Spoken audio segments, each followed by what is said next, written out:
I am living very rural in a small village with maybe 10 or 15 houses, but close to the highway. You can drive there within 5 minutes, and it's also about 10 minutes away from town.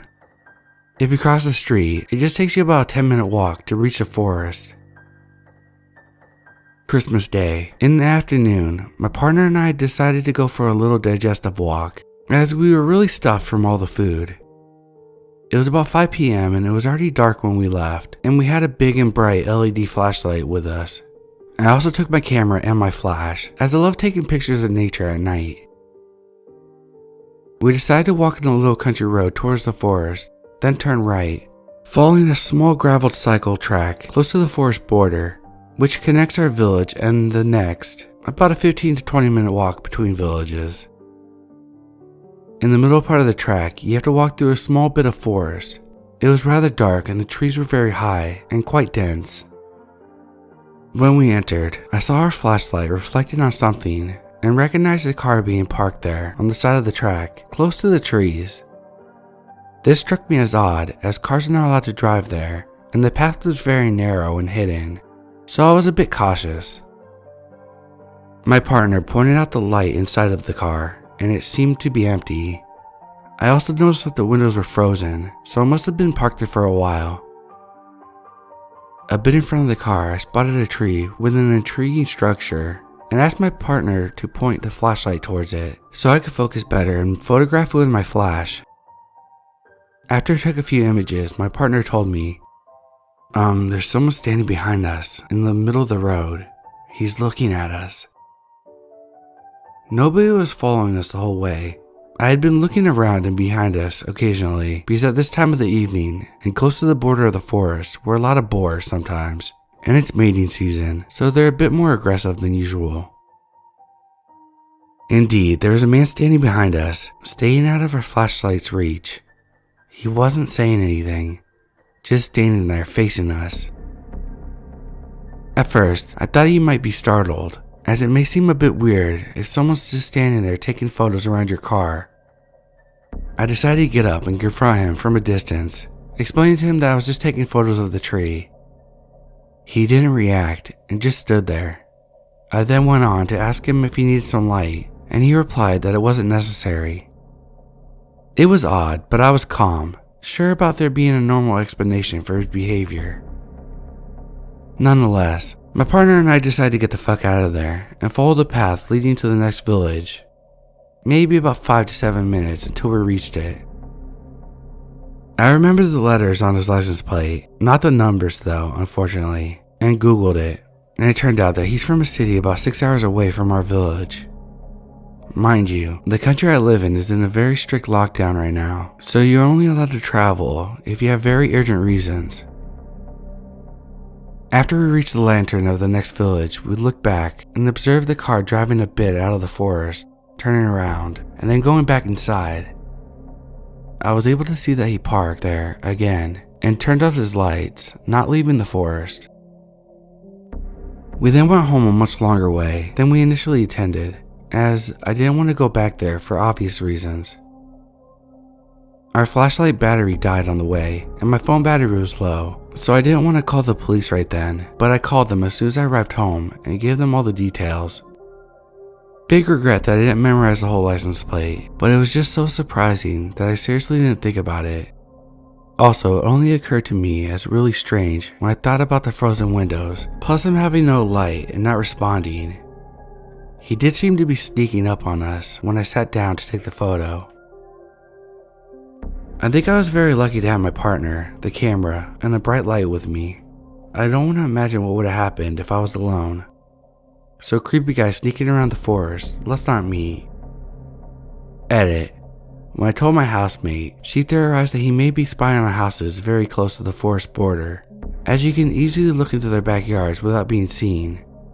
You'd have to walk a bit up a hill and further, about 5 minutes, but I think it's likely. I had thought about photographing the car when we entered the forest part of the path, but for some reason I felt unwell about it and decided not to do it, despite it being an interesting scene. In hindsight, I believe I was saved by this, as he must have hidden behind trees close to the car and the forest entrance. If he was planning on burglary, or worse, dumping a body, I think it's not unlikely that he may have attacked me if he realized I took a photo of his car with a recognizable license plate. Update. Went back to the spot and found a tape marking one of the trees. A very small hideout, more to store things than to sit in, as well as some cut off part of backpack.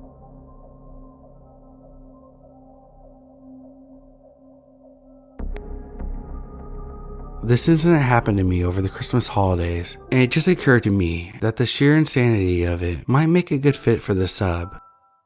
For reference, I'm a 24-year-old female. My cousin and I decided to go up a few hours north for a nice winter cabin weekend. It was great, nothing creepy at all. On our final day, we packed up at 6 a.m. and hopped into the car to get an early start on the 5-hour drive we had ahead of us.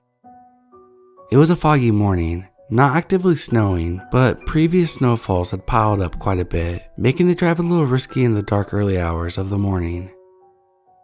My cousin was driving, and we were chatting and listening to a podcast, not too aware of our surroundings. We were about 20 minutes into our drive when, unfortunately, the car skidded off the road a little, and we slightly grazed a tree. We got out and took a look, and by some miracle there was no damage or anything to the car. As my cousin and I started to laugh with relief, we were just thanking our luck.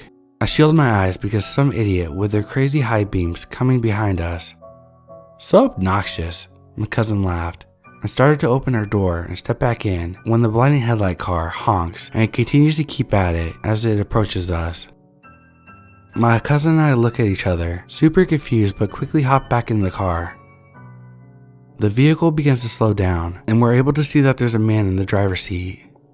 He finally takes his hand off the horn and pulls up right next to my cousin's car, which was dumb because we were off the road and it was crazy slippery.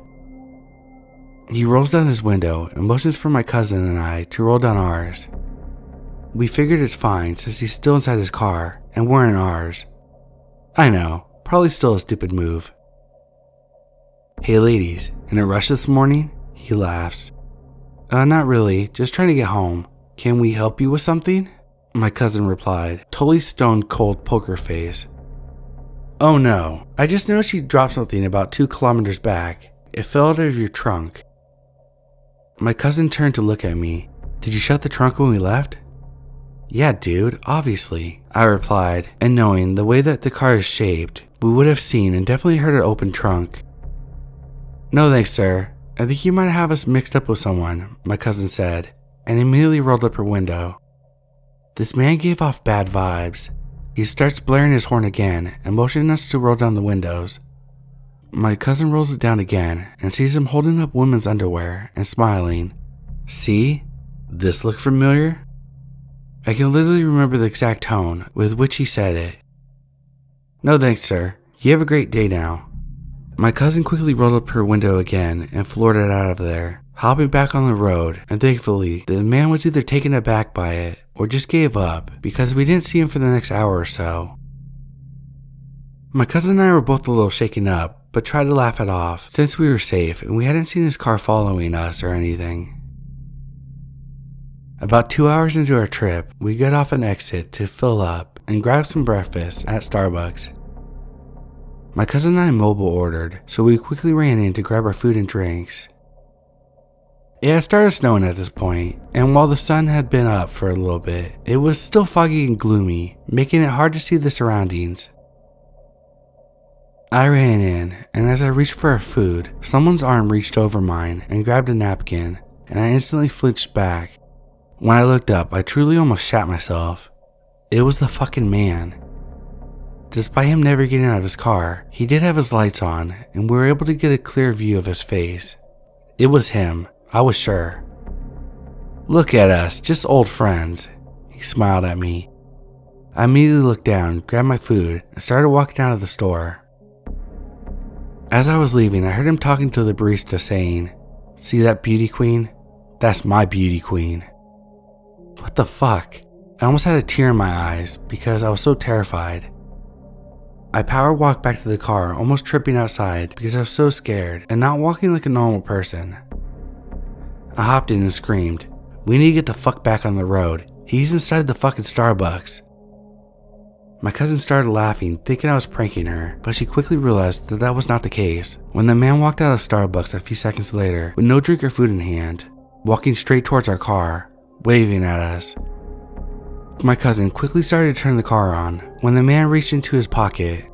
I generally thought that he would pull out a weapon, but instead he was holding up the underwear he had before. Thankfully, my cousin took no time in backing out and speeding back onto the highway.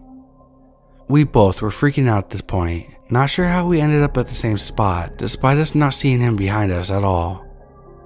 He could have taken some sort of back roads that we didn't know about, but would have taken him much longer than us to get there. Unless he was trailing behind us, I don't know. We quickly tried to find an alternate route on our Maps app, and thankfully there was one that made us go through some local roads, which we hope might help. Of course, with our luck, as we were going through the smaller town, I felt the car getting gradually slower on my side. We pulled over at a well-lit gas station and realized that we were losing air in one of the tires. We were both too scared to get out, but figured that if we both went out together, it would be less scary, so we did. We filled the tire with some air and it seemed to be okay. We got back into the car, back on our way. Everything seemed to be fine until about 10 minutes later when this car seemed to appear out of nowhere directly behind us. My cousin and I looked at each other, having no idea what to do if it was the man. Our suspicions were confirmed when he blared his stupid horn yet again and quickly swerved off the road to get right next to us. So this time he was on my side. He had his windows rolled down, screaming at us. At this point, I gave zero fucks and called my brother-in-law, who was a cop. I know I should have called the police directly. It was a stupid move, but at the moment, I was still trying to justify this as not being that serious. My brother-in-law told us to drive directly to the nearest police station and to call them right away so they would be on alert. Literally as he's instructing me, the creep hit the brakes and just stopped on the side of the snowy icy road. We were still speeding away, so it quickly got harder to see him, but from what I could make out, he had gotten out of his car and was just sitting on the hood. Just fucking sitting on the hood of his car in freezing snowy weather. My cousin and I did not want to stop or do anything, with only about an hour left in our journey. We decided to just book it straight home, and thankfully that was the end of that. I know we made a lot of mistakes that could have potentially had horrible consequences, but I'm super happy we made it out alive and unharmed. I still don't know how he caught up to us seemingly magically and why he just sat there at the end, but I don't even want to find out at this point.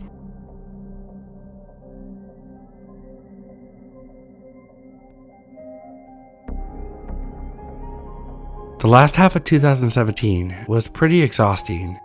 The most draining part, both emotionally, physically, and financially, has been the laborious task of moving my father into an aged care facility due to his rapidly advancing dementia. He lives in Tasmania, where I grew up.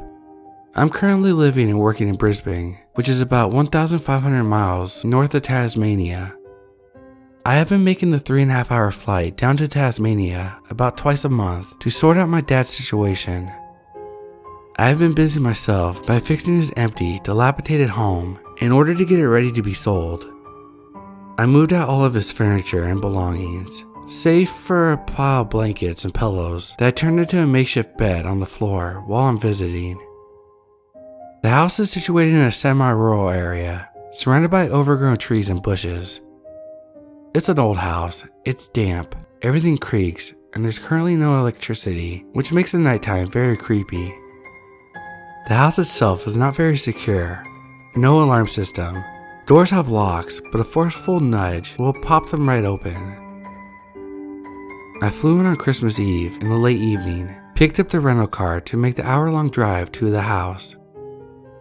I stopped at a mate's place who lived about 10 minutes away from my dad's place. We had a few beers and shot the shit about the year that had just passed. After about a couple hours, I realized I probably had surpassed the legal blood alcohol limit to drive. My mate's legendary wife dropped me off at my dad's and offered to come back in the morning to pick me up and go back to their place to get my car. A Christmas miracle. I entered my dad's house around midnight. Inside the house was pitch black, and in my slightly drunk state, I flipped on the light switch and nothing happened. Oh yeah, that's right, no power. Using my phone as a light to navigate my way through the house over the creaky floorboards, I noticed that some of the tools that I had left laying around the house had been stolen. I sighed and accepted the fact that it was my own stupid fault for leaving them out in an unsecure house. Some kids probably noticed that no one was living there and took advantage of the situation. It was a tad unsettling knowing someone had been there, but I didn't bother calling the police over a hammer, wrench, and screwdriver that came to the grand total of $16.50. The good news is the big toolbox which I kept locked in the laundry cupboard that had the most expensive power tools was still intact. I studied the padlock and the space around it, and it looked like it was pretty scratched up and dented, like someone crudely attempted to prise it open. Nice try, dickheads, I said aloud to myself. The toolbox is very heavy, too big for one person to carry it, unless you're Andre the Giant. Exhausted, I went into one of the furniture-less bedrooms and made my makeshift bed out of the pillows and blankets. I couldn't get comfortable, and it was taking me a while to drift off to sleep. As I was laying there, the only sounds I could hear over the ringing of my tenderness was the gentle rustle of the wind through the trees. I could also hear what sounded like the unmistakable crunch of boots on the gravel driveway that went up the side of the house. I tried to listen harder. Then there was a loud gong sound of something solid coming in contact with the metal railing that leads up to the back door. This made me sit up, wide-eyed, while my heart rate starts to increase. Maybe it was a wallaby or a possum. I sit there, as still as possible, just listening. I can hear the sound of the trees and the wind, and nothing else for a few moments, and I start to calm down. This was interrupted by the pop and squeak of our back door being pushed open. Fuck, I froze, not knowing what to do. I could hear footsteps creaking through the back of the house, and I hear the laundry cupboard being opened. I was at the other end of the hallway, but I could hear whispering. The only words I could make out were, "There, shh, quick." I pulled myself together and pulled out my phone to call the police. I chat with the dispatcher while burying my head under a pillow to muffle my voice. I explain the situation to the dispatcher, and she says that police are on their way. While this is happening, I hear a clink of what I can only assume the lock of the toolbox being broken. The dispatcher suggests I lock the door of the room I'm in. I agree, and I slowly crawl across the room to the door. One of the floorboards creaks so freaking loudly. I froze, and I hear dead silence from the laundry room. They must have heard. After about 30 seconds of standing still, I try to make another step and get another high-pitched creak.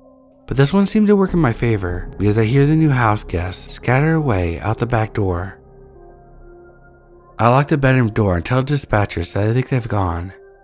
She tells me to stay put until the police arrive, and I tell her that I'm more than happy to comply. After about 5 minutes, the cops arrive, and the dispatcher bids me a farewell. The police did a search of the area, but found nothing.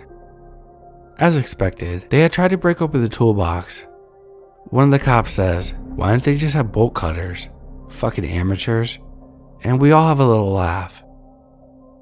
I explained to the police about how when I came home, some of the tools that I left laying around were stolen, and that this toolbox already looked like it had been attempted to be broken into. Upon hearing that, the other cop stated his theory of how the events took place. They probably broke in earlier tonight before you got there. They grabbed what they could grab, tried to open the toolbox but couldn't, and then left to get something to open it up with. While they were gone, you came home, and then they arrived back here to open the toolbox. I doubt they are dangerous, probably just kids. I make a report and that's that. I stayed up until sunrise and then decided to have a couple hours of sleep until Lucy came to pick me up to collect my car. I asked if I could keep the tools at their place for safekeeping, to which they agree. I drove down to my dad's old folks' home and had a Christmas lunch with him and his new elderly buddies. The following day, I go to a hardware store and purchase some newer, sturdier door locks.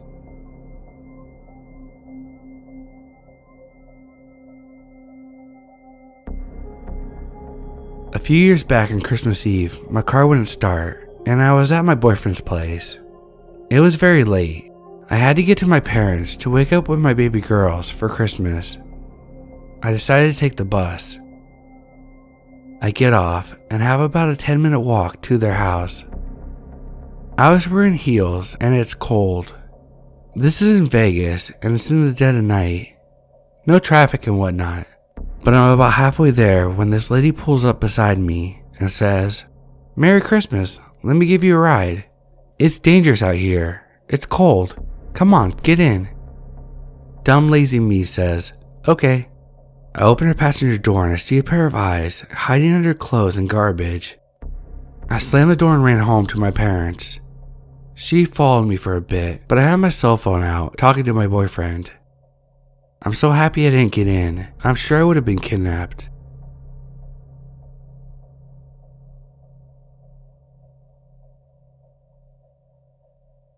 This story took place only last week, just before Christmas.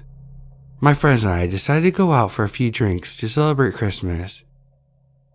It was an unusual night, a bit busier than normal nights, but a great atmosphere. We went to the usual bar that we go to that does craft beers, which we love. While we were there, my other college friend was there that I haven't seen in a while, so we were catching up with them. You know, the usual. How's work, family, etc. He suggested that we go to a new bar across the street. We finished our drinks and went across to the new place, and it was amazing. The place was jam-packed, but it had a great welcoming atmosphere. So we managed to get a table, and when we ordered, I had to use the bathroom.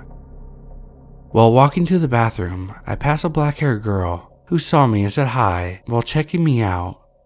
I said hi back and proceeded to the bathroom. I returned back to the table, and my college friend says, "I have to go." We say our goodbyes and finish our drinks.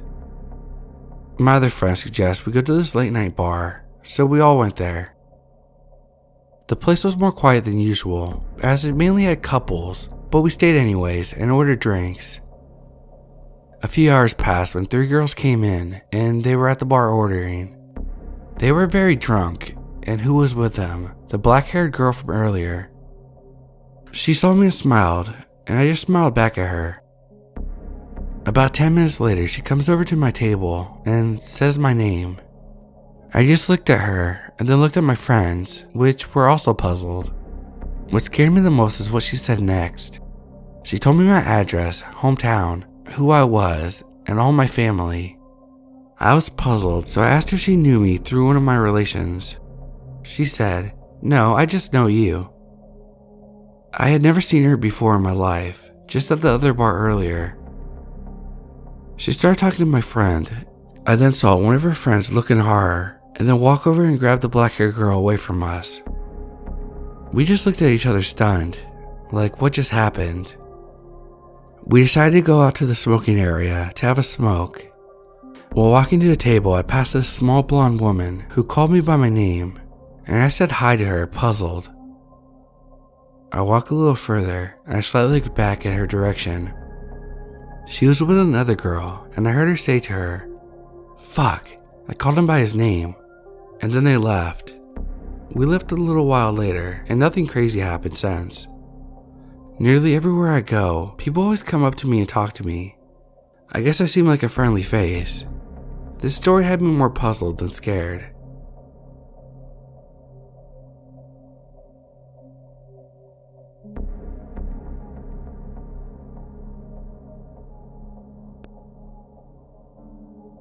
This is a bit of a long story. It also doesn't really directly involve a person, at least not one I can identify. So, I live in a different country from my family, and because of COVID, they were all in their respective homes over Christmas. As a result, opening gifts took all day, because everyone is in a different house, in a different time zone. It's fine, opening Christmas gifts does go on all day some years. So this year, I finally get to open my last gift about 9 a.m. my time. I was online with my sister, who was 7 hours behind me, and then I realized I had one more gift left that had no name on the tag. It came from Amazon weeks earlier and was in one of their gift bags. My sister assured me that it wasn't her, so I opened it with her on the line. It was a set of knives. I had this on my wish list, and it was a nice surprise, but I still had no idea who it came from. As I was hanging out with my sister, my older sister started FaceTiming her, so I asked her to check whether she had sent the gift, but we missed it in all the chaos. So my sister Brandy confirms to my sister Ashley that no, she did not send them.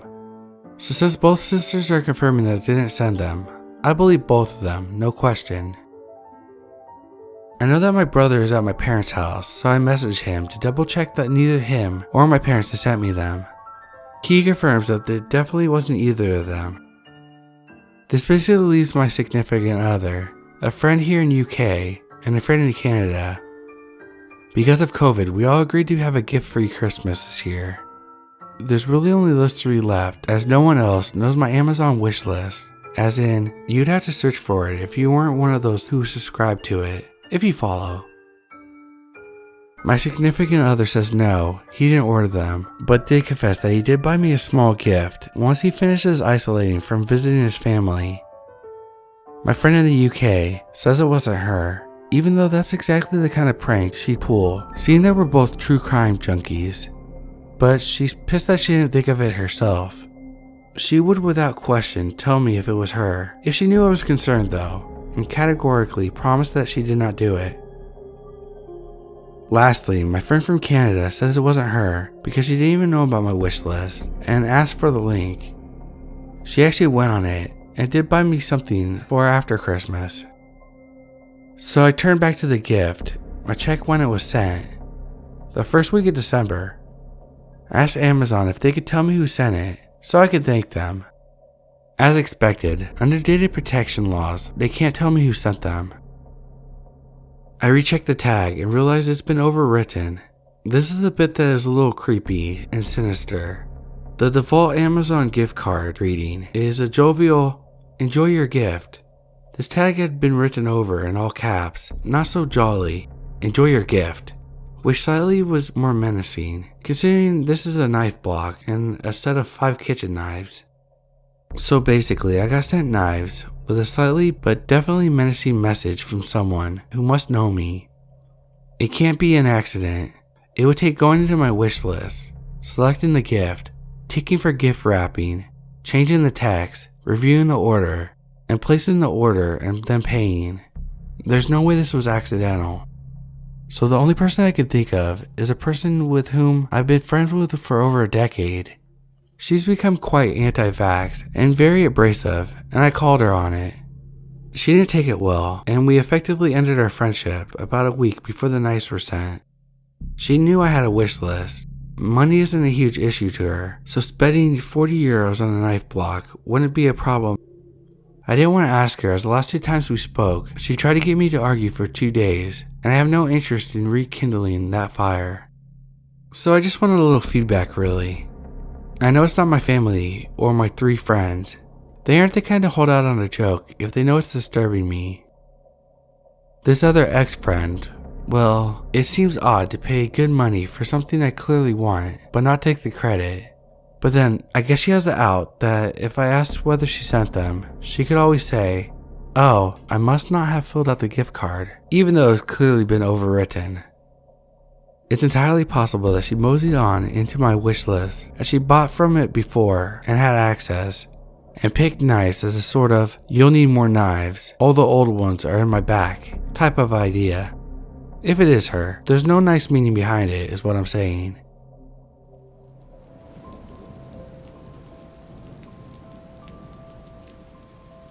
In 1998, at around 2 years old, my mom gave me the best present ever, a fluffy, Wrigley purebred golden retriever puppy that I named Maggie. Despite minor puppy incidences, like disappearing pizza act, Maggie was the sweetest, most docile and well-tempered dog I have ever met. My dad was a real jerk, though to his credit, I never met anyone who could yell like that. He never hit us or anything, he was always just in a bad mood. Maggie hated any sort of yelling, aggression, or anger. She would immediately put her tail between her legs and find an empty room in her tiny apartment to hide. Thankfully, Mom didn't want me to be in that type of environment, and around the time Maggie turned 1, we got out of there. We lived with my grandparents for quite a while. They loved having us and loved us being there. We were a real happy family. My grandpa, one of 15 children, and my grandma, one of 7, frequently had large backyard barbecues that featured all their siblings' kids, grandkids, etc. People in hordes went in and out, and Maggie relished the attention from all, never so much as lifting a lip of growling. She loved being in that neighborhood too, frequently being stopped for pets on walks. My mom married my awesome stepdad, and we moved into a new beautiful house. Maggie was getting older, so every day I took her for a walk around the same 2 blocks for her joint health. It was October of my 8th grade year. Previously I had mentioned to my mom that there was a real creepy guy who seemed to always be sitting on his porch to watch me as I walked Maggie every day. I sort of got used to it, I guess, taking my mom's advice never to walk directly past his house, but to walk on the other side of the street. This particular day, my stepdad surprised me with a pair of red ruby slippers that were extremely nice to match my Dorothy costume for Halloween this year. They were my first pair of shoes with heels on them. My mom warned me to break them in before the Halloween dance, so I decided to wear the shoes to walk Maggie that day. I had never felt cooler. I wonder if it was the heels that finally set him off. I was so happy strolling along that when Maggie stopped to sniff, I didn't even realize we were across the street from the creeper's house until there he was, walking up to us. I immediately felt the urge to run, but not only were the heels a hindrance, but Maggie couldn't keep up the way she used to. There was zero chance of me leaving my dog, so I froze. He sauntered up to us and asked if the dog was friendly. I gave an automatic yes, kicking myself for it when I realized I should have lied. He reached out a hand for her to give a sniff, and time froze for a moment when she took one look at him and started snarling, lunged at his throat. He fell back and she continued to charge, dragging me along by the leash as he tried to get away. He took off running, and so did I, faster than I thought was possible. Upon hearing the story, my mom promptly gave her a juicy bone. She never did anything like that again, and continued to be friendly to all. I never saw that creepy porch walker again. I know she saved me that day. Thank you for being the best girl, Maggie. Rest in peace.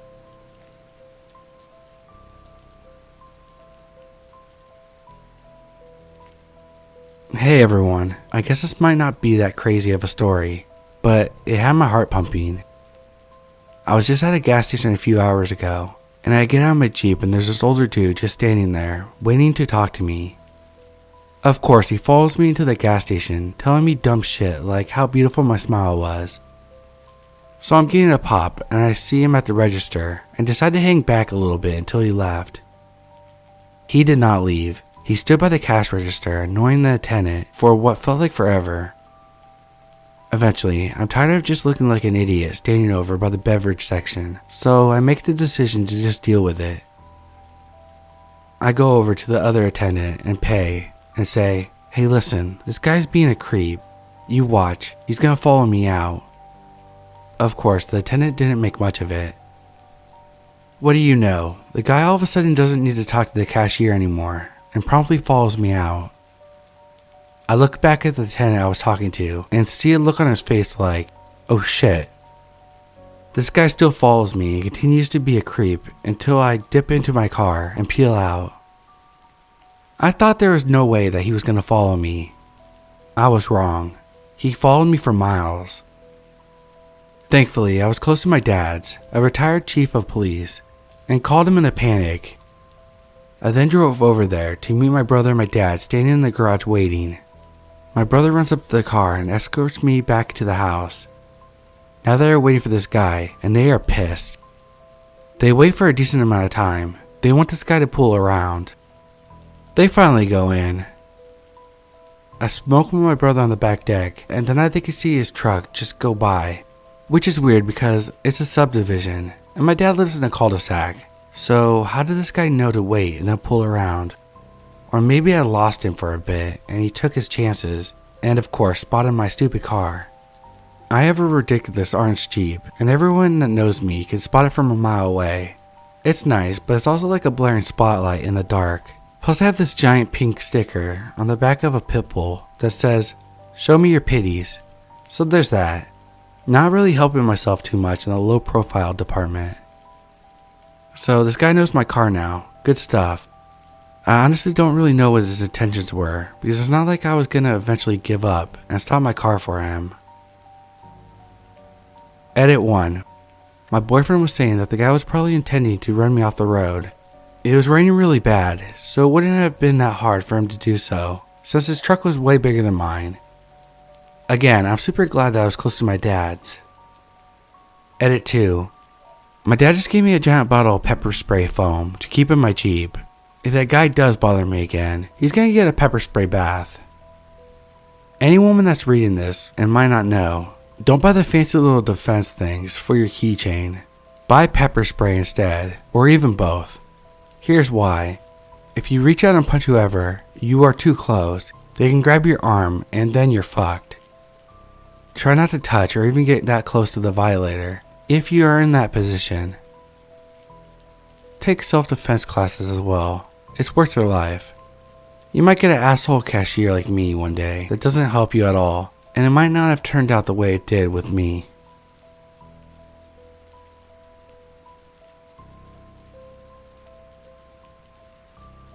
I was in my mid-20s a few years ago and was visiting relatives in Munich. I was really excited to be there as it's a great city, and I managed to get there during a week with some cool events. My personality would be considered pretty bubbly and excitable, so I'm walking all around the city with a big fat smile across my face and some good music in my ears. I had a lot of time by myself because my relatives were working during the day. So one day, I decided to do a little shopping in the city center. I wanted to go to Forever 21, as I don't have one in my country. So after having some brunch and coffee by myself, I went there. It was huge and has 3 stories. So I'm going up and down escalators to really get a look through everything on each floor. After a little while, I walked past this guy wearing a turquoise t-shirt. His arm was casted as if broken and was hanging in a sling that went around his neck, and he had a phone in the healthy arm. As I previously mentioned, I had a constant smile on my face and I looked at his face. We have the briefest eye contact and then he's gone, or so I think. I didn't pay too much attention to my surroundings, so I didn't really look around until the next time I got on the escalator. I looked back and there he is, a few feet behind me, holding his phone like he's filming me. I feel really uncomfortable and try to cover up my backside as best I can. I get off and go to some rack to see if he comes along, which he indeed does. I walk somewhere else faster. Still, he's looking at me from behind a rack close by. Finally, I go down the escalator and then immediately back up. He still follows me. At this time, he has a smug look on his face. It feels like he really wants me to get freaked out. Finally, after 10 to 15 minutes of this, I run over to the women's underwear section and get low. I stay there peeping out from one of the racks and I see him looking around for me. At some point he spots me and his face turns a bit sour and he finally leaves me alone. I stay there for a few minutes just in case. As I'm leaving the store, I see him further away walking after a different girl. I felt so sick, I didn't even understand what the hell he was doing. It felt creepy, and for some reason the cast made it even more unsettling. I don't know if this counts as a creepy encounter, but I sure felt gross for the rest of the day, and still remember it vividly.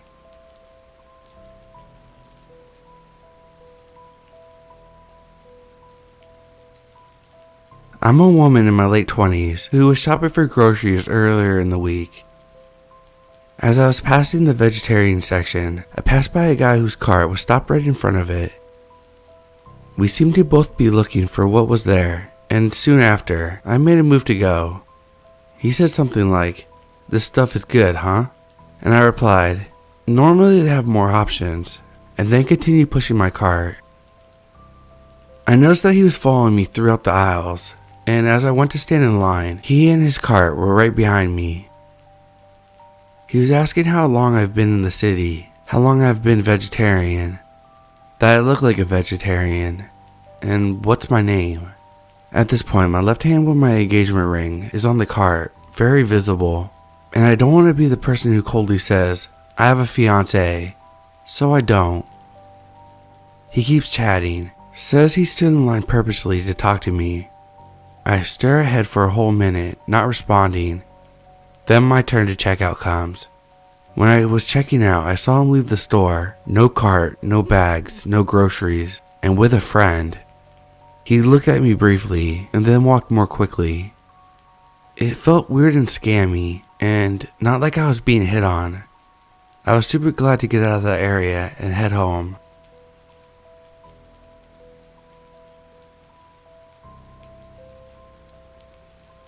I know this isn't as scary as many other stories here, but I can't stop thinking about what could have happened if I had been alone. I was on my way to a play rehearsal with my roommate, who happens to be the director, and his partner. I don't go out much because I work from home. Taking the subway was kind of an adventure. Anyway, we took the subway in a station where the platform is located on both sides of the train, while the rails are just in between. It wasn't as crowded as I expected, and we were only going 5 stations away, so I decided to just lean against the opposite door since I knew it wouldn't open for another 4 stations. After a slow ride, we get to the station where the platform is between the trains. This means that the door that opens is the one that I'm leaning against.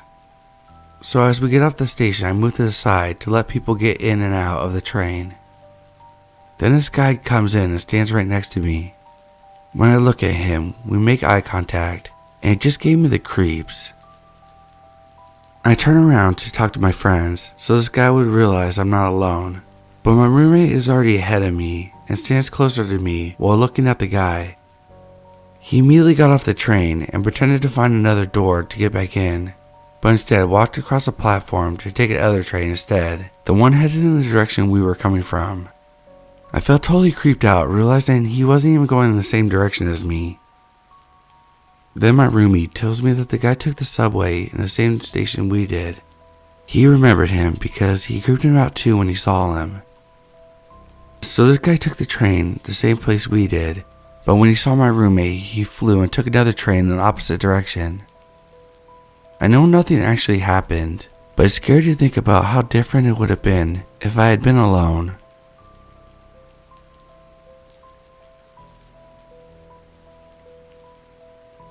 This happened a few years back when my daughter was about 7.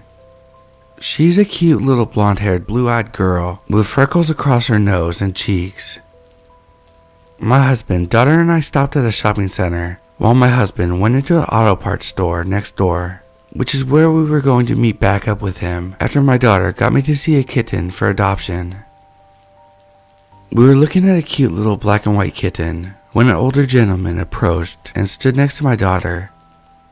She looked up at him and smiled and moved to my left side to put me between him and her.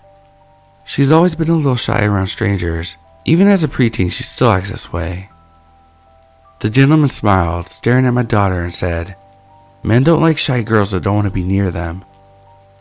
I nodded my head and told my daughter it was time to go. I grabbed her hand and walked away from him. It was the first time she didn't argue with me about leaving the little kittens. We get to the auto parts store and I tell my husband what happened. He made a comment about how the guy being a creep, but told me not to worry. He was going to finish up and pay for the parts he needed, and we were going to go. My daughter and I went to look at the car accessories while we waited for him. "Men love a girl with freckles though," the gentleman said, standing next to me in the aisle, smiling down at my daughter.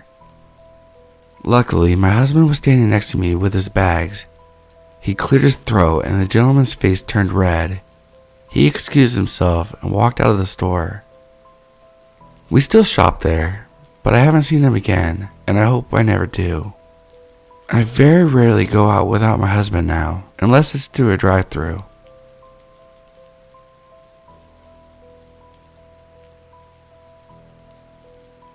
Being followed home is not uncommon where I'm from, and sadly, it's not rare either. Men will see you walk at night or even day sometimes and catcall you to get your attention.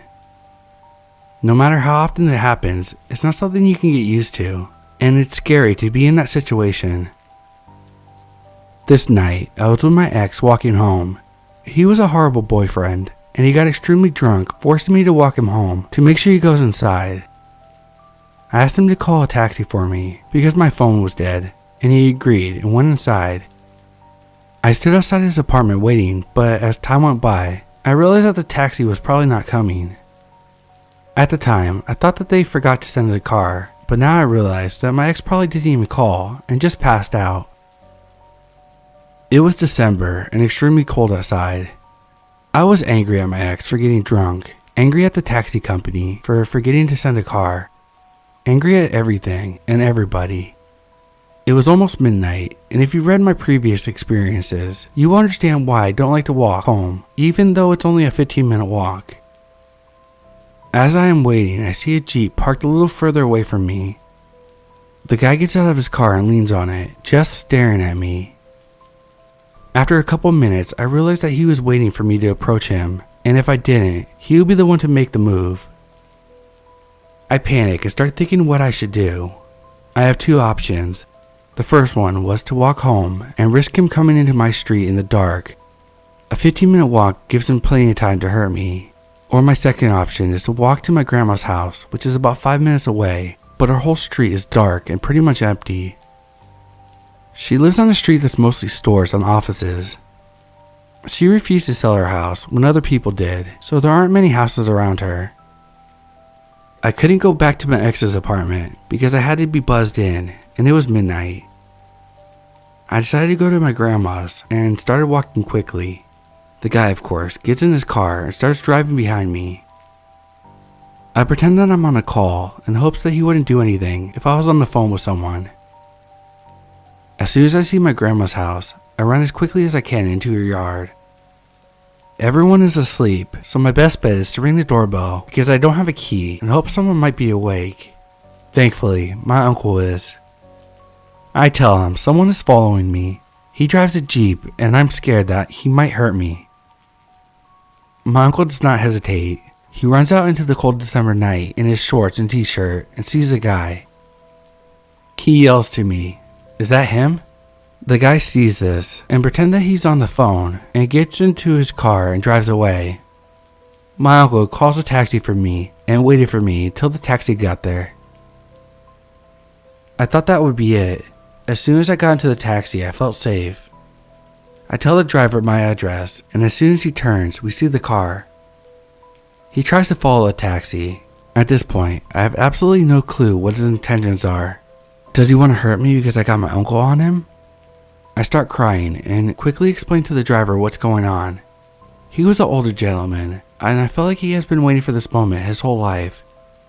He told me not to worry and that he'll lose him and won't allow the guy to see where I live. He ended up losing him, mostly because the guy in the Jeep just gave up and left, but that taxi driver got to feel like a hero, and I got to get home safely.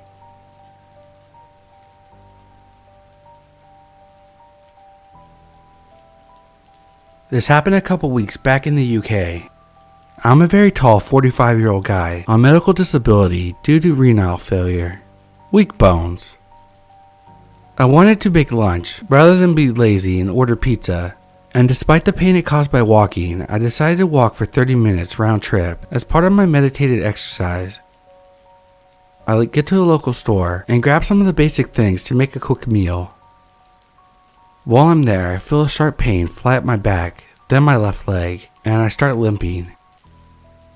Knowing when this happens, I have 20 minutes tops before the pain gets too much, so I go and get my stuff paid for. I leave, cross the street, and sit on a public bench and let the pain fade. Once the pain faded, I started walking again, only for two young guys in suits to come up to me wearing badges identifying themselves as members of the Church of England. Asked me if I was okay and that letting God into my life would stop the pain. I politely told them I'm fine and just need to get home before it flares up again, and, big mistake, told them that I'm not religious. believe in what you want, but I don't anymore. They tell me that their job is to save me in the word of God. I start walking off, but my leg flares up again and I start limping. These two guys follow me and keep trying to stop me despite me saying to leave me alone, telling me that they need to help me. I get to my house, open the door, and they try to push into my house. I stand in the doorway, now in agony, freaking out and anxiety taking over.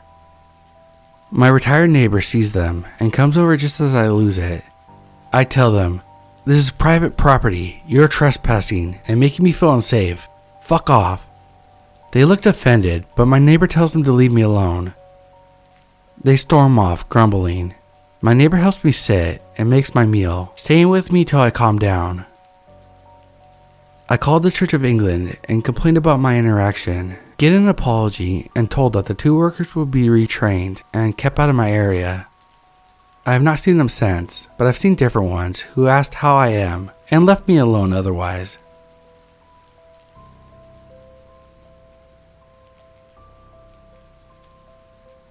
This happened a few years ago. I was walking back to my dorm from college one evening around 6 p.m. I had my headphones in and was minding my own business. I see a taxi parked near the sidewalk that I had to take to get to my dorm. It was a fairly crowded road, so I didn't think too much about it. But as I passed him, he rolled down his window and asked me to take out one of my earphones. Then he asked me if I needed a ride home. I politely declined and tried to walk past him. He started driving his car next to me as I walked on the sidewalk. He kept insisting on giving me a ride, saying, "I know you live in the third building. I've been watching you for the last 3 days. I just want to give you a ride home." At this point, my mind went blank and I didn't know how to respond. He went on to say, "You told me yesterday to come meet you here today. That's why I got my car." He even described what clothes I was wearing the day before. Throughout this, I'm just trying to get away from him and get to a shortcut that would take me away from the road so that he couldn't follow me. I kept on telling him that I have no clue who he is and I've never spoken to him. I try to walk away and he gets out of his car and aggressively tells me to come back at once and not to run away from him when he's talking. Luckily at this point, a friend of mine who saw this was happening as she returned from college called out for me, and seeing her, the guy got back in his car quickly and booked it. I never saw him again after that. This might not seem like a big deal now, but even to this day, I feel paranoid about someone watching me whenever I'm alone.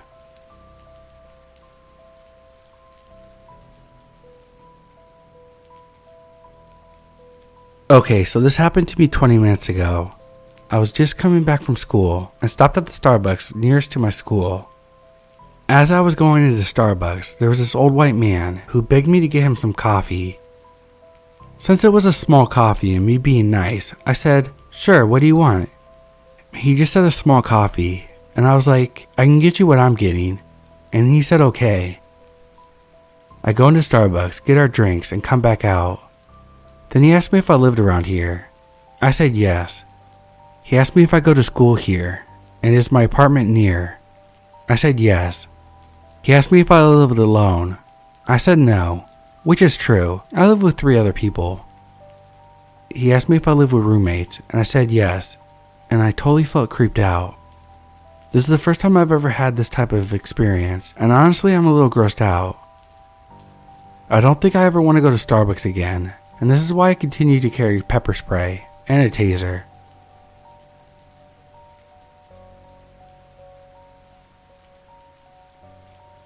So this happened a few months ago, and still generally freaks me out. My work involves providing in-home service, so a lot of my day is driving around to clients' homes. I have one client that lives about 30 minutes from me in a very rural area. Anyway, I left my home around 11 a.m. to get to this client. At a stoplight around 5 minutes from my house, which is in the middle of a heavily trafficked city, the car in front of me turned on their left turning signal. So naturally, when the light turned green, I drove around them.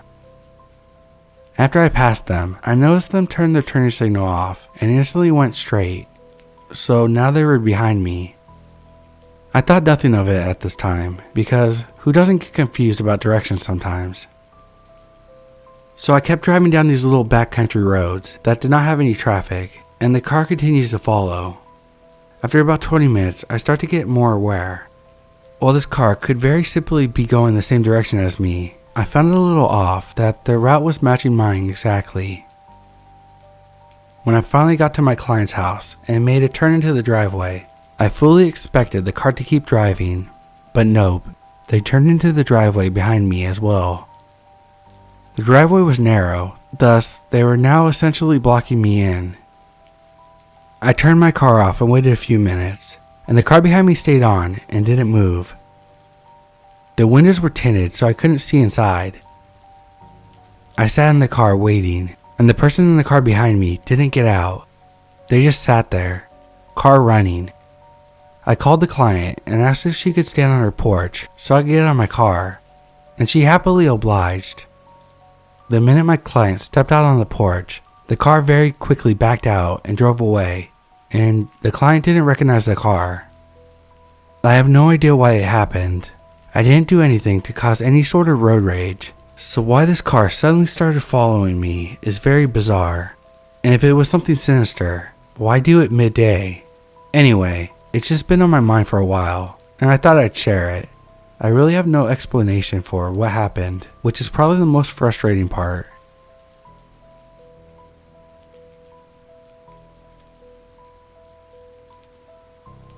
Okay, so here we go. I just remembered that this happened and only now realized that I could potentially have been in massive danger. This happened when I was 14 years old. I'm very quiet and look like the typical messy, makeshift punk kid. I had a bad family life, so I spent most of the time wandering around the town with my friends, avoiding home, and when nobody I knew was out, I would just walk around by myself. I had a few small piercings at the time, but my most prominent one was a little ear stretcher made out of bone carved into a snake that hung from my earlobe.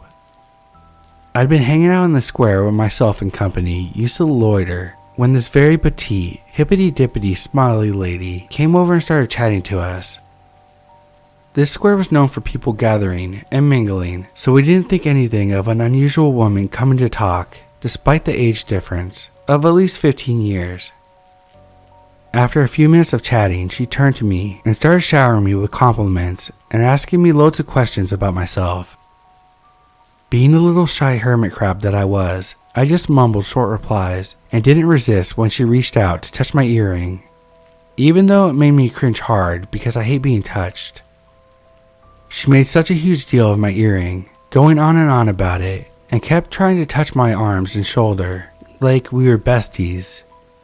I was obviously uncomfortable, but didn't tell her to fuck off as I hadn't grown into my voice yet. She hung around until my friends had to get their bus home, so we said our goodbyes and I walked to the bus station. Nothing unusual happened. I saw my friends off as usual and started the slow walk across the city to my own stop. I had some time to kill, so I took my time walking around random streets, taking the longest route possible. The sun was just about to go down as I was walking down a narrow street lined with large glass shop facades. I had mad teen paranoia about my looks, so I could never resist looking at myself in a window. And when I did, I spotted two people trailing along behind me. I glanced around and saw the same woman from earlier still smiling at me, but now wearing a big shawl over her head, accompanied by a really big bearded man in a black hoodie with a hood up, only about 20 feet behind me. I kept walking, faster, approaching the corner when I heard her call out, "Hey girl, I like your earring. Hey, I just want to know where you got your earring from." I already really didn't like her for touching me. She was annoying and I just didn't feel like engaging, so I ignored her. I rounded the corner and darted into the other side of the street that would lead me to my bus stop. The bus was right there waiting for its time to take off, so I just hopped in and forgot about it until now. At the time, I didn't really think much of it. I didn't really realize how inappropriate it was for random adults to just befriend random underage teens, especially since it was a woman, so I felt like there was no threat from her. I assumed that the man was her boyfriend or something. I truly thought that seeing her again was a coincidence. But thinking of it now, I realized she must have followed us to the bus station, seen me, the quiet one, walk away by myself, and called in backup and followed me. I wasn't aware of human traffickers, luring kidnapping methods like I am today, and actually got a shock when I put it together right now. What do you think? Coincidence with just a very strange lady, or something darker for a vulnerable teen? This happened 15 years ago, and all I can do now is speculate.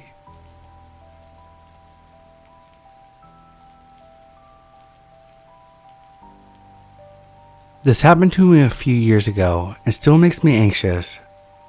I had this classmate who skipped most of the classes until the final 2 months of school. We were like 13 at the time, so everyone thought of it as super strange because her mom had been notified by the school a lot of times and she still wouldn't come. In those last 2 months where she actually attended school, we got close because we both like anime, and since she was a girl I felt much more comfortable talking about it with her than my male classmates, as I was still terrified of men after a sexual assault incident that happened with a friend of my dad. One day we went together to my martial arts class because she wanted to see how it was, and she kept a plastic container that I couldn't see through and a card in a plastic bag. I thought about it, but since she avoided the question, I left it as it was. When we left the class, she gave me a bag and it had Snickers in the box, and the card had a pressed flower inside with a confession, and she asked me to be her girlfriend, to which I tried to politely decline since I had no romantic feelings for her. After that it got awkward and I hurried to leave her by her building store and left. After that she started skipping class again, and I was thankful because I didn't know how to act with her. Sometime later in the last days of school that year, I discovered that before she asked me, she spread to the whole school how she felt about me and outed me as a bisexual for everyone in the school, even though my tight-knit class of 8 people were the only ones that I had come out to. And on one of the days she did attend, she tried to get everyone to pity her and pressure me into giving up and start dating her. Creepy but okay. She moved schools and I didn't hear from her for some time until I started bumping into her a lot when I went out, which was not that strange since we live close by. After New Year's, but before classes got back, I had to go to the store to get some things for dinner that my mom asked me to get. When I got home, I saw a message from her. She said that she saw me leaving when she was walking around my block, and that she proceeded to follow me to the supermarket and take a picture of me. I freaked out and showed it to my dad, saying that I was afraid, and asked if I could get a restraining order or something, but he said it wasn't necessary since there was nothing she could do to me as we were both teenagers. I didn't block her because I wanted to know if she would send me anything else, but she didn't send anything after that. When I thought it was safe and she had given up, she appeared in my martial arts class with her elderly grandma and kept asking to be paired with me. I was terrified and paired up with my friend, who was a very nice elderly lady, and she ended up being paired with her grandmother. After that she vanished, never ran into her again, never received another message. She never showed up there again. When class got back, I discovered that she apparently had moved to another state with her mother.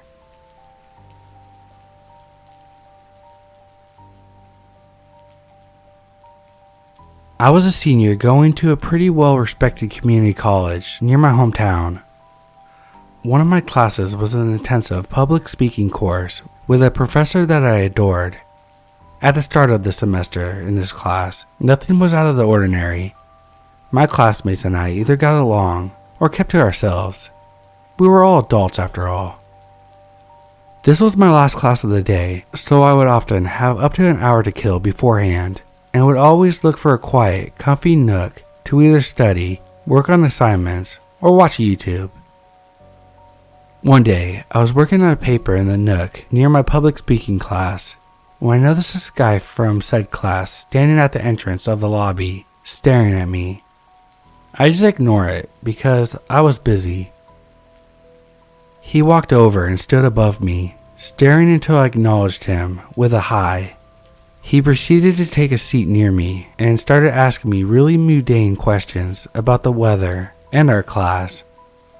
I humored him, but eventually said I was trying to work on a paper and would like to be left alone. He just went silent and sat, watching me until it was time for class. He walked with me, despite me not making eye contact or engaging with him in any way. Our classroom was set up in a way where each row has a solid desk on a big step, each one higher than the one in front, like stairs. I'm sorry, I don't know what it's called, but I'm sure there's a name for it.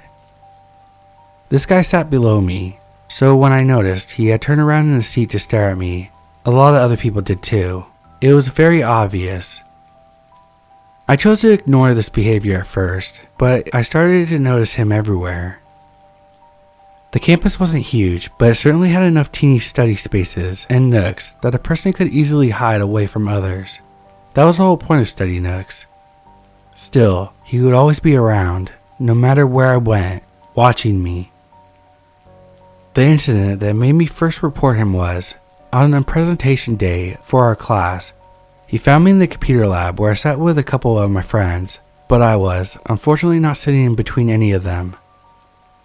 So this guy, who I'll call Noah from now on, walked up next to me, making sure his crotch was close to my face, and asked me if I was ready to give my speech.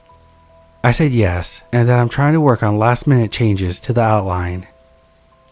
He then pulled a leather belt out of his backpack and scooted a tad closer to me, started putting his belt on, saying, "Look, I got a new belt for the speech." When I just nodded and went back to working on my outline, he said, "Watch this," and scooted so close to me that my ear brushed his pants when I turned my head. I was mortified and instinctively scooted my chair away, which made my friends look over at what was going on. One of them asked me what was up, and I told them nothing.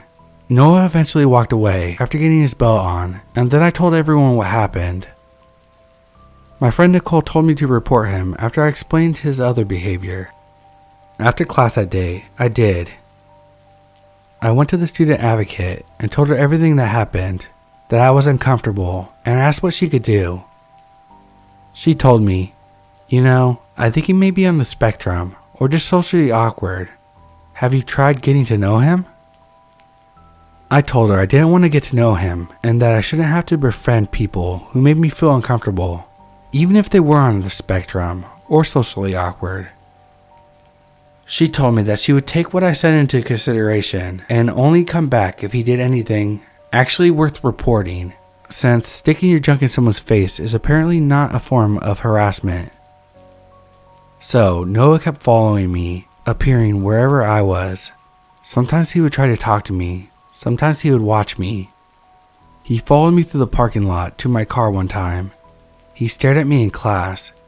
He tried talking to people he knew were my friends to try to get involved in conversations with me when they were hanging out with me. After class one day, I decided to go to McDonald's near campus to grab my dinner. I decided to go inside because I used to have a thing about drive-thrus for some reason. As I was waiting for my food, the girl who took my order came up to the counter and called me over. She asked, "Do you know that guy?"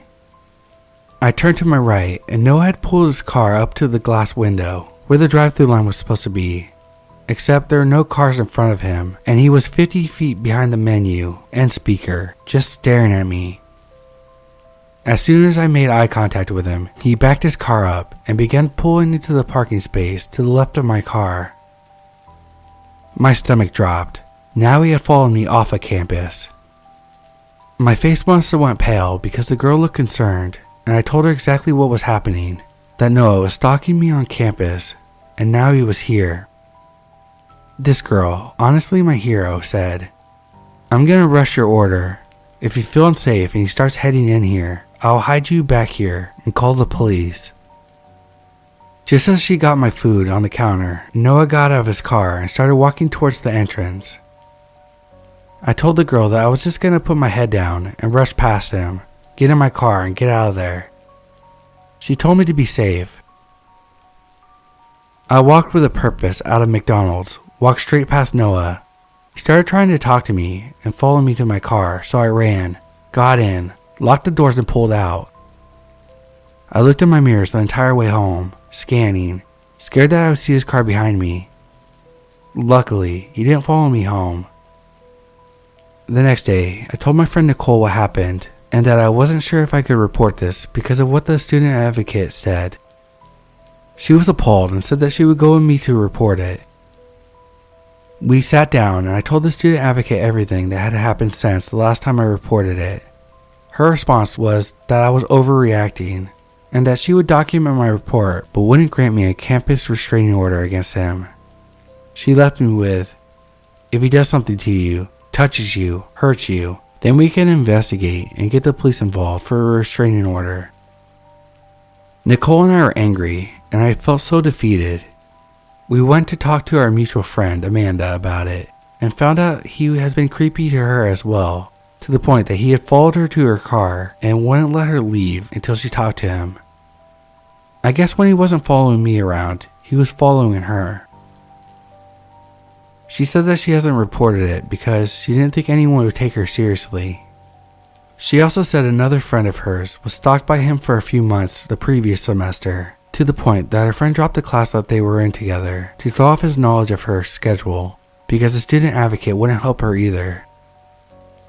The next day, all three of us, Nicole, Amanda, and I, went to the student advocate to show her that he's been doing this to more than one person and that he had actually kept Amanda from leaving.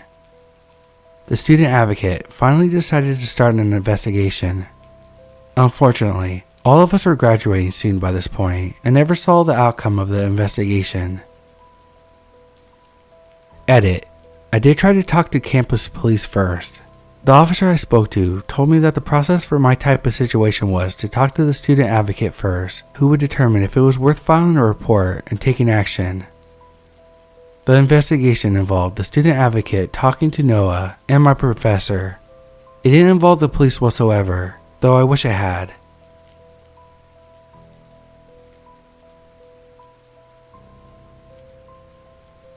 Hi everyone, I'm going to start this post by saying that I haven't told anyone about this whole story, mainly because of fear, but also because the guy I'm going to talk about is the son of one of my dad's friends. I just know for a fact that my father will end up blaming all of this on me. I'm currently a senior in high school and live in a pretty nice town in North Carolina. It all started about a year ago when I was 16. At the time I was working at Starbucks as a barista. It was a Thursday, and surprisingly, the cafe was almost empty. A few minutes before my end of shift, one of my colleagues informed me that a cute guy's here to see you. I was kinda confused. I didn't have a boyfriend at the time. I'm pretty average, so I couldn't imagine a guy would be interested in me. As I turned around, I recognized the boy instantly. Henry, my dad's best friend's son. He was 3 years older than me, and for some reason that I wasn't aware of, he enjoyed making me feel miserable, calling me fat, ugly, and all the other sweet things that you really want to hear as an already insecure teenager. So for obvious reasons, seeing him at my workplace didn't fill me with joy. Now, on a completely objective point of view, he was very good looking, blonde hair, blue eyes, and he knew that he was attractive, which made me want to punch his smirk off his handsome face. Henry was actually there to apologize for being a complete douchebag and confess that he actually really liked me, but he didn't know how to act around me because you radiate such powerful energy. It's really destabilizing. Weird timing, but okay. Being the dumb girl I was, I accepted his apologies, and from that moment on, we kept in touch every day. He would send me good morning and good night texts, give me cute nicknames, and whatever couples do. However, he never asked me to be his girlfriend, but he would introduce himself to others as my one and only true love. Should have seen red flags from the start. He would show up at my place without asking me, at least once a week. I live alone with my dad, who actually really liked the boy, so my old man didn't care about his constant presence at my home. After a few months of our relationship, I decided to call it off. He was being really possessive. He was jealous of my girlfriends, and I discovered that he was in contact with his previous girlfriend and kept on telling me not to worry about it. His reaction wasn't what I expected. He shrugged it off and said, "Okay, whatever you want, babe." Don't get me wrong, I didn't want him to hurt because of me, but he just seemed so nonchalant about it, to the point where it was almost worrying. I thought this story should end there, but oh boy, I was wrong. Even after the breakup, he kept coming over and taking naps on my bed while I wasn't home. When I confronted him about it, he would respond with, "I came to see your dad," or "We're still friends. I don't see what's bothering you." What's bothering me is that if you weren't wearing that expensive ass cologne with a strong ass smell, I wouldn't have known that you came in my room while I was out. I tried to tell my dad that Henry and I weren't together anymore, and that he had no right to come over and make himself at home in my own room. He just laughed and said I was being a drama queen, so I guess you understand why I'm kind of stuck at this point.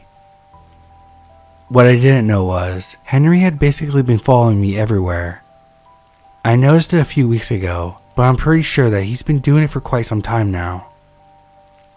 He would follow my car as I was going to school, park his truck in the Starbucks parking lot whenever I was working, and would peek through my bedroom window and leave handprints that I only saw after some time. How did this dumbass chick not notice before? Well, as a horror movie fan and a true crime podcast enthusiast, it's not really unusual to feel observed or spied on. At least I think. Plus, his truck was pretty common, so I couldn't tell if it was him or not. Until a few days ago, my car had a problem with one of its tires, so I had to take the bus for a little while. One morning I got out of my house and saw his truck, and immediately made out his face as he was sitting in the driver's seat, and that's when I connected the dots. My gut feeling going in a frenzy whenever I was out, 3 of my tires being slashed, the handprints on my bedroom window. When the realization hit me, a shiver ran down my spine. I felt paralyzed and tears welled up in my eyes. I felt nauseous and decided that I needed to talk about it to someone, because I've read enough stories about it, and trust me when I tell you that crazy ex-boyfriend plus helpless girl don't work out well together. I made up my mind and told my friend Tyler, who was 5 years older than me and studying law. He unfortunately told me that I couldn't do anything because I didn't have concrete proof and it would be my word versus Henry's. And Henry is a good manipulator. Now I'm stuck because I don't know what to do. I tried to take pictures of his car, but due to lack of light in my neighborhood, I never managed to snap one in which we could recognize him. Whenever he's parked in front of my house and we make eye contact, he usually starts driving off quickly. I haven't seen him in 3 days, however my gut feeling is still making me go crazy. So, crazy Henry, let's not meet again, but who knows when he'll show up again.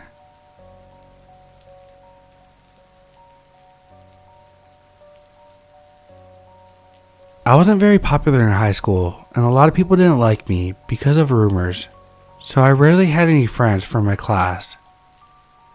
After the whole bullying, I decided to sign up for French class to avoid drama. First day of French class, I made friends with a girl named Alyssa. After a few weeks of being friends with Alyssa, I started noticing how weird she was acting, and I was about to ask her what's wrong when she put her hand over my mouth and threw me in some bushes. I was about to yell when she told me to shut up, and of course I was confused. She lets out a sigh of relief, and I was asking what's wrong. She then shamelessly tells me how she has a stalker, and how she's been having a stalker since the beginning of the year, and that's why she doesn't have any friends, because he becomes her friend's stalkers too. I held her hand and told her that I wouldn't leave her side no matter what, and that made her happy. Months after the stalker talk, we made a friend group called the Fam Squad. I know, cringe. We would hang out almost every day. I never really noticed the stalker until he would show up to places we would go. The thing is, no one told him. He would show up to our friend Sebastian's house and pool. He kept stalking all of us, buying gifts, buying food for us, randomly photobombing us, and drawing creepy pictures of us, especially of Alyssa and him being together. I later found out that he had a hard drive of pictures of Alyssa, and that everyone else was cut off or had a huge red X over their face. The day I will always remember was the 4th of July. Sebastian invited us over to his house to celebrate by swimming, lighting fireworks, and cooking hamburgers and hot dogs. I was in charge of the chips and drinks, and everyone else was in charge of everything else. Our friend Daniel was supposed to bring the hamburger meat, but he forgot, But lo and behold, the stalker pops up out of the bush with hamburger meat. Everyone was freaked out and asked if anyone told him about our plans. Everyone said no. We were hungry, so we accepted the hamburger meat, and everything was fine until Alyssa made an announcement that her and Daniel were dating. Everyone was happy, but when I looked at the stalker, he was glaring at Daniel, and I knew he was up to something. After eating, everyone decided to relax, except for Daniel and I. We jumped into the pool together, but I was on one end, and Daniel was on the other end. I was popping up from the water, but I didn't see Daniel at first and thought he was swimming towards me to pick me up and throw me back into the water, so I decided to put on goggles and beat him to it. But what I saw was something unexpected. Daniel was swimming towards me, and halfway there, the stalker jumped into the pool on top of Daniel and stepped on him, not letting him get up, and I could see the fear in Daniel's eyes. I started to swim towards Daniel and tried to move his leg off of him, but I wasn't strong enough. I started panicking, seeing Daniel lose his breath, and decided to bite the stalker's leg, and of course he yelped and took his leg off of Daniel. I swam to the surface with Daniel and gave him mouth to mouth, and luckily Daniel coughed out the water and started breathing. He hugged me and everyone asked what happened. We told him what the stalker did, but before everyone could chew out the stalker, he was gone. Ever since that day we haven't seen him, but I'll never forget how he almost murdered someone.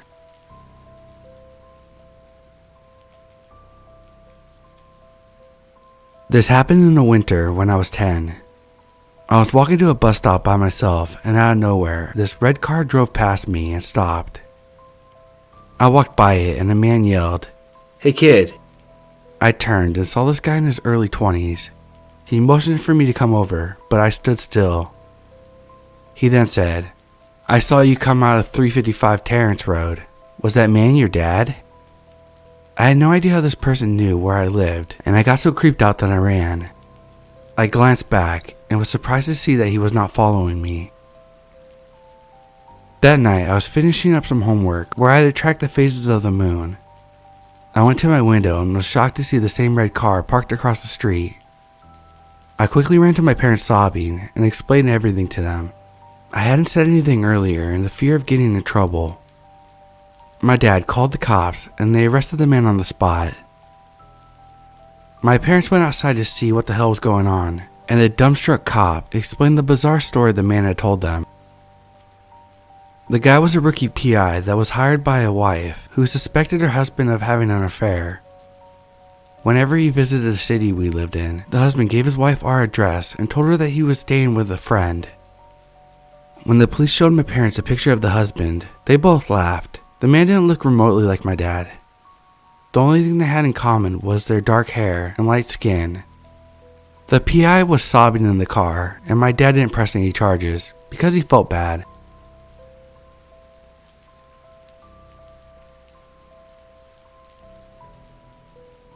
I live in a small town in the UK and had to get a bus into work every day. I was around 18 at the time. Early in the morning, whilst I waited for my bus, another would turn up doing a different route and stop for about 5 minutes, as it was always early. I had been using the stop for almost 2 years. One morning at the bus stop, I noticed a girl around my age on the park bus who kept looking at me and had her phone camera pointed towards me. I'd never seen her before and knew most of the people on there, as it was never busy in an early route. I thought it was a bit strange, but figured she may have just been holding her phone in a weird position, so I ignored her. However, over the next couple weeks, I would see her irregularly on the bus, but she was always looking at me and had her phone pointed to me too, holding it at a low height, as if trying to hide it. The first few times I kept ignoring it, and thought maybe my hair is weird today, or maybe my makeup is. This continued for a few weeks of her turning up and watching me, even when I sat on the opposite side of the bus. Eventually I had enough, and I was getting creeped out, starting to generally believe that she was either videoing me or taking pictures. One morning I decided to get my phone out, directed it at her, and pretended to take a video. I made eye contact with her and pointed to my phone. She then put her phone away and didn't look at me again. The weirdest part is I continued to see that bus for another year and never saw her again after that. Either she was innocent and I terrified her, or she was up to something weird.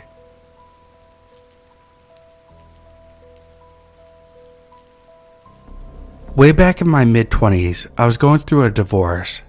I pretty much lost everything except for my futon and a TV.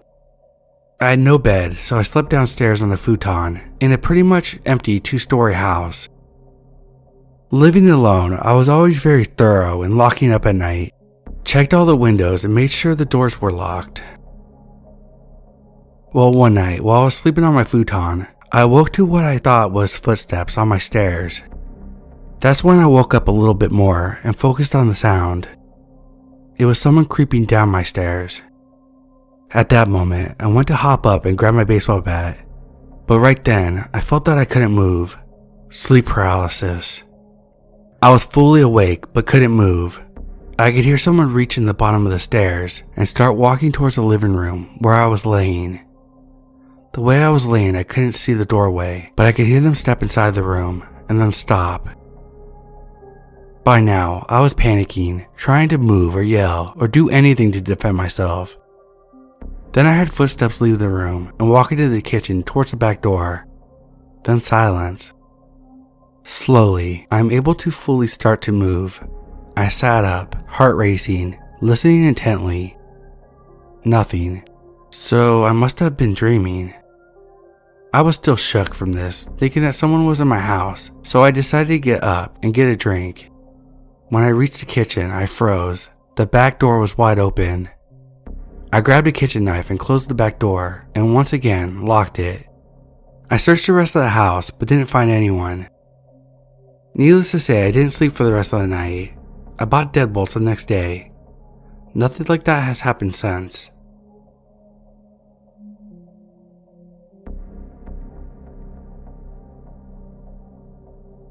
I live with my partner in a city of about 80,000 people. We were super lucky to find a fairly cheap apartment after his parents kicked us out. That's another story. Anyways, he worked the night shift while I worked the day shift, so I was awake for a few hours, then off to bed. In this time, I would go home, take a shower, spend some time with him cuddling before I woke him up for work. Then I would just watch some TV or play video games before bed. This was fine until we went and walked around our building. This is when I found handprints. It was 9 apartments in an L shape. One was by itself, a little bigger, more like an office building. I think they used to be models, is what we were told by the front office. The 4 were in line, another 4 were in another. We were in the first apartment next to the separated one, so there was an alleyway type place between. I distinctly remember a night where it was raining, and I loved the sound, so I cracked a window a couple inches while I played Minecraft. We had a sheet over our window since we hadn't put up a curtain yet, so I couldn't see out and people couldn't see in. I started feeling an overwhelming sense of fear, and like I very much wanted to stay away from the window, but decided to close it and keep the lights on. I didn't look out at this time, but I closed it without putting my hands behind the sheet. If there was something there, I didn't want them to know that I was a small female alone at the time.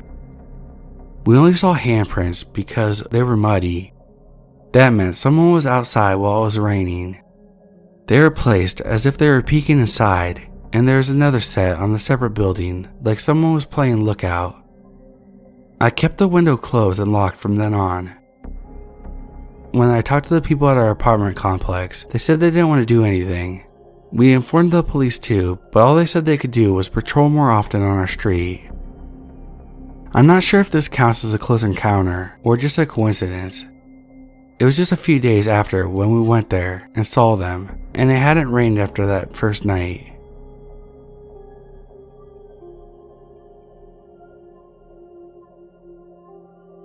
Just found this subreddit and I've had a great time reading everyone's posts.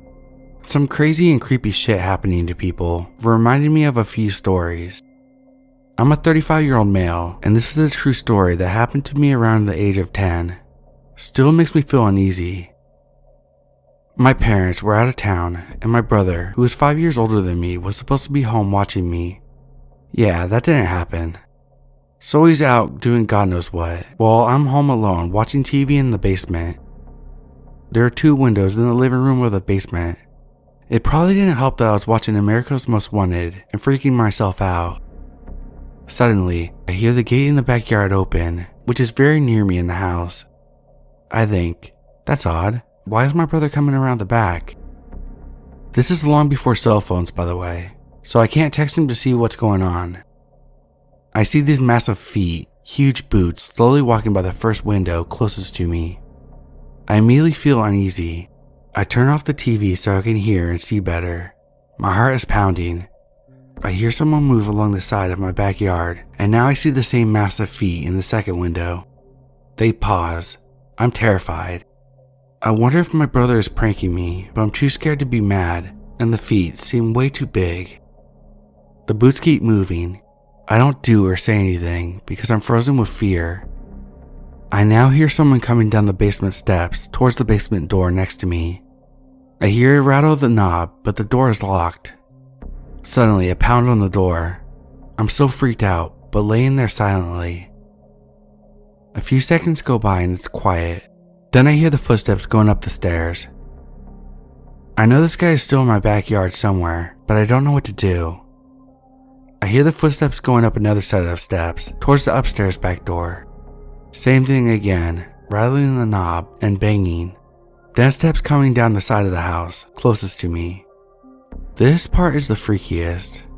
The boots stop at the closest window to me, and I see his knees bend, crouch down and look in the window. I was so scared I threw the blanket over my whole body, just hoping to disappear. It was quiet for some time, and I didn't dare move. I was certain that he was looking at me from above and felt this uncanny feeling of being watched. Moments later, I heard the gate shut and he was gone. I have no idea what would have happened if one of those doors was unlocked. Also, I'm still pissed at my asshole brother for leaving me alone that night.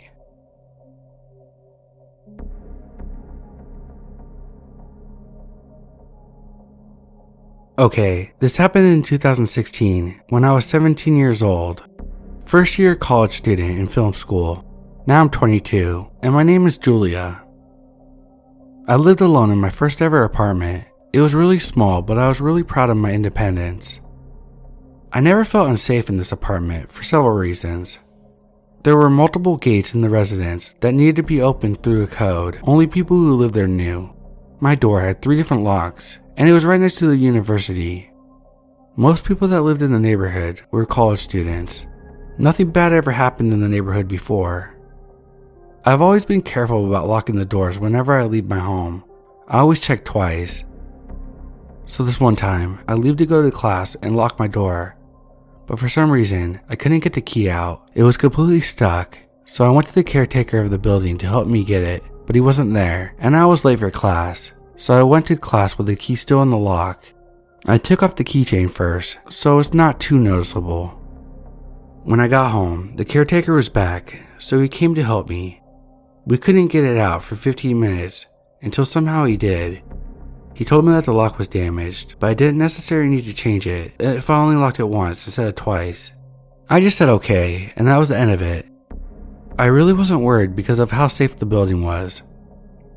Flash forward 2 months later, I'm taking out the trash one night at 11 p.m. while on the phone with my sister.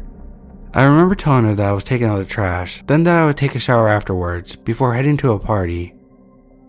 As I said, I always lock the door, even to take out the trash. Because of my lock being damaged, I only locked it once. When I got back to my apartment, I found the door unlocked, which immediately alarmed me. So I went into my apartment and locked the door immediately. When you walk into my apartment, which is just 215 square feet, you have the main room in front of you and the bathroom door immediately to your left. I had left the bathroom door slightly open, enough so you could see a man in my shower turning his back to me. Naturally, when I saw this, I tried to open the door and leave as fast as possible. Except my main lock was damaged from 2 months earlier and I couldn't get it open, no matter how hard I tried. In this moment, all I could think of was the fact that I had to leave as fast as possible.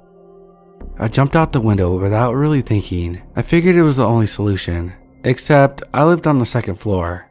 I completely smashed my ankles on the landing. I started running whichever way I could, and when I got a little further from the building, I looked back and the man was there, at my window, watching me run away. I thought of two possible outcomes. Either this man was going to jump down and chase me, and I wouldn't get far with my twisted ankles, or he would just get scared of the height and being locked in my apartment. Thankfully, he picked option 2. I went and hid in a bush a little further and called the police, who arrived in just about 10 minutes because I live close to the station. They pushed my door open, and the man was just sitting there on my couch, holding a kitchen knife, waiting for me to come back, like he didn't think I was going to call the police. They arrested the guy, and later told me that he had already been arrested for sexual assault, rape, attempted kidnapping, and attempted murder. They also told me how everything had happened. Like I said, it was a friendly neighborhood with mostly college students. So he got inside the building by other people holding the door open for him. He then heard me telling my sister that I was going to take a shower, which is why he was waiting for me in the bathroom. He picked my lock while I was taking out the trash. He had apparently noticed me on the school campus and followed me to my house several times before succeeding to actually come in. I don't live there anymore, but after that, to get into the building, we need identifications proving that we live there. Building IDs were created, and you had to scan them every time. It was the only way to go inside the building. Nothing bad ever happened in the neighborhood after that.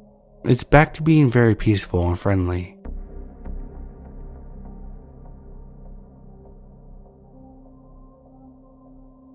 When I was little, around 4 years old, I lived in Okinawa, Japan, with my Japanese mother and my American father, who at the time was stationed at one of the military bases on the island. We lived off base in a house, and things were great. Before I get into the story, let me give you a little background information. Before I was born, my mother was dealing with a yakuza for some time, and ended up owing them money. She managed to get out of the situation without paying them when she got with my Marine father, and the yakuza never would hurt Americans, so my mother knew that she would be safe as long as she was with him and on the military base. I have no idea why we lived off the base at the time when I was born, but we did. So one evening, I was in my room upstairs playing when my mother comes in, frantically shutting the door behind her, locking it, and turning off all the lights. She tells me to be quiet when I ask her what the matter was, and scoots next to me. I can hear her silently crying. My father was at work at the time of the incident. My mother and I heard the front door slam and then footsteps walking up the stairs. We see the silhouette of a person walking down the hallway from the light peeking from underneath my bedroom door. My mother, who was panicking like crazy and praying in her mother tongue, gets a hanger to use for a weapon. At this point, I'm crying like crazy. The doorknob starts to jiggle and jiggle and jiggle until it stops. We believe they're gone now, but we did not dare leave until the police came, and that's all I remember. As an adult now, it took me years to put the story together. My mom still denies it like she does when I ask her about certain parts of her past. My dad doesn't even bother answering the question and just disregards it. I know what happened, and even if it wasn't the yakuza, someone other than my father came into my house and tried to get in my room. Thankfully, they didn't.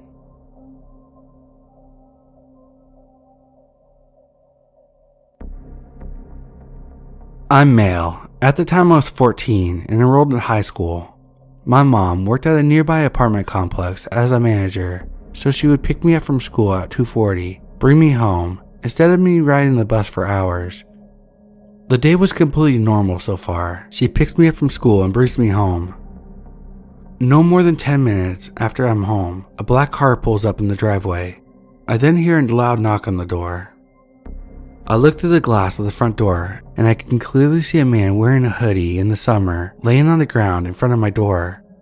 I guess he assumed that he was completely obscured because my mom had a reef on the door, and the space between the window and the bottom of the door was wide enough that someone could probably assume I couldn't see them. While I saw him, I ran and grabbed the house phone and called the police from the kitchen where I could see the car. I had a machete. I was a teenager that thought swords and stuff were cool. Don't judge me. I waited around the corner of the door while still on the phone with the police. At this point, the man knocks again, so I took matters in my own hand. I yelled as loud as I can, "Leave now or I'll fucking kill you." I had a pretty deep voice for my age, so I guess he thought I was a full-grown man. This man got up and hauled ass like an Olympic sprinter. So about 3 minutes or so pass and the police get to my house. We had no cameras or anything, so there was really nothing to go off to pursue this person. The cops pretty much tell me that I handled the situation pretty well, and the law's about self-defense. The man never returns, and that's the end of my story. I've looked back on it a lot over the years, and this man almost certainly wanted to rob us.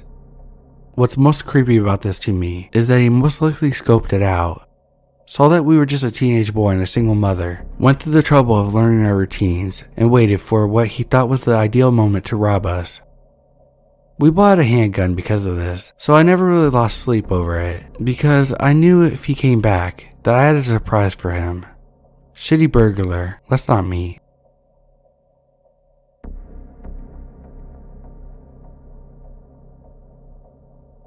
This is something that happened to my family and I in 2007 or so.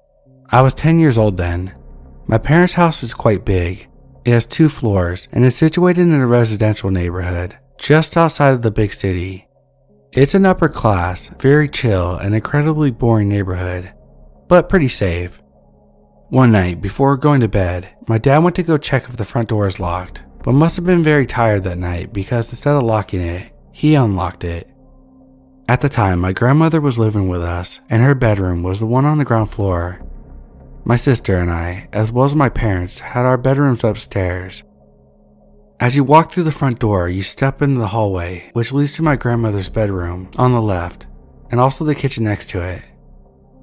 If you make a right, you walk into the living room, where you can go upstairs onto the other floors.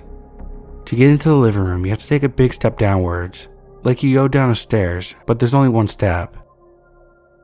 In the middle of the night, my grandmother hears a loud bang. She gets out of her bedroom and looks around to see what happened. No one else heard this. At first, she couldn't see much because the only source of light was the moonlight shining through the windows.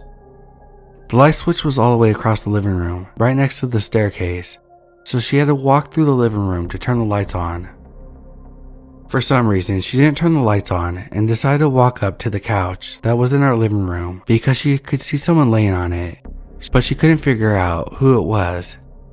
She thought my mom must have been in an argument with my dad, and she came downstairs to sleep on the couch. It wasn't my mom, it was a stranger. The loud bang she heard was the person falling off the step that landed onto the living room floor. You wouldn't expect it being there. You would just think that it was flat ground, so they fell pretty bad. It just didn't cross her mind that it could be someone who broke into our home. Who breaks into someone's house and decides to sleep on the couch? It's so random. So my grandma goes up to the person, touches them gently, and asks them what's going on, why is she sleeping there and not in her room, thinking that it was her daughter, my mom. The intruder is a woman around her 50s. She mumbles some random words, and my grandmother realized immediately that the woman trying to sleep on the couch wasn't my mom. She also reeked of alcohol. At this point, she goes upstairs to my parents' bedroom and tells them that there's a stranger sleeping on the couch in the living room. My parents freak out, and my dad proceeds to take his sword off the wall. My mom was hanging on my dad from behind as he slowly walked downstairs with the sword in his hands. He tapped the woman with the sword while she was still laying there. She was drunk out of her mind. He started shouting at her, asking what she was doing in her house. She was barefoot, and it was wintertime, so she must have walked through snow without shoes. At this point, my dad realizes that it's just a homeless person seeking shelter as it's very cold outside, and she wasn't properly dressed for it. She was so scared and was begging my dad not to hurt her. They eventually called the police, and they took her with them. I don't know what happened to her after that, if she was arrested or not, but I never saw her again. My sister and I slept through this mess, which is a bit concerning, and our parents told us what happened the next morning. It was a bit unnerving thinking that if my grandma wouldn't have heard the loud bang, who knows what this woman would have done while we were all sleeping. So when I was younger, middle school, I had just came home from school. I ate, studied, and then had to go to my English class. I'm Greek, so English is my second language. Before I left, I removed my bed sheets and prepared a new set for when I came back and changed my clothes. I had left my new bed sheets and old clothes on my bed. When I left, there was no one home, and until we came back, no one had been in the house. So we returned and I go into my room only to find out that all my clothes and bed sheets were gone. At first, I just thought maybe I didn't remember correctly and I had put them in the laundry. So I checked and they weren't there, nor were my bed sheets. We checked the house for days and couldn't find a trace of them. We ruled out the possibility of a thief because my PSP was on my desk in plain sight and it was still there when I returned, and nothing else was missing. Flash forward a couple of weeks, my mom discovers that a set of her bed sheets are missing too. Again, same deal. It was there and then it wasn't. So to this day, we still don't know what happened or found those clothes. Not very creepy, but it's very weird and puzzling.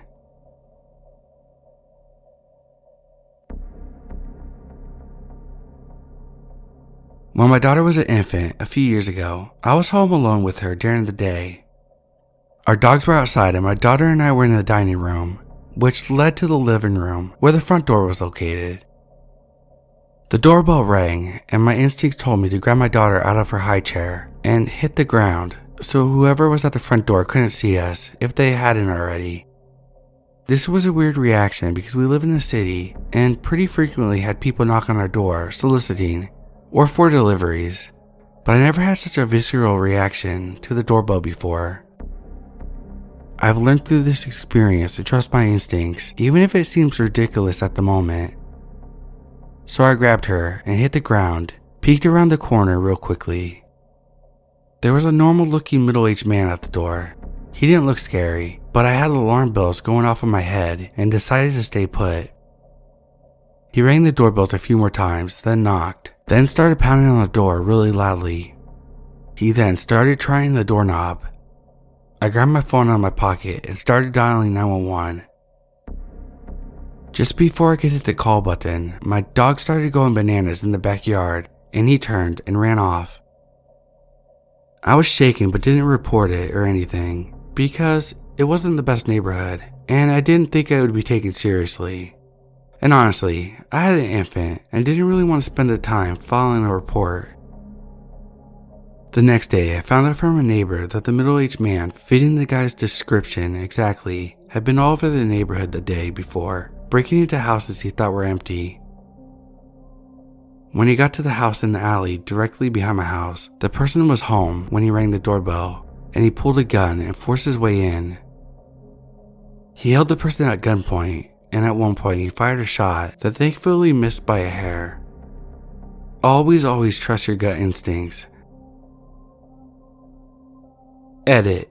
Yes, I do regret not filing a police report, and in retrospect, I absolutely should have done so.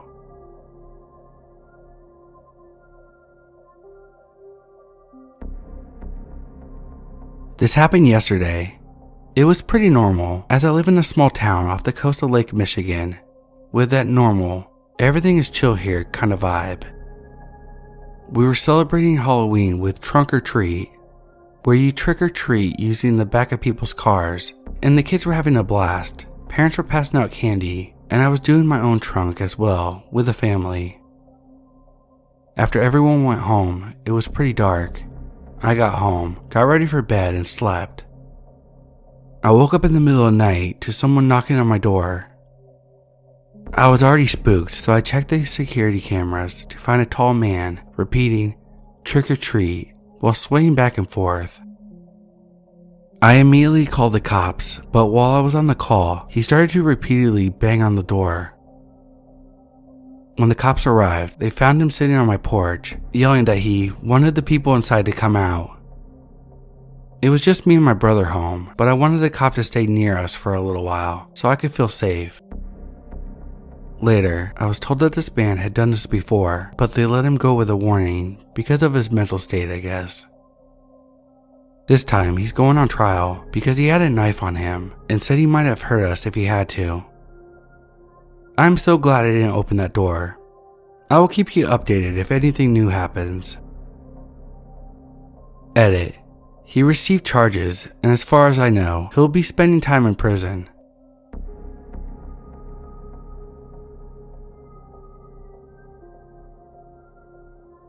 When I was 11, my grandma had a friend from work who always gave me a weird vibe. He would show up to my house right after my grandma and him got off work. Now, he lived in a different city than me, so he would have to make 2 trips to go home. When he showed up, he would watch my grandmother sleep for like 5 minutes before waking her up. The reason why I would let him in is because my grandma half asleep would just say, "Let him in," and then she would fall back asleep. My grandma would leave the bathroom door open when she changed out of her uniform, because I would be in my room when she got home, or on the couch watching TV. So sometimes my grandma's friend would come in and go to the bathroom. He was weird. The main event happened when I had family out of state coming to my hometown. They were staying at my Aunt Linda's house. My Aunt Candace, from out of state, wanted to go fishing with my grandma. So I was home alone because they left early in the morning and I didn't feel like getting up to fish because I hate fishing. So at about 12:30 my grandma's friend shows up and doesn't leave when my grandma's car is gone. So then I think he's just being weird and he'll leave. I was sitting on the couch watching TV, then I hear a loud bang. I live next to a highway so I didn't think much of it, but then it happened again. I see my dog run into the laundry room, which leads to our basement and back door. I go outside to see what happened, and I see the back door that's supposed to be nailed shut, wide open. Being a child, I run to the front yard. Then I see my grandma's friend isn't in his car. I then call my cousin, and she and her kid, who is also my cousin, came over. They jump out of the car and run to the backyard. It's important to know that my cousin, who is an adult, worked with my grandma. So when she goes to the backyard and sees him just casually walking out of my house, she says, "George, why are you here?" He looks startled to see her, then says, "Oh, I just had to use the bathroom." My cousin followed him to his car. We looked at what he did. He removed the nails that nailed the door shut and then burst the bottom panel to the second door open.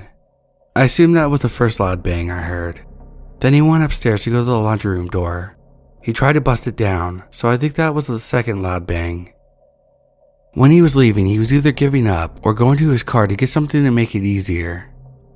I called my grandma, and she went to my Aunt Linda's house, which is where I went after he broke into my house. She stopped being friends with him and never spoke to him again.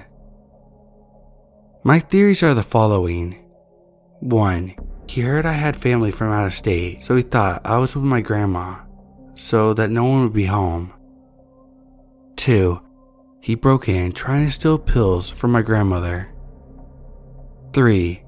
Because of the other weird things he did, like watching my grandmother sleep, I think he was trying to steal her bra or panties. That's my story. I hope you enjoyed it, and stay safe. Also, stop being friends with someone if your kid says that they watch you sleep.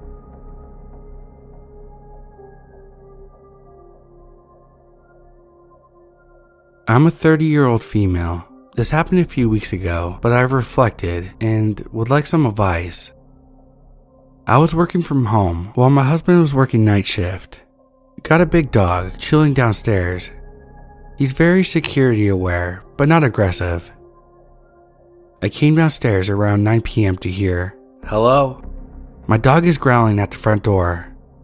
Me being a stupid idiot decides to open the door a crack and peep at whoever's yelling up a fucking storm. Dog behind me. It's some weird hippie-ish looking lady. "Oh, I just moved around the corner. Aren't all the neighbors horrible here?" No, we love living here." "Oh." At this point, a beautiful chocolate lab appears out of nowhere from behind her and barges my door open, proceeds to have a sniff and wander into my living room. And this is where I fucked up. "Oh, Coco, Come here, silly girl. Oh, isn't she cheeky? No worries. Come in and get her. The lady then sits her ass down in my hallway. I get the lab out of my living room. Well, here she is. What a sweet girl. For context, my dog was in love with Coco at first sight and was being very gentle, no barks. Long story short, the crazy lady would not be moved. I spent 20 minutes trying to get her out of my house. She was asking my exact age, lots of personal stuff I did not tell her, including my real name. I finally got her to leave my property by saying, "Oh, my partner just texted me. He'll be back in 5 minutes." She left. I called my parents and best friend who were here in minutes. Didn't sleep well for 3 days, have not seen her since. My question is, does anyone else think she was not introducing herself to new neighbors, but in fact a burglar casing a home? I'm convinced that she was. Scary as fuck.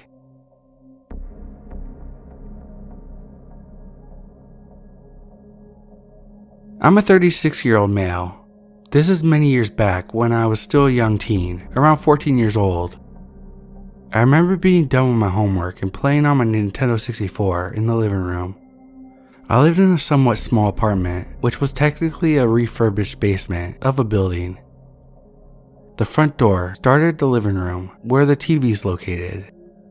The TV faced inward, so that meant I would be facing the door at all times, whenever playing video games. Anyway, when the front door moved, I noticed immediately. I muted the TV and crept towards the door, positioning myself right in front of it. The door started inching itself open, as if someone was trying to push it open, slowly. After a few seconds, I slammed the door shut and locked it. I heard rustling noises and some jingling sounds. It sounded like either a dog shaking itself dry with some chains on, or a person shaking a bag of keys. I was ready to push back with all my 14-year-old might. Luckily, whoever it was on the other end of the door stomped up the stairs and out the apartment main entrance. I don't know who that was or what they wanted, but I'm glad they didn't try to break in again. I feel quite lucky that nothing else came out of it, but it's still unnerving to think about.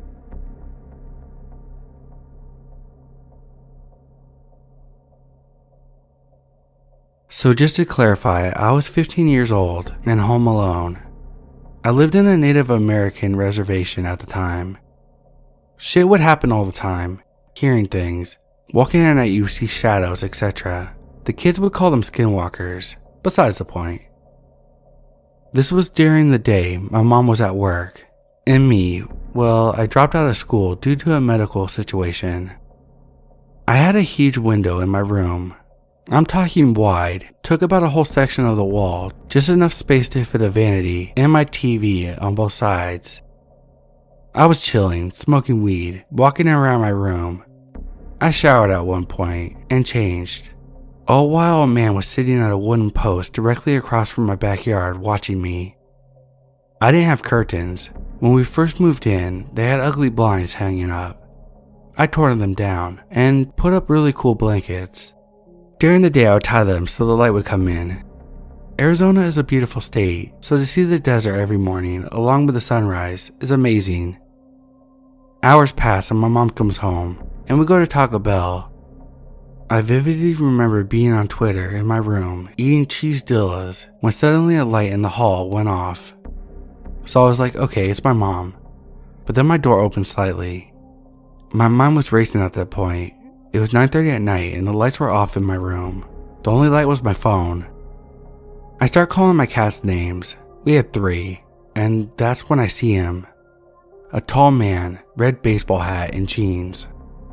I was going through a hard time, so I had a depression pit and started screaming and throwing hangers and empty soda cans, screaming for my mom. Her room was right next to mine. She comes out and flips my light on, and there's no one there. I'm telling her to call the police. There's a man in my room.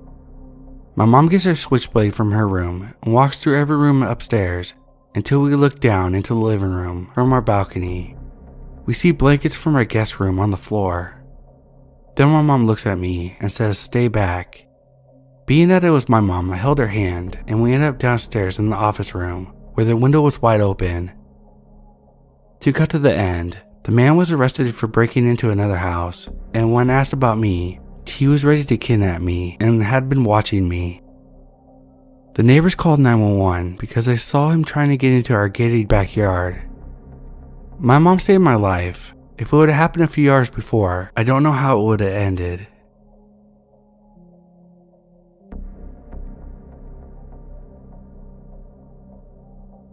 This happened only 30 minutes ago. My cousin and I are working college students and spend every Friday night hanging out together to recharge for the week. We order food, watch K-dramas and K-pop videos, and so on. I live in the neighborhood across from her, so I never minded leaving late.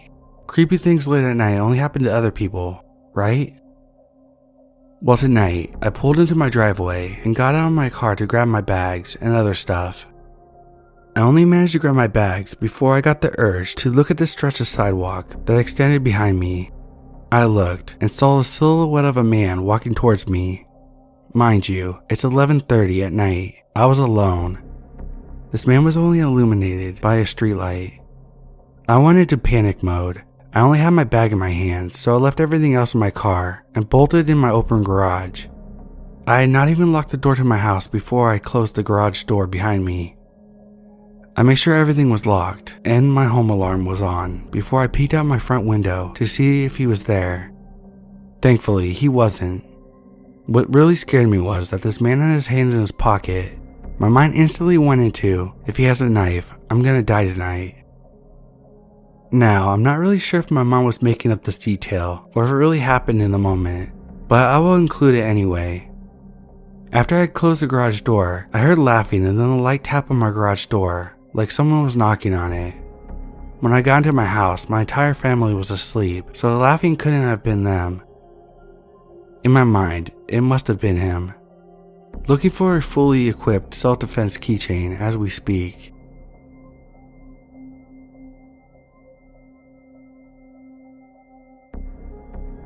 This is my friend's story, with her permission as she doesn't have read it.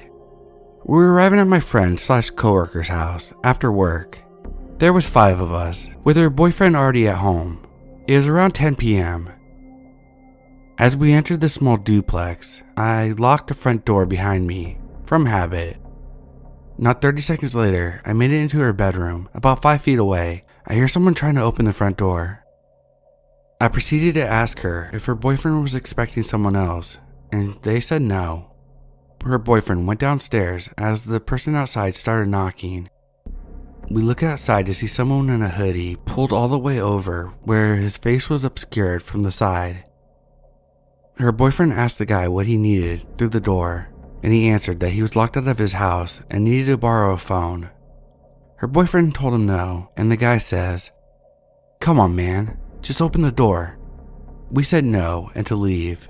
There was a 24-hour gas station literally across the street. 15 minutes later, I see someone peek in the living room, and someone tried to get the door open. We all come to the door and yell through it, telling him to leave. He keeps saying, "I don't know why you can't just open the door. Just open the door and let me use your phone." We say no, and he eventually left. While he was outnumbered, we didn't know if there was someone with him hiding, or if he had a weapon, etc. It mainly freaked me out because he was trying to open the door before knocking.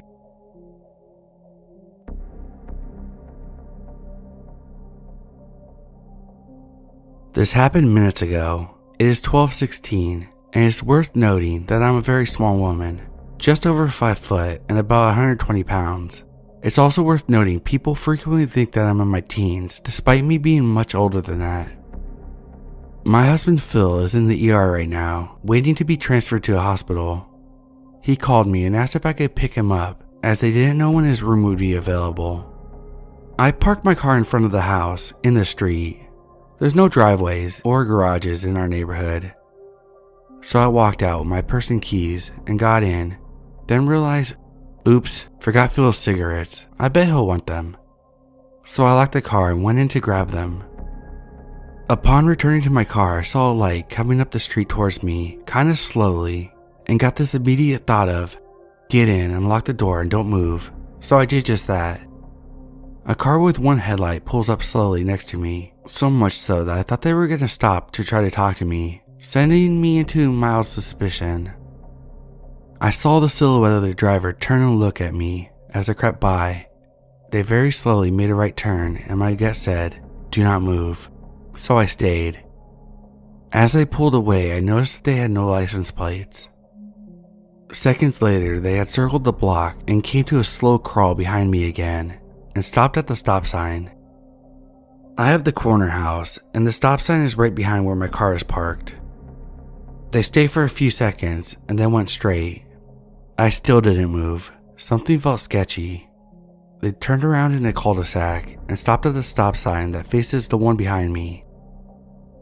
They continued to sit there and I could see them staring at my car, but I couldn't see their faces, just silhouettes. I decided to call my husband and he, sounding much more awake now, told me, "Get out and run. Get in the house and lock the deadbolt. Give my pistol." I started to open my driver's side door and the car pulled forward a little faster than before. I pulled the door closed and locked it and told P what happened. He told me not to hang up and to get my ass in the house stat. I climbed over the center console, out of the passenger door and ran right up to my door, fumbling with my keys and lock, but managed to get it open. The car with the missing headlight was creeping so gingerly towards the house. Keep in mind, they're only across the street, so they are really close. I got inside and locked the door. I looked out the window to the side of the door and saw them speed out of there. They didn't come back as far as I can tell, but I had my curtains drawn, so I'm not so positive. I got the gut feeling that they were waiting for me to drive away so they could break in, or maybe so they could follow me. Perhaps I'm just being paranoid and they were lost, but my gut feels they weren't innocently looking for something.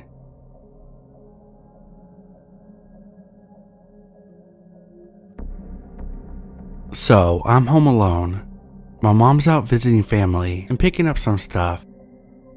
I'm chilling, playing Animal Crossing, with my dog Ty laying on my bed, keeping me company. Ty suddenly bolts up, heckles raised, and growling, which is rare for him to do. He's only done it once before. I hear someone downstairs shout, "Hello," and me being stupid, I shouted back. I went downstairs to see two guys outside looking through the window, so I went and opened the door to see what they wanted, since I was expecting a package. They immediately started with, "Hi, we have a warrant for the electrical meter," and it immediately felt off. So I did the only thing I could think of. I told them that I'm underage and home alone, with Ty currently watching them through the window. I said I'll call my mom, shut the door, and try to lock it, but I couldn't. The lock wouldn't turn. So I called my mom. I explained what was going on, and I barricaded the door so no one could move the handle down. After a few minutes, I managed to turn and lock the door. I went upstairs to check the cameras, and lo and behold, it showed 3 men standing outside the door, occasionally looking at the cameras and trying to stay hidden. At one point, you could see 2 of them enter the house. They quickly ran out and shut the door. This was the same time Ty went downstairs. As I kept watching the playback, I saw a van door open and shut, so I think there was 4 people. I have no idea who these men were or how they unlocked the door, and I'm never going to open the door without a weapon nearby. 3 hours later, my mom comes back home and watched the footage. The men had brought a dog bar, the one that the dog pound uses, with a long bar and the snare bit on one end. She suspects that they picked the lock on the front door, so it couldn't lock. Thankfully, I've watched a lot of movies and tutorials on how to barricade a door, so they couldn't get in.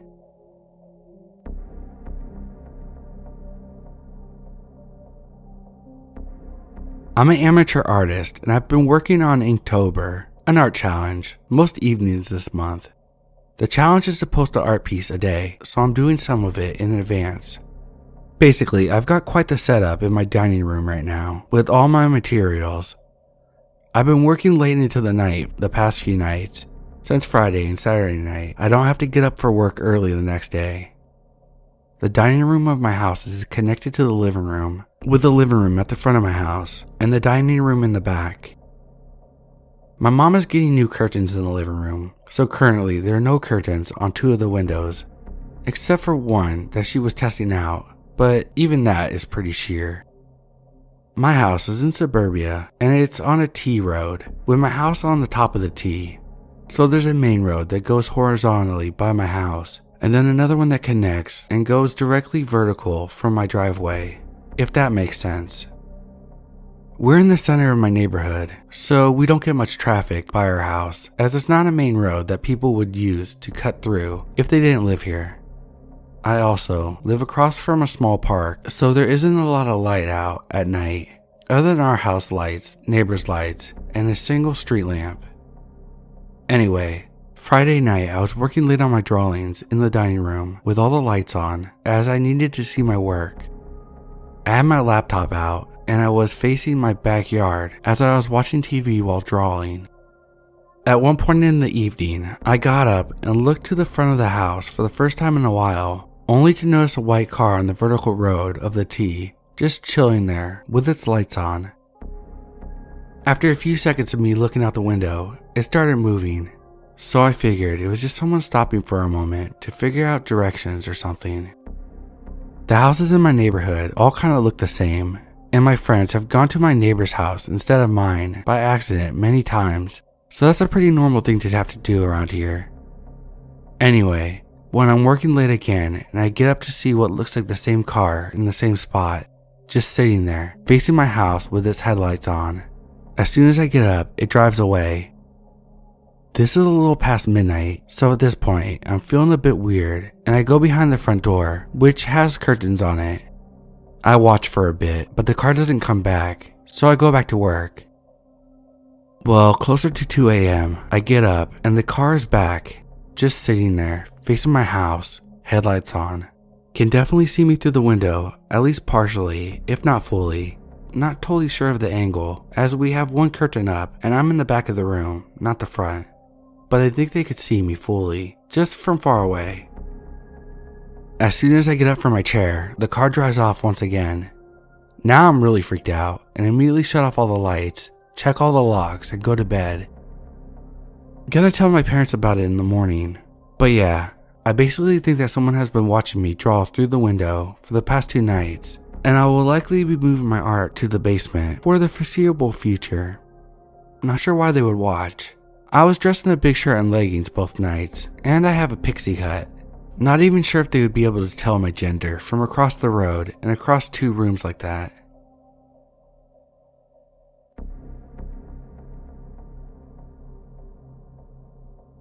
This is actually a true story. It just happened, and I'm typing this out now because I need to process how insane it was. We had a Halloween party this year. It ran pretty late, and the last few people were leaving around 3 a.m. I was chilling out front, and a dude that no one knew was sweeping up cans and cigarettes everyone left outside. I live in the city, so this isn't uncommon. He wasn't homeless, but he was clearly down on his luck and looking for tips. I didn't have any cash, but my roommate Mike ran inside to grab change for him. It ended up only being literal change, but I hung out and offered him a cigarette and chatted with him. He told me he was pretty much on his last chance. It's hard to get a job on parole. He's just doing whatever he can.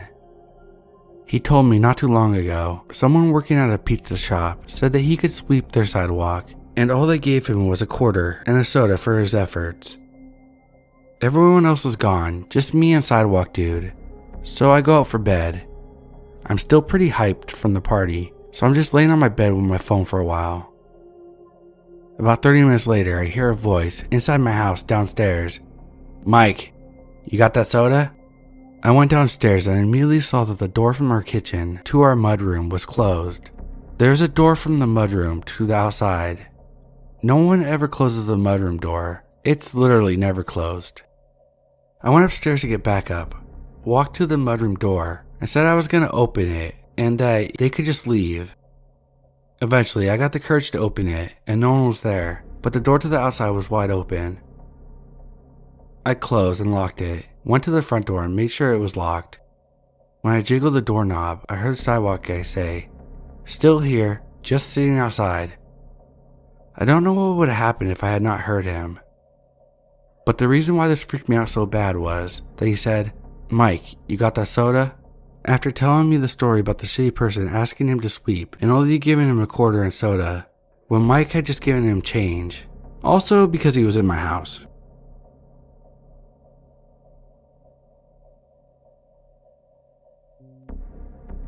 I used to live in a trailer park during my sophomore year of college.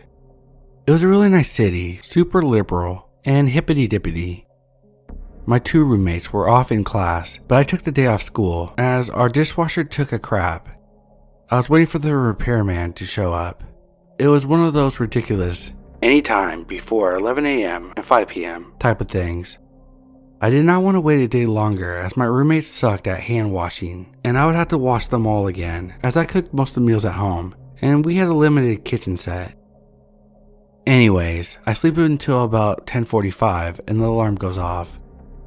I probably dicked around for a few more minutes, then got in the shower, not expecting the repairman to be around until afternoon.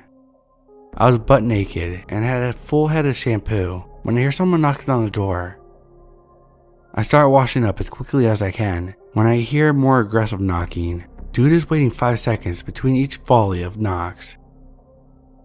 Thinking he must have been knocking for a while and I didn't hear him because I was in the shower, I was feeling bad for making him wait.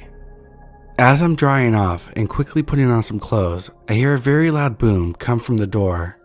I kind of second guessed myself and thought, did I really just hear that?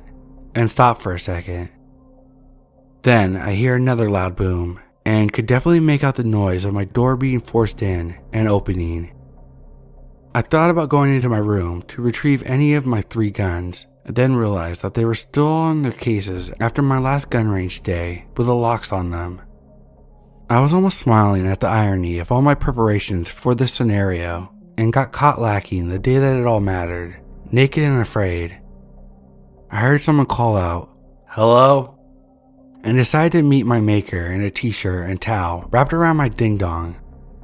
I figured if there was a fight coming, maybe they would second guess getting half-naked washed nuts rubbed all over them. I walked down the hallway and leaned out the kitchen, which has vision of the front door. My door had been smashed in alright. The wood frame was shredded. I caught a gaze of a scrawny man, about my size, 5'10", holding a sledgehammer, standing just beside the ruined door.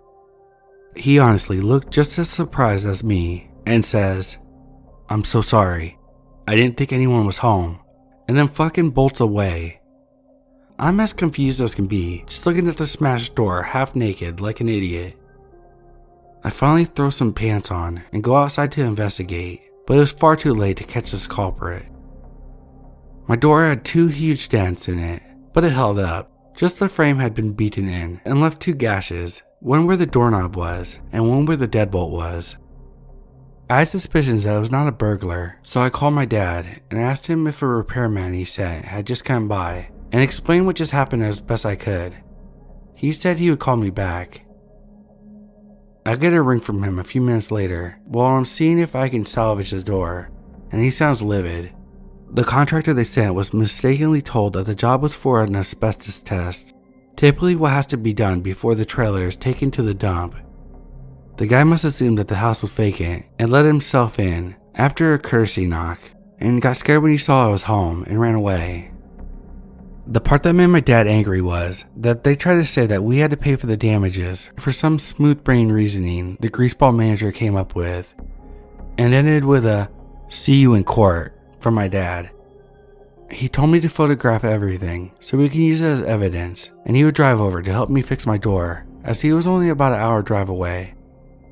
It all ended with the contracting company deciding to cough up $200 instead of going to court. And the cherry on top was they sent the man that beat down my door to give me the most awkward and rehearsed apology. I was reminded of the story as I drove past their office today and saw their doors were shattered and everything was gone. Hopefully they're out of business and no longer sledging doors in for a surprise asbestos test.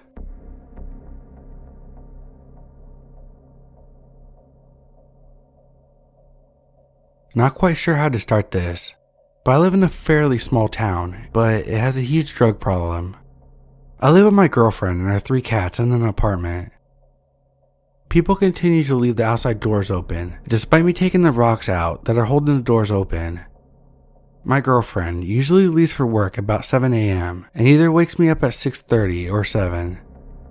This morning I was watching TV on the couch in my underwear when I heard a light knock on the door. I thought maybe it was my girlfriend, so I checked my phone, but she didn't text. It was around 7:40, so she would have already been gone or had come home because her ride didn't show. I grabbed my firearm, Glock 19, in my holster. I checked the door. I'm not paranoid, and I didn't think anything was wrong. I was just gonna set it on the table by the front door. I opened the door with my right hand, the one that the firearm's in, and there was this man there with some packages. I asked him what's up, and he said that he had some packages. He started looking down the hall both ways, and he saw my face and the fact that I wasn't dressed, and kept saying he had packages and seemed like he wanted me to open the door more. Like I said earlier, I have 3 cats, and cats are curious. One tried to get out and I grabbed it with both hands and moved her back in. I guess the guy saw the gun in my hand and suddenly changed his tune. Oh sorry, wrong apartment. I got the wrong place. Even though he had been there for a few seconds, and we even made eye contact a few times. One thought I had when I saw him first was, oh, delivery guy. Then I remembered they leave all the packages by the mailbox. Super weird.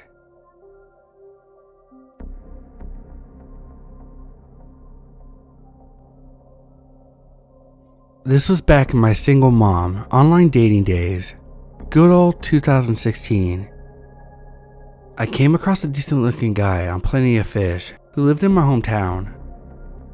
I did all the right things, Googled him, checked his social media, chatted for a few weeks before meeting, and then met in public. The guy, I'll call him Mike, seemed very nice, even bought a small toy for my toddler son. There just wasn't really a romantic connection. We both agreed that being friends was a better idea and carried on chatting through text. I continued my pursuit of a relationship and my friendship with Mike for probably a few weeks when a family friend called my mother frantically about a post she had seen on Craigslist about me.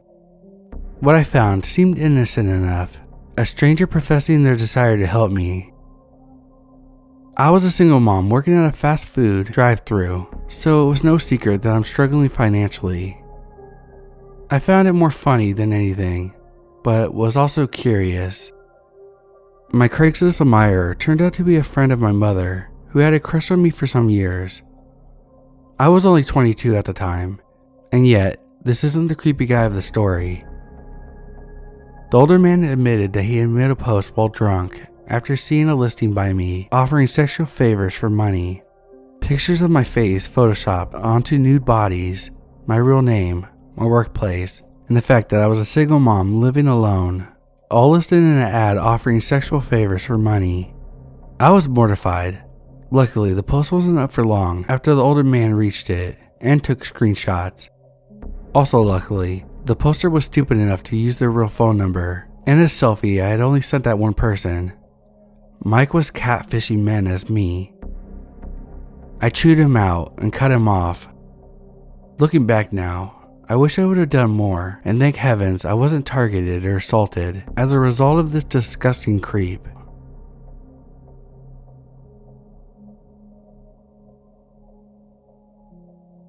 It's true that I lived a very sheltered life. My grandma never really trusted me to do anything on my own, and could barely stand to allow me to access the outside world. She controlled my use on the internet, never allowed me to have a phone, and always tried to force me to come home straight after school. I couldn't even watch the news or read a newspaper. So it's safe to say that when I turned 18, I became a little reckless. I found sneaky ways to get around her, no internet time, by going over to my friends' houses and using their phones. Well, that's how I met Matt. Matt was a 27-year-old man. Needless to say, I started to develop feelings for Matt, and thought he had feelings for me, though now I see I was wrong. He knew from stories how controlling my grandmother was, and wanted to help you experience all that life has to offer. I agreed to wanting to experience what he had to teach me. At the time, I was working as a janitor and had a steady income. One of the things I asked Matt to do was to buy me alcohol, and I offered to pay for it. He happily agreed and told me to meet him 2 cities over, so I did, and the first thing we did when we met up was go to buy the alcohol. He brought me back to his place and introduced me to his friends, Taylor and Sarah, a married couple. So the 4 of us began drinking, and it didn't take long for Tyler and Matt to get smashed. I was taking it slow due to it being my first time drinking, though that didn't stop Matt from trying to force more alcohol down my throat. When it got close to being dark, Matt and Tyler had gotten into a fight. To this day, I can't remember what they were fighting about. It had gotten so bad that Tyler started beating the crap out of Matt. I had never seen 2 people actually fist fighting before and was unsure how to stop it. Sarah and I just kept yelling at them to stop. Eventually, the fight made its way outside and Tyler had Matt laying on the grass while he was punching him over and over again. Suddenly, Matt's grandfather showed up. He lived just down the road. Matt's grandfather yelled at Tyler, telling him that he called the cops, and Tyler stopped punching Matt. Tyler walked over to Matt's grandfather and demanded his car keys from him. Matt's grandfather refused and Tyler forced the keys out of his hand. Tyler ran over to the truck and gets in just as the cops show up. Tyler freaks out and floors it out of the driveway. The cops blocked his way, and Tyler decided to drive up onto the driveway of the people across the street, slamming full force into the boat that the neighbor was working on. Thankfully, the neighbor was quick enough to get out of the way. The cops pulled Tyler out of the car and arrested him. Matt went to the hospital, and Matt's grandfather looked after me, asking me to stay until Matt got back from the hospital. I agreed, wanting to make sure that Matt was okay. It had gotten late by the time Matt got back. He told me that I was just going to stay the night. I tried to protest, but he wouldn't take no for an answer. That should have been a red flag for me, but I ignored it. I ended up spending the night on his couch. The next day, Matt took me to the bus station and sent me home. I thought that I would never see Matt again, till one day he contacted me. I could only use email as a form of communication due to having no phone. He invited me to a party. I was excited to go and said yes. He asked me for my address and I gave it to him. Later that night, he came in and picked me up. First thing he asked me is if I could help him by giving him money for alcohol. I agreed and gave him some money. We went to go pick up some drinks. We then started to drive to where the party was. I kept trying to ask him where we were going because he seemed to keep driving further and further away from the city. He kept saying, "It's a surprise, don't worry baby, I'll take good care of you." He grabbed my knee and roughly squeezed it, red flag number 2. He kept driving and the houses kept getting more and more spread out. "Why are we going so far out?" "We're going to a friend's place. Don't worry, they throw parties all the time." We finally made it to the house. I had gotten really nervous now because it was only a house for miles around. We get out of the car and go in. When I enter, I see Sarah is there. I also see Tyler is there. I gave him a look and he said, "Don't worry, girlie, we made amends." I looked around and there was no one else there. Where are the owners of the house? "Well, they aren't actually here, but they said we could throw a party. They are out of town for a few weeks," Matt said, shoving a strong drink in my hands. Red flag number 3.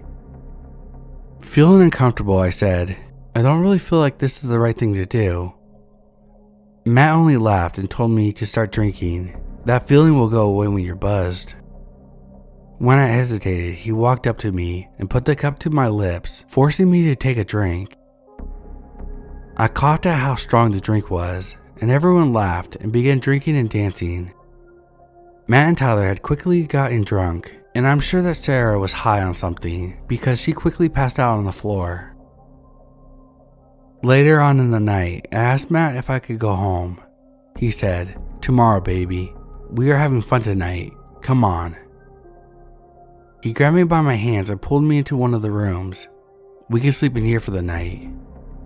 Tyler walked in just then and said, "Lame, You guys are gonna go to sleep right now? Matt only laughed and said, "Dude, get out of here. You're cock blocking me." They both laughed, and Matt tossed me onto the bed. "Matt, please, I don't feel comfortable here. I want to go home."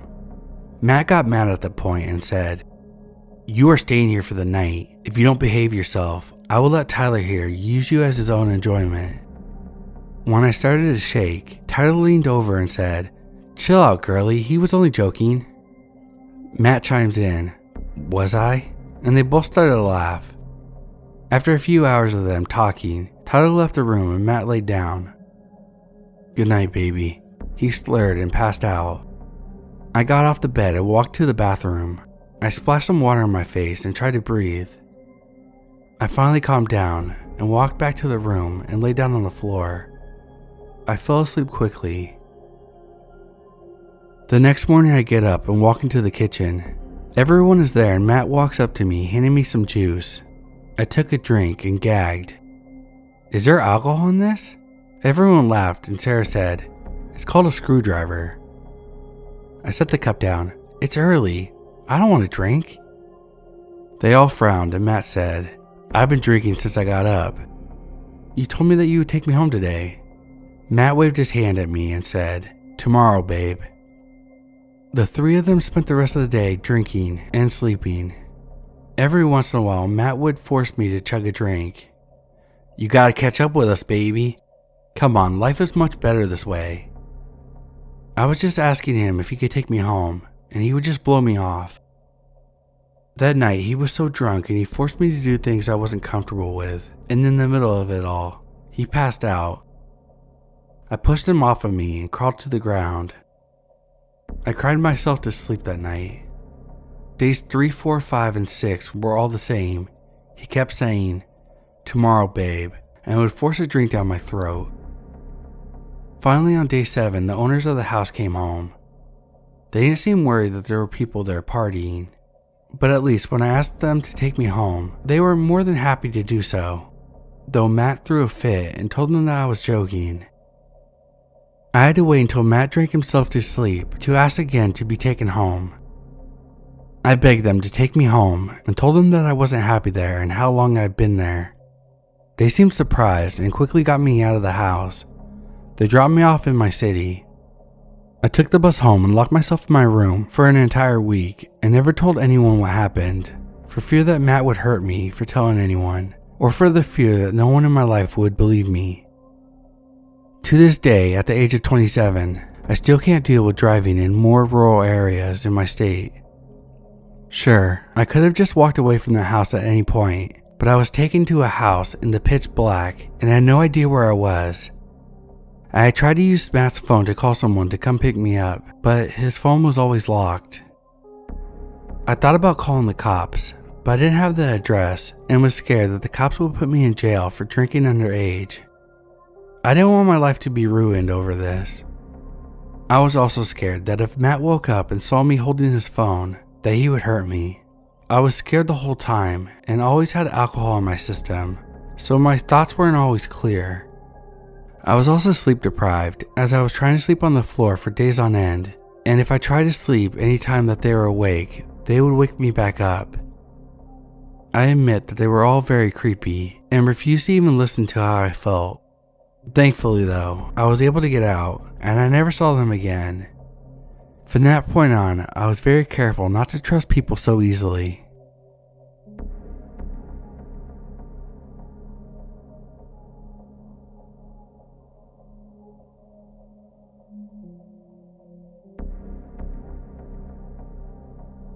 When I was in 9th grade, everyone around me was getting a boyfriend, so I wanted one too, and see what the hype actually was. I look like a nerd, which I still am, and openly embrace it now. No guy in my school would look at me that way. This was about 8 years ago, and I had just started using Facebook. A guy approached me who was 4 years older than me and said that he used to be in my school, but then changed schools. Which I really doubt now, as he knew nothing about my school and used to give me stupid excuses whenever I asked him something. I just wanted to experience what having a boyfriend felt like, so when he proposed, I said yes, when we hadn't even met. He used to make sexual remarks now and then, which I ignored. He had asked me many times to meet, but I couldn't really come up with an excuse to give at home, so we never met. About 9 months into our virtual relationship, I got a big crush on someone from my school, so I decided to end things with him. He tried to talk me out of it and meet up at least once, but I said no. Fast forward 5 years, he tried contacting me again to meet him the next day. I was in my second year of college, and he believed that he could talk me into it again. As always, I refused. A few months back, I realized this person was probably a pedophile, as I was 14 when he was trying to get with me, and he was over 18. So I wanted to confront him. So I texted him straight away and asked. All he said was, "I still have your number saved, baby." I immediately blocked him. In all those years, he tried contacting many girls from my school, some of them mutual friends on Facebook and other places. To the guy I feel was a pedophile and never met, let's not meet ever.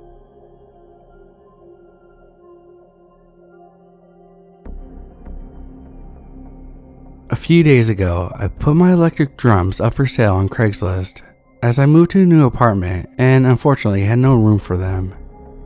Within minutes of posting my ad, I got a response. Their English wasn't terrible, but it clearly wasn't their first language. They offered to pay me the full $200 I was asking for, and an extra $100 for no reason. They said movers will come pick them up on Friday, and that a check, which included the money and mover's fee, would be within 1 or 2 business days, this Sunday night. They asked me to take down the ad immediately. Obviously, I thought the buyer was local, so I offered to drive it in my pickup truck, but they completely ignored it, saying that they would have it picked up, without thank yous or anything. The person spoke very blandly, with almost no personality. I started to get suspicious, but I'm a little bit behind on cash and need to get these drums sold, so I wanted to see what would happen. I thought maybe I was just being paranoid. However, that's where things start to get weird. This morning they texted me with the shipping code so that I could keep track of it. A few hours later they texted me and checked if it had arrived in the mail. It's worth noting at this point that whenever I didn't respond to them within minutes, they'd text me asking where I was. Another thing they do is say things like, "Kindly notify me when you receive the check, and kindly deposit the check." They said kindly in almost every text. It was like they needed to know where I did everything and didn't want to seem forceful or off-putting, but it did. Well, I went to go get the check this evening, and when I opened it, it was worth $2,550. I was stunned. Why were they paying that much? I then realized the shipping address was to Cobb, Wisconsin. Over $2,000 in mover fees. Why wouldn't they just buy local? All the red flags are piling up, and at this point, alarm bells are blaring in my head. I really don't think that I'm being paranoid anymore. Something is very fishy. I try to check the place out, and from what I could tell, they buy, manufacture, and sell farm and industrial equipment. Why do they buy electric drums? That's the final red flag. I text them that I burnt the check over the sink, which I did after taking a pic, and I'm gonna block them and pretend that this never happened. I hope that was the right thing to do. What do you think?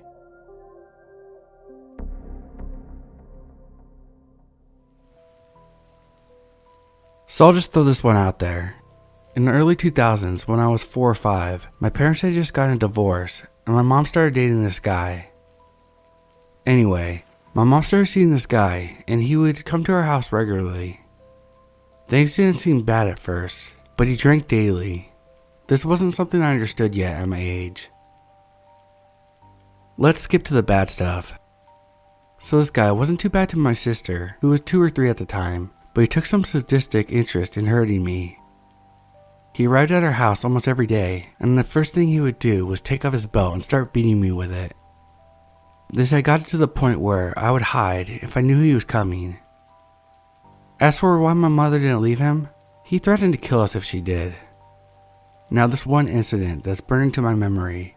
On a random day, he had found this nice little cardboard box. He picked me up and shoved me in said box and sat on top of it. My mom was doing the dishes, so I assumed she couldn't hear me screaming for her as I peered out the box's handle holes at her back. Before he covered the holes with his hands, I screamed a good few minutes as his asshole just laughed about torturing me. The only reason why he got off the box was I had a small screwdriver in my back pocket that I used to stab him in his ass. This got him to fly off the box and pissed him off because he wasn't having fun anymore. He picked me up again and carried me off to my room, where he proceeded to beat me with his belt. Then he left me in my room after taking my lamp and locking my door. I was afraid of the dark, so I cried and screamed some more. I kept crying until he finally left and my mother came in and opened my door. The random beatings would go on until he eventually got into some trouble and ended up in jail. Sometimes I think maybe my mother called the police on him. He called my mom from jail and told her that if she found anyone else, that he would kill her, me, and my younger sister. We ended up moving 3 cities over, and as far as I know, my mom never heard from him again. This asshole is almost single-handedly responsible for several of my long-term phobias, and as an adult now, I'll kick his ass if I ever saw him again. So psycho asshole, for my sake and yours, let's never meet again.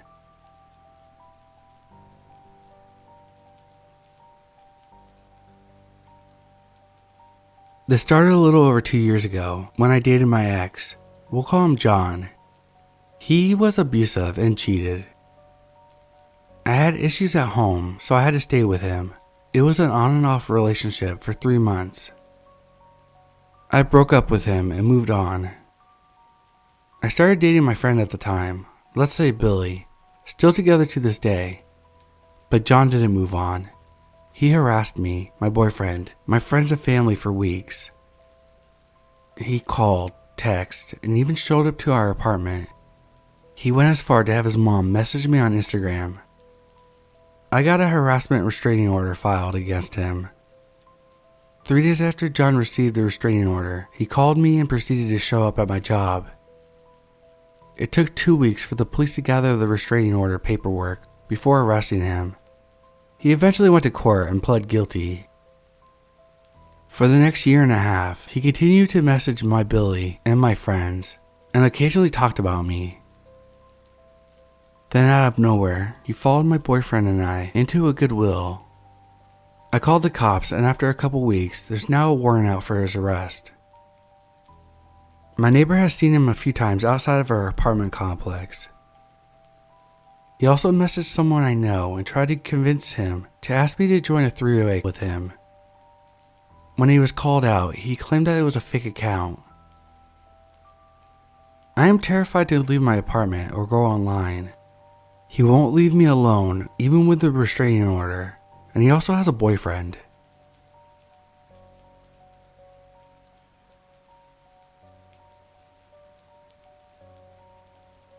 My ex JJ was a creep. I was with him for 19 months. This happened around 2 months into the relationship, as he was just starting to get controlling, and it terrified me. It was around 2 a.m. and I was in bed. I have super bad insomnia, so I was listening to YouTube and scrolling through Reddit, not expecting to sleep for at least a couple hours, when I heard a tap on my window. I assumed it was my cat, so I called her name, because she always meowed when she heard her name. It was silent, and then tap tap tap. I turned my YouTube down and called out my cat's name again. I heard her meow in the bathroom and panicked. It wasn't her outside my window. So outside my window is the roof of the extension that was built. It slopes up to my window, so it can easily be climbed onto via my neighbor's wood shed. At this point, I knew someone was out there, but I was too scared to look. I sent JJ a message about it, but he was asleep, so it sent, but it didn't deliver. The tapping kept happening. Roughly every 20 seconds there would be a tap tap tap, and then the silence. It continued for about 45 minutes while I laid in bed just listening. I felt like I was stuck in bed, like if I came out from under the quilt, then they would somehow get me. After about an hour, I realized it stopped completely. I pulled myself out of my bed and went into my kitchen. From there, I could see the roof. I saw a pair of legs dangling over the edge, illuminated by a torch. I decided to give up with my room, and I slept on the sofa with my cat that night. At least whoever it was wouldn't know where I was. Next thing I know, I'm waking up to my alarm. I go to turn it off, and I notice I have a Snapchat from JJ, which is odd but not unheard of. They're from around 3:30 in the morning, so probably just after I fell asleep. I opened the snaps and my stomach dropped. It was a photo of my bedroom window from the outside, then one of legs dangling in my garden, and then one of me sleeping on the sofa, taken through the kitchen window. I messaged him asking him what the fuck he was doing. I got a reply saying that he came to my house to check on me and chase a guy off from my house. At that point, he had me convinced he could do no wrong, and if I opposed him, I was scared about what might happen, so I just left it at that. From then on, it happened a couple more times, and every time I would just try to ignore it. But with the joy of hindsight, I know I shouldn't have. I should have told someone and broken up with him, but I was too scared of what he might do. I have a lot of stories about JJ. I might write some more. I've been considering putting it into a book somewhere, but I'm not sure.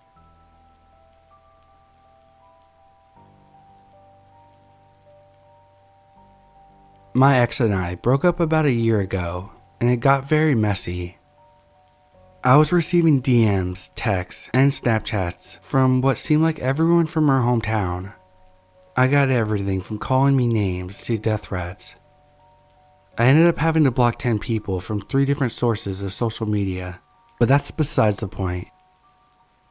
The worst threat I received was from her recent ex. "Oh, you hurt my girl? It's over for you. I know what town you live in. I will find you, and when I do, your parents won't even be able to recognize your body." He also sent me several others, explaining the ways he would torture me. I just ended up blocking him, along with everyone else, and moved on with my life. Well, today, getting close to our 1 year of breaking up, my ex and I have started talking again, and are on okay terms, and everything seemed fine. I go about my day and walk over to this popular deli to grab a bite to eat, and end up passing a friend of mine along the way. They shouted my name across the street and I head over. We talk for a bit and split ways, and I head over to the deli. This is when I was approached by 3 taller guys. My fucking stomach hit the ground when I saw the guy's face. It was the ex-boyfriend. I knew instantly from having to stare at his profile picture, and he brought friends to find me. He quickly grabbed my shoulder and tightly looked me in the eyes. I stared back into his, and they seemed full of rage, and instantly, "I finally found you," he said in probably the most calm voice, as he continued to whisper, "You know what I have to do to you now. I'm a man of my word." Every inch of my goddamn body began to crawl. Fight or flight was kicking in, and time felt slow-mo. My brain was running a million miles per hour. 3 verse 1. Okay, this isn't good, but they can't just kill me in broad daylight. Do they have a car? Oh god, are they gonna kidnap me first? I started to look around for an exit. He then tightened his grip and said, "Nobody's gonna save you." This is when I booked it, full pedal to the metal. I knocked his grip off of me and watched the 3 guys try to grab me, but I was already gone. I ran as fast as I could. Thankfully, I know this area pretty well, so I took off towards the direction of my friend's apartment. They chased, and after screaming full-blown battle cries, I turned the corner, and by the luck of God, someone was exiting my friend's apartment building, which had a lock from the outside gate. I dashed in and slammed the gate behind me. I watched for about 5 minutes as they searched the nearby area for me, checking behind dumpsters. These guys were serious. I feel lucky to even be telling this event right now. This is one crazy motherfucker I hope to never meet again.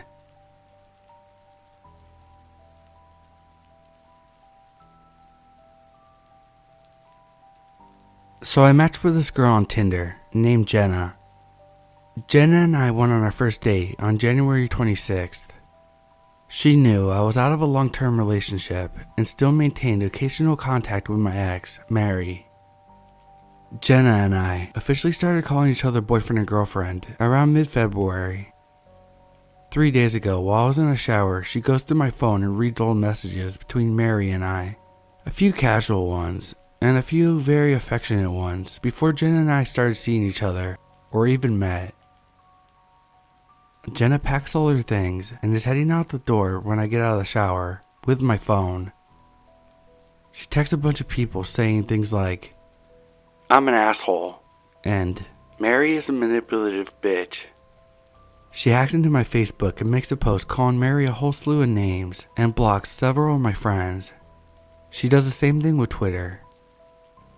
I get a hold of a coworker's phone and use it to try to contact her and sign back into my Facebook.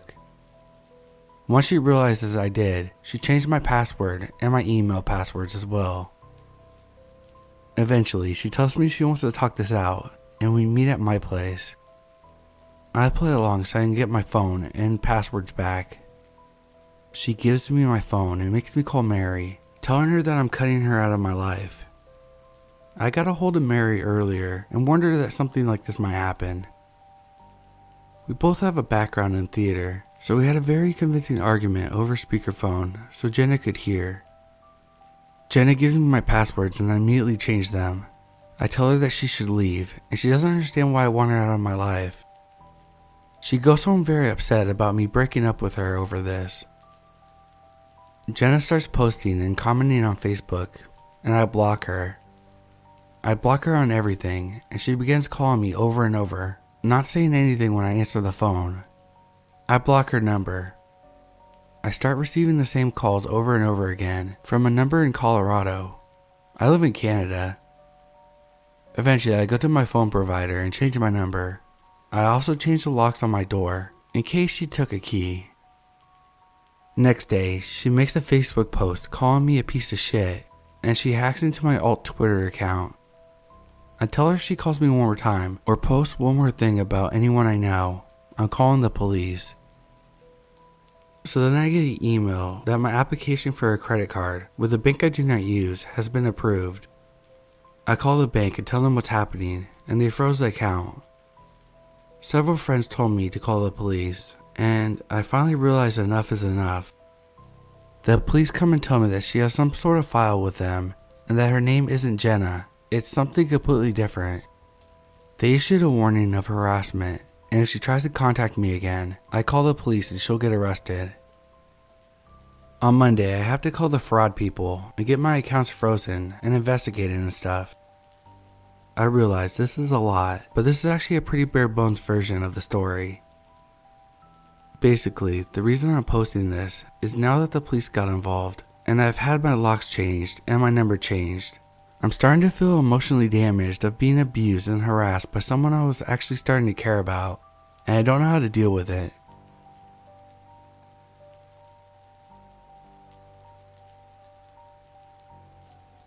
It's hard to pinpoint when this occurred, but every time I think it's finally over, I'm reminded it's not. Tate was my first ever boyfriend. This story is supposed to focus on things he did after we broke up, so I'll quickly gloss over what happened during our relationship. And yeah, I was really stupid back then, so brace yourself for cringe. Also, prepare for a lot of cursing. This is going to be a long and angry one. We started dating shortly before my 15th birthday. The whole relationship was a mess. He convinced me to steal money from my grandmother and run away with him. He cheated on me multiple times, got me pregnant, birth control failed, and dumped me for another girl, only to come crawling back to me after he coerced me into having an abortion. He also lied a lot, but of course, I forgave him over and over again. The whole ordeal lasted 21 months before I finally had it and ended it once and for all. He frequently called me, sometimes in the middle of the night, often drunk or high. In a particular hilarious incident, he called me while getting pounded by another guy to let me know that he was getting pounded by another guy. He would also often pass by my house, sending me messages like, "I see your mom still drives the same car." One time, he refused to leave until I came down and told him that I was done with him. I threatened to call the cops, which pissed him off. I eventually just blocked him everywhere I possibly could. I started dating again 3 months after our breakup. Her name was Emma. Tate somehow found out who I was dating and sent her fake screenshots of text messages that implied that I still loved him and wanted him back, in an attempt to sabotage my new relationship. Lucky for me, Emma had a brain and quickly caught on to the fact that he was bullshitting her. Since I blocked him everywhere, he ended up messaging a friend of mine. He said that he's been stalking me and was threatening to kill her. I called the cops, but they just told me that they couldn't do much as long as it was nothing but messages on the internet. Emma is still alive and well, so it was all empty threats, but it was certainly enough for me to be terrified to leave the house for a few months. Emma and I eventually broke up. Once again, Tate somehow found out about that and decided to use the opportunity of me being single. Mind you, Emma and I had dated over 2 years, so Tate and I's breakup was more than 2.5 years ago. I also found out later that he had a girlfriend and a son. He turned up on my doorstep at 5 o'clock in the morning. He messaged me from a new profile and demanded me to come downstairs to say goodbye because he was moving to LA. I'm from Europe, so not only would he need a visa, which requires a lot of money and could take several years to be approved, his English skills were also practically non-existent. He stood in front of my door looking up at my window, smiling and waving. I told him to piss off or I was calling the cops, after which he went on a long rant about what a whore I was and how no one trusts him, and really a lot of nonsense. I blocked the new profile, and when I dared to take another look at the window 30 minutes later, he was gone. I really don't want to know what would have happened if I'd gone outside that day. That was 3 years ago, and I honestly thought that would be it. After all, our breakup happened almost 6 years ago now. A few months ago though. Alright, backstory needed. I fell in love with someone online. He lives in America. We got married, and I moved to America. I decided to clean up my block list on Facebook. It had been such a long time, I didn't think much of it when I unblocked him. After all, I was married and lived halfway across the planet now. Not 1 month after I unblocked him, he messaged me in the dead of night, which would have been the same time in the morning for him.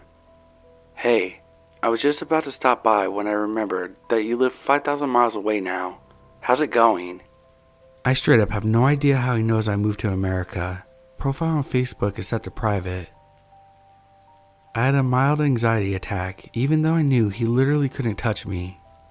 I don't want to talk to you, was my response. Are you sure? I'd like to know how it's going with your husband, and how is America? I replied, yes, I'm sure. I don't want to tell you about me, or my husband, or my life in America. I'm done with you. I've been done with you. Just leave me alone. His response was a 1 minute long voice message. I didn't listen to it because I didn't want to hear his voice.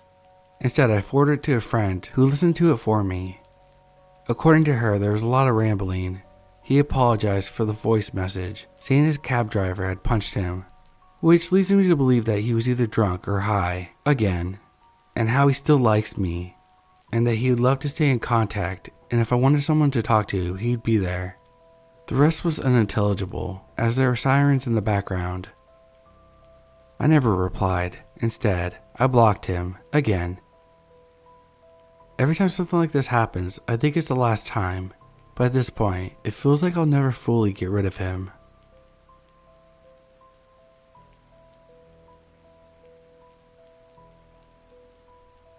My best friend and I, both female, and 16 and 17 at the time, went to the mall near her house and were walking around the normal stores we would check out.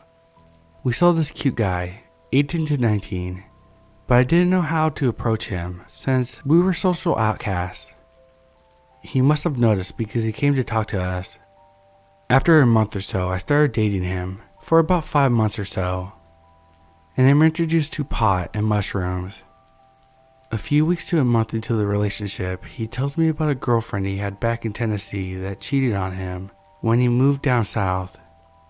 He told me that he knew the Mexican mafia and, in great detail, how he wanted to kidnap both his ex and the guy she cheated on him with and their families and slowly torture and kill them. I thought he was joking until he got into lengthy details of injecting acid into veins, violent beatings, and body disposal. My parents picked me up after that. Not telling them what I learned, I just silently cried in the back of the car. He shows me his sword and knife collection shortly before I joined a D&D group that hosts at a store in the mall I live next to. After I join, he becomes very upset and jealous, and went as far as showing up during a session I was not present for and threatened him with some of his knives. I, of course, apologized to my group since I knew every one of them from my friend group at school. Not much later, he thinks that I'm pregnant and shows me a case from the FBI that included black gloves and weighted knuckles just in case he needed to force a miscarriage by beating me. I went to my best friend's house since she lived down the street. Her entire household of maybe 12 or so was waiting for me outside, and her stepbrothers had the guns ready. We talked him down and he just took me to get the morning after pill. I don't remember what caused this, but at some point I sent him a lengthy message of, "I'm sorry," and he made me bow to him the next time I saw him, and say it as many times as I wrote it. He also threw something I gave him in the street, and kept running after it, picking it up, running back to me just to throw it. I used to take the light rail every weekend to see him, since it was right next to my school and it is right down the street from him. He once fell asleep when I was riding it and wouldn't answer his home phone or cell phone. I had to walk like 2 or 3 miles in the Arizona sun during midsummer to get to him, since he was closer than my friend. After that, I started going to his house less and hanging out with my friends closer to home. He called me one day when I was hanging out with someone who shared the name with one of my D&D mates, and he blew up. We basically ended our relationship over the phone, and I hung up on him. I refused to answer his calls as well. He wound up apologizing and attempted to win me back.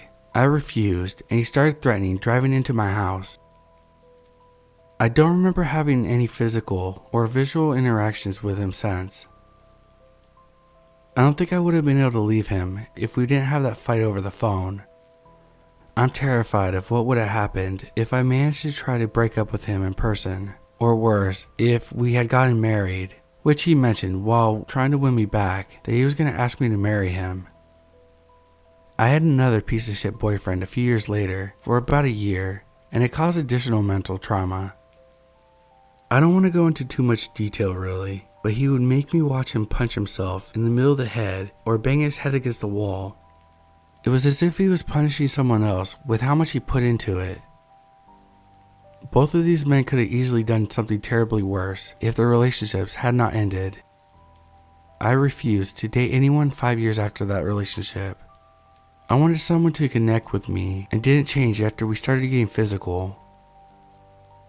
My boyfriend of the last 2.5 years is aware of some of these details and is very understanding as to why I shut down during certain situations.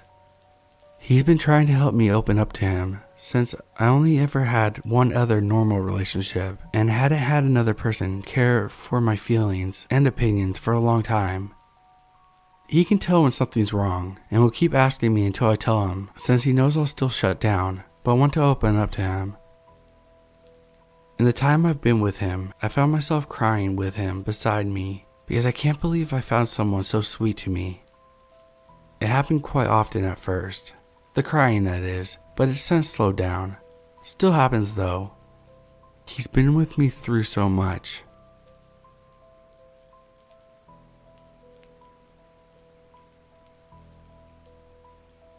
I had this boyfriend who would get really mean during sex.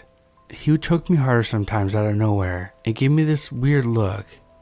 He explained it to me as having multiple personalities, and one of them was a woman in his head who he was dating, who is jealous of me and wants to kill me, and she comes out during sex and he's always arguing with her. I honestly tried to be there for him, but I was like 16, and now that I'm an adult looking back, this doesn't sound right.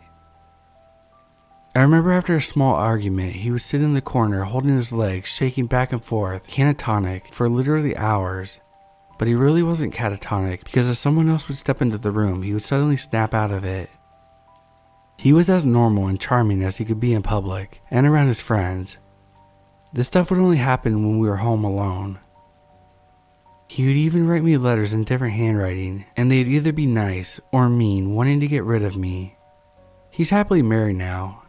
I never heard of anyone else seeing him do this shit.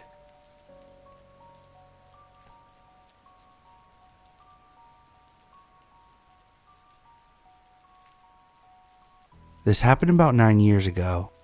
I was living with a roommate at the time in a townhouse in a suburb of Denver. My boyfriend at the time had always been kind of abusive, with the occasional slap or pinning me down on the floor. But after a family member that he was close with committed suicide, he really lost it. My ex, Pierce, just lost it in the middle of an argument one day, about a week after the funeral, and threw me on the ground, punching my arm over and over. There was a giant bruise on one of my shoulders and a handprint-shaped bruise on the other. My face ended up being swollen, and I had a bloody lip. My roommate called the police and he ended up being arrested. A no contact order put in place. He was also ordered to go to counseling and maybe even drug and alcohol meetings, even though at the time he didn't use.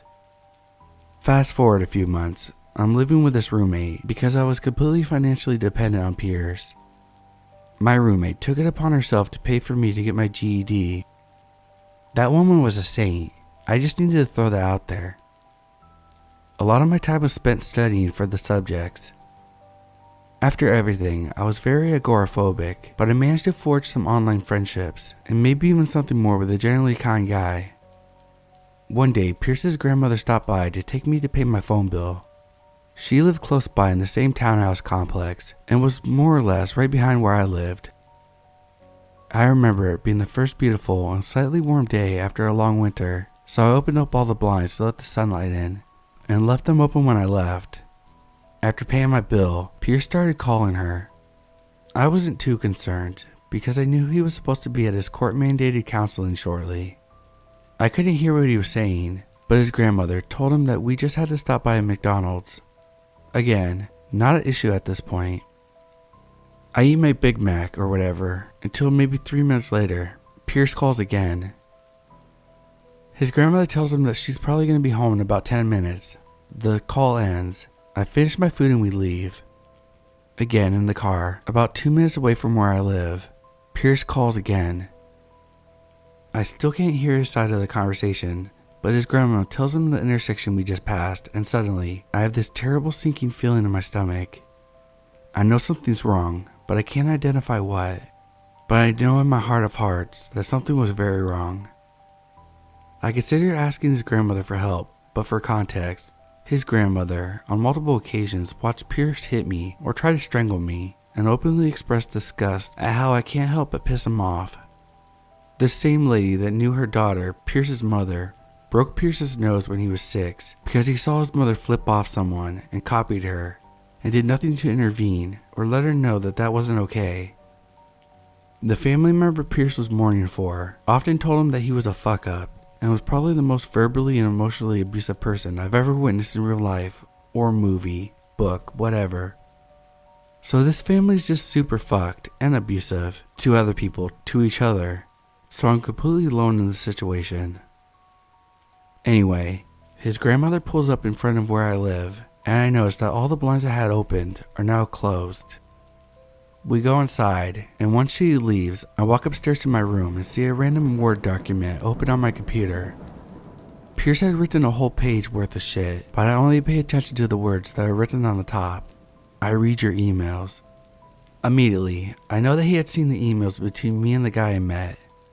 Even though they weren't outright sexual or flirty, you could kind of tell there was something there. My brain stopped reading at this point, and I figured out that he's still in the building. Because there's a no contact order, I know he would have came in through the back door, so no one would see him. So my mind latches onto the idea that if the back door is locked, he's probably gone. I run downstairs to the door, and I see that it's locked, but as soon as I reach the door, I hear the closet sliding open from the room I was just in. Loud angry footsteps, and he's yelling my name. I know this may sound weird, but I can't recall exact details. I remember his face in mind before I could understand what was happening. I remember being back in that room again. I think they go through all my emails with him.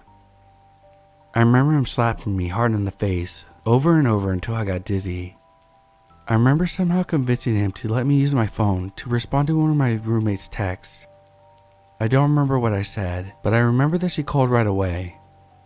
Pierce was standing 2 feet away from me and looking at me, believing that he was going to kill me, and my roommate asking me, "Are you safe?" I said, "No." She told me that she was on her way and that she would be there as fast as she could. Eventually, Pierce became convinced that I had called the police, and with a knife in his hand, told me that if they were coming anyway, that he might as well give me what I deserve. I managed to convince him that I hadn't called the police, and then he started crying about how terrible of a person he was and threatened to kill himself with the knife. So with a handprint on my swollen face, I reasoned with him, telling him that he wasn't terrible and to please not hurt himself all the time until my roommate came home. Insane ex-boyfriend, I've moved states, had my name changed, and only feel safe in buildings in big cities where I'm at least 3 stories up. Let's not meet ever again.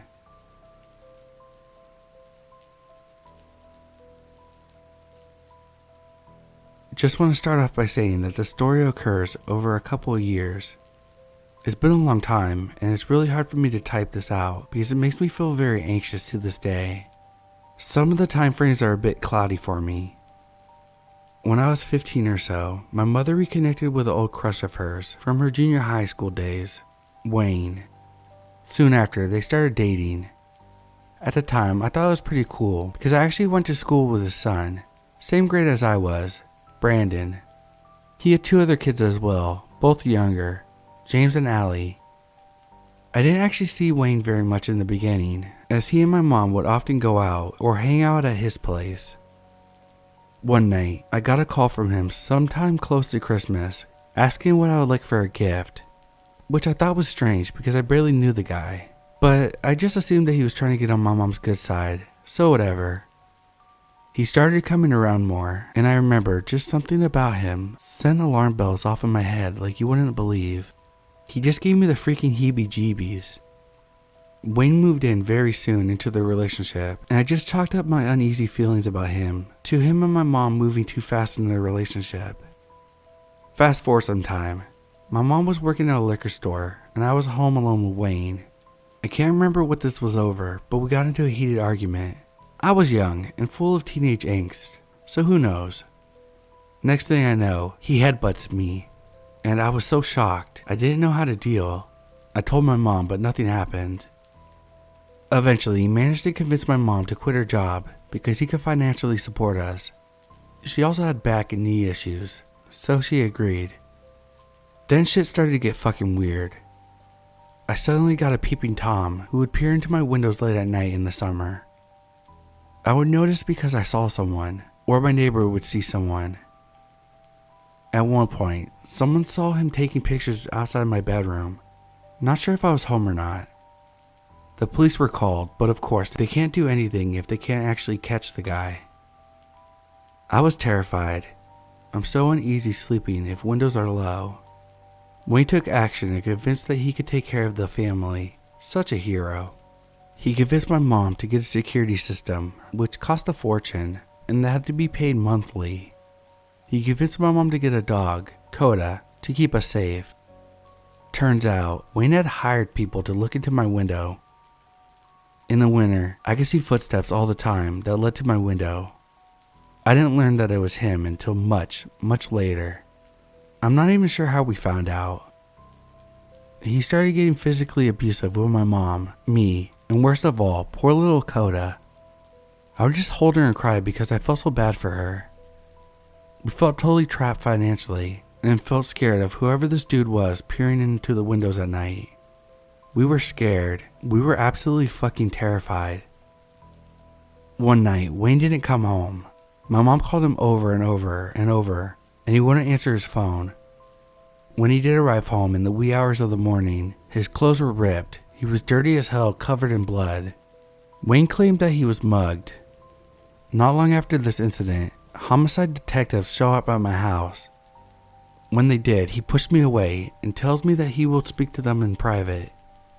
When he returned, he comes up with a story about how it had to do with a neighbor of ours going missing, and that they were just going door to door looking for any information, and that they wouldn't be returning, so there's no need to worry.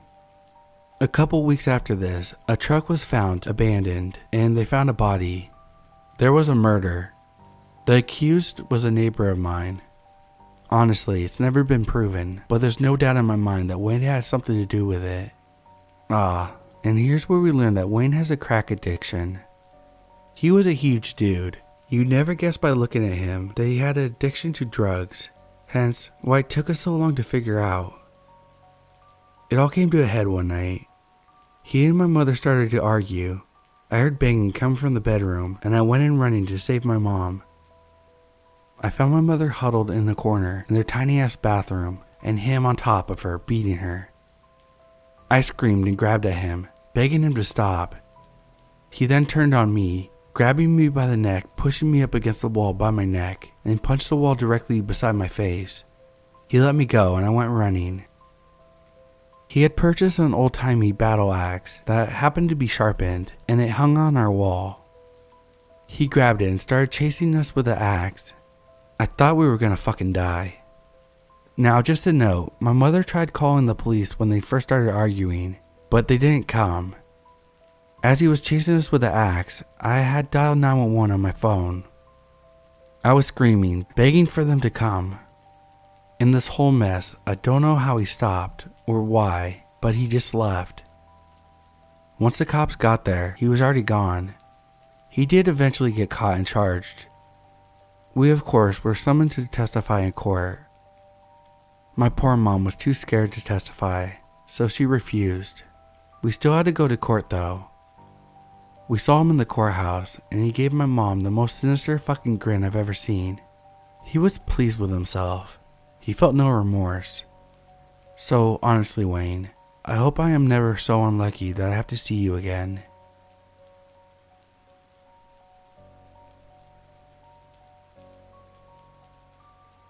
This story is about my dad's ex-girlfriend.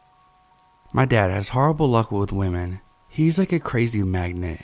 Every woman he has dated, except for his current girlfriend, have been abusive both mentally and physically. This list includes my mother. But this story is about his last girlfriend, Mary. She has gone from stalking not only him, but me, my husband, and our daughter too. They met at a Christmas party and hit it off.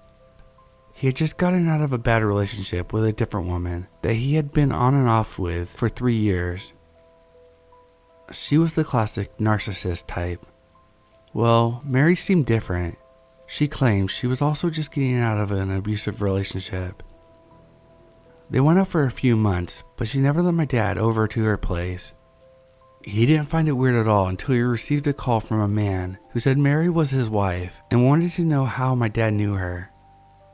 At first, my dad thought the guy was her ex, still trying to control her. But things started to add up. He finally confronted Mary, and she gave him a sob story about how her ex refused to sign the papers, but they were separated.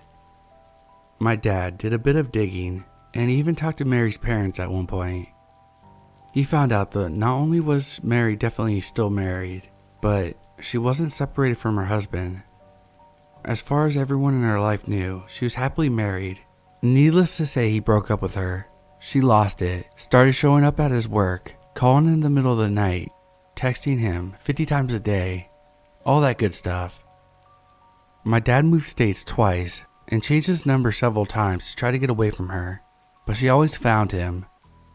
Love letters would arrive in the mail, or she would call him and say that she was coming to see him. Then she found my phone number. Probably sometime after my dad moved in with me, she started texting me almost as much as him. Once I married my husband and had my daughter, she really went all out, sending me presents for her new granddaughter, always wanting updates. and even sent back the packages unopened or donated the items that she had sent directly to me from the shops. Everything finally came to a head when she arrived at my dad's doorstep while he was at work with a casserole for him. She gave it to his roommate and told him that it was because she noticed my dad was losing weight. He told my roommate to toss it. He didn't want to risk poison since he had just applied for a restraining order. One night, she showed up at my apartment while my husband worked the overnight shift. It was after 1 a.m. and she started knocking on my door. I was glad that I sent my toddler to my aunt and uncle's for the night. She left banana bread on my doorstep and we threw it out as soon as my husband got home. The next night, I again left my toddler with my aunt and uncle in case she came back. She did. I started getting texts from her as she pounded on my door. She wanted to see her grandbaby and have some girl time with me. It slowly turned into demands for me to open the door. I called the cops. While I was on the phone with dispatch, my neighbor came out, ready to take her on. He told her that cops were on their way, since his wife was already calling them. She disappeared real quick into the park across the street. The cops didn't catch her, but my dad's restraining order did get granted. We have since moved across the state, but she still texts me from time to time, wanting to know how my dad is, or what my daughter is up to. I have never answered, but I do save all her texts just in case I need to get my own restraining order as well.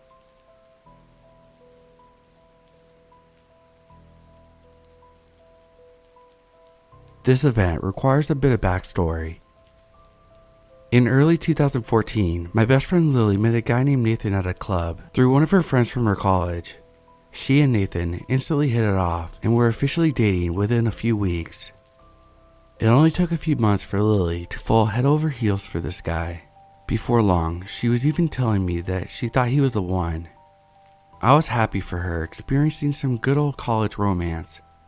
It eventually led to her losing her virginity to this guy. I really had no opinions of this guy, aside from what I heard from Lily.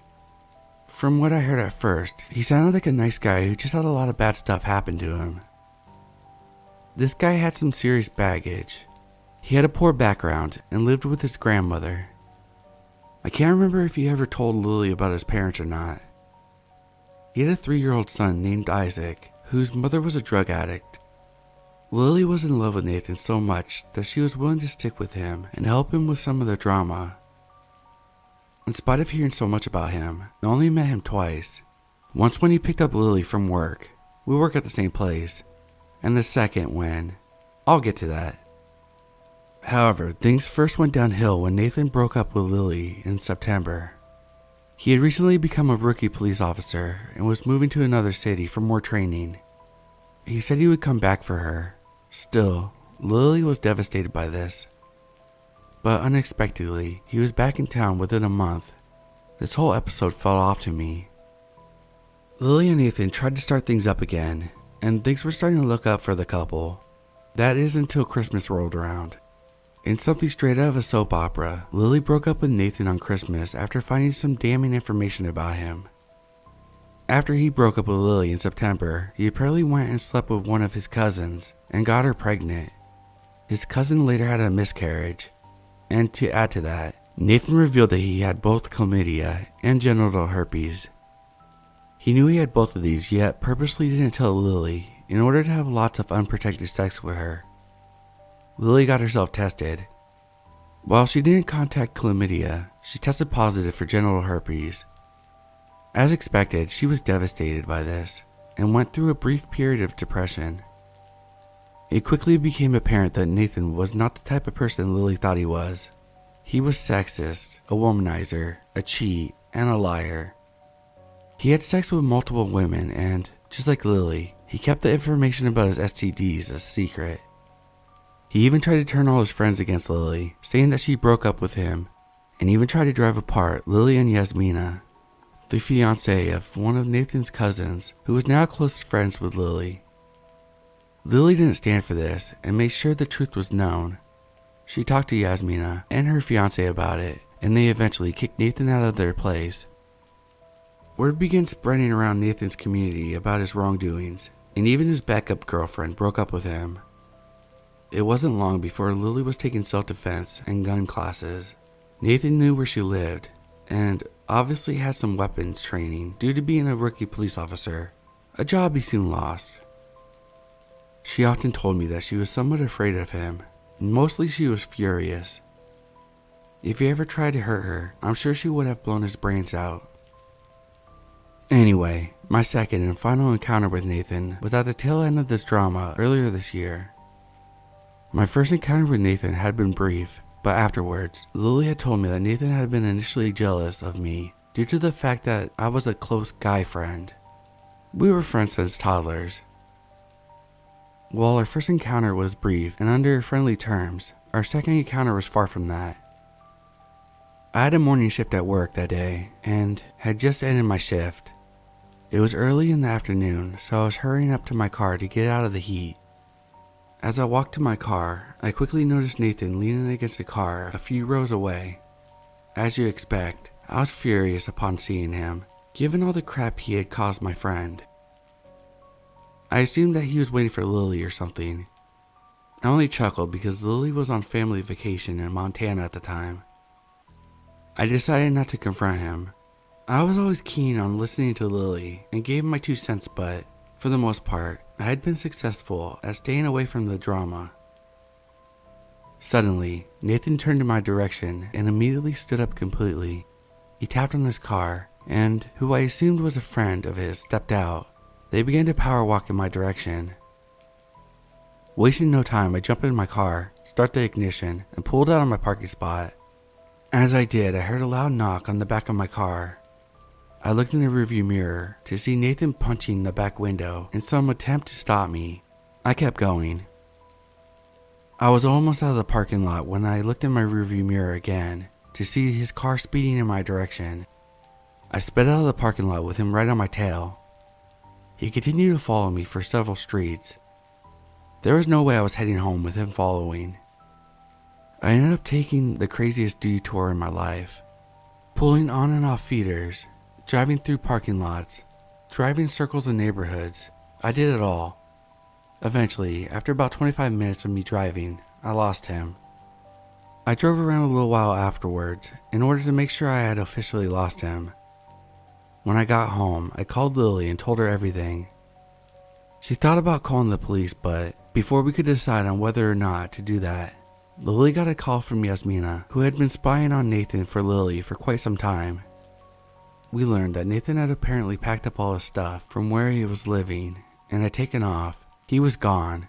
To where, I don't know. I heard rumors of him wanting to go to New York City and Mexico, but those are the only possibilities I remember. All that matters is that he's now officially out of Lily's life. I'm not sure what would have happened if he caught me that day. Lily's guess is that Nathan might have been trying to hurt me in order to get back at her. I'm glad I was a good enough driver to lose him. Otherwise, I don't want to think about what he could have done to me. This is going to be a bit long. So I had this best friend in high school named Lena.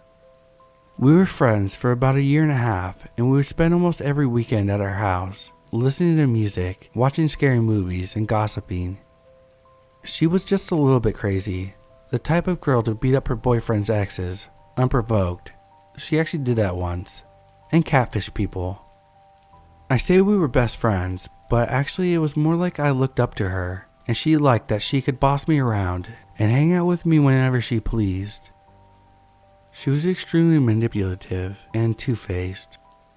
She had a hobby of being nice to girls at school, then going on their social medias and making fun of everything they posted. She would befriend people just to get information from them. When we were friends, Lena was dating this guy named Nolan. They dated for about a year and a half and had lots of troubles for the last 6 months or so. He would go out drinking most weekends, and she would cry in the middle of the night and blow up his phone, yelling at him and making him feel guilty. She was borderline psychotic when it came to his exes, or girls that he was friends with, and they just weren't really working out, but they stayed together anyway. At some point, Nolan got Lena pregnant. At the same time, one of Lena's friends, whose name was Autumn, became pregnant from the guy I was in love with. Naturally, I wanted nothing to do with Autumn, but because they were both pregnant together, Lena started hanging out with Autumn most weekends and neglected our friendship. After about a month, I became fed up with it and started ghosting her. At first, she tried to apologize, but I was not having it.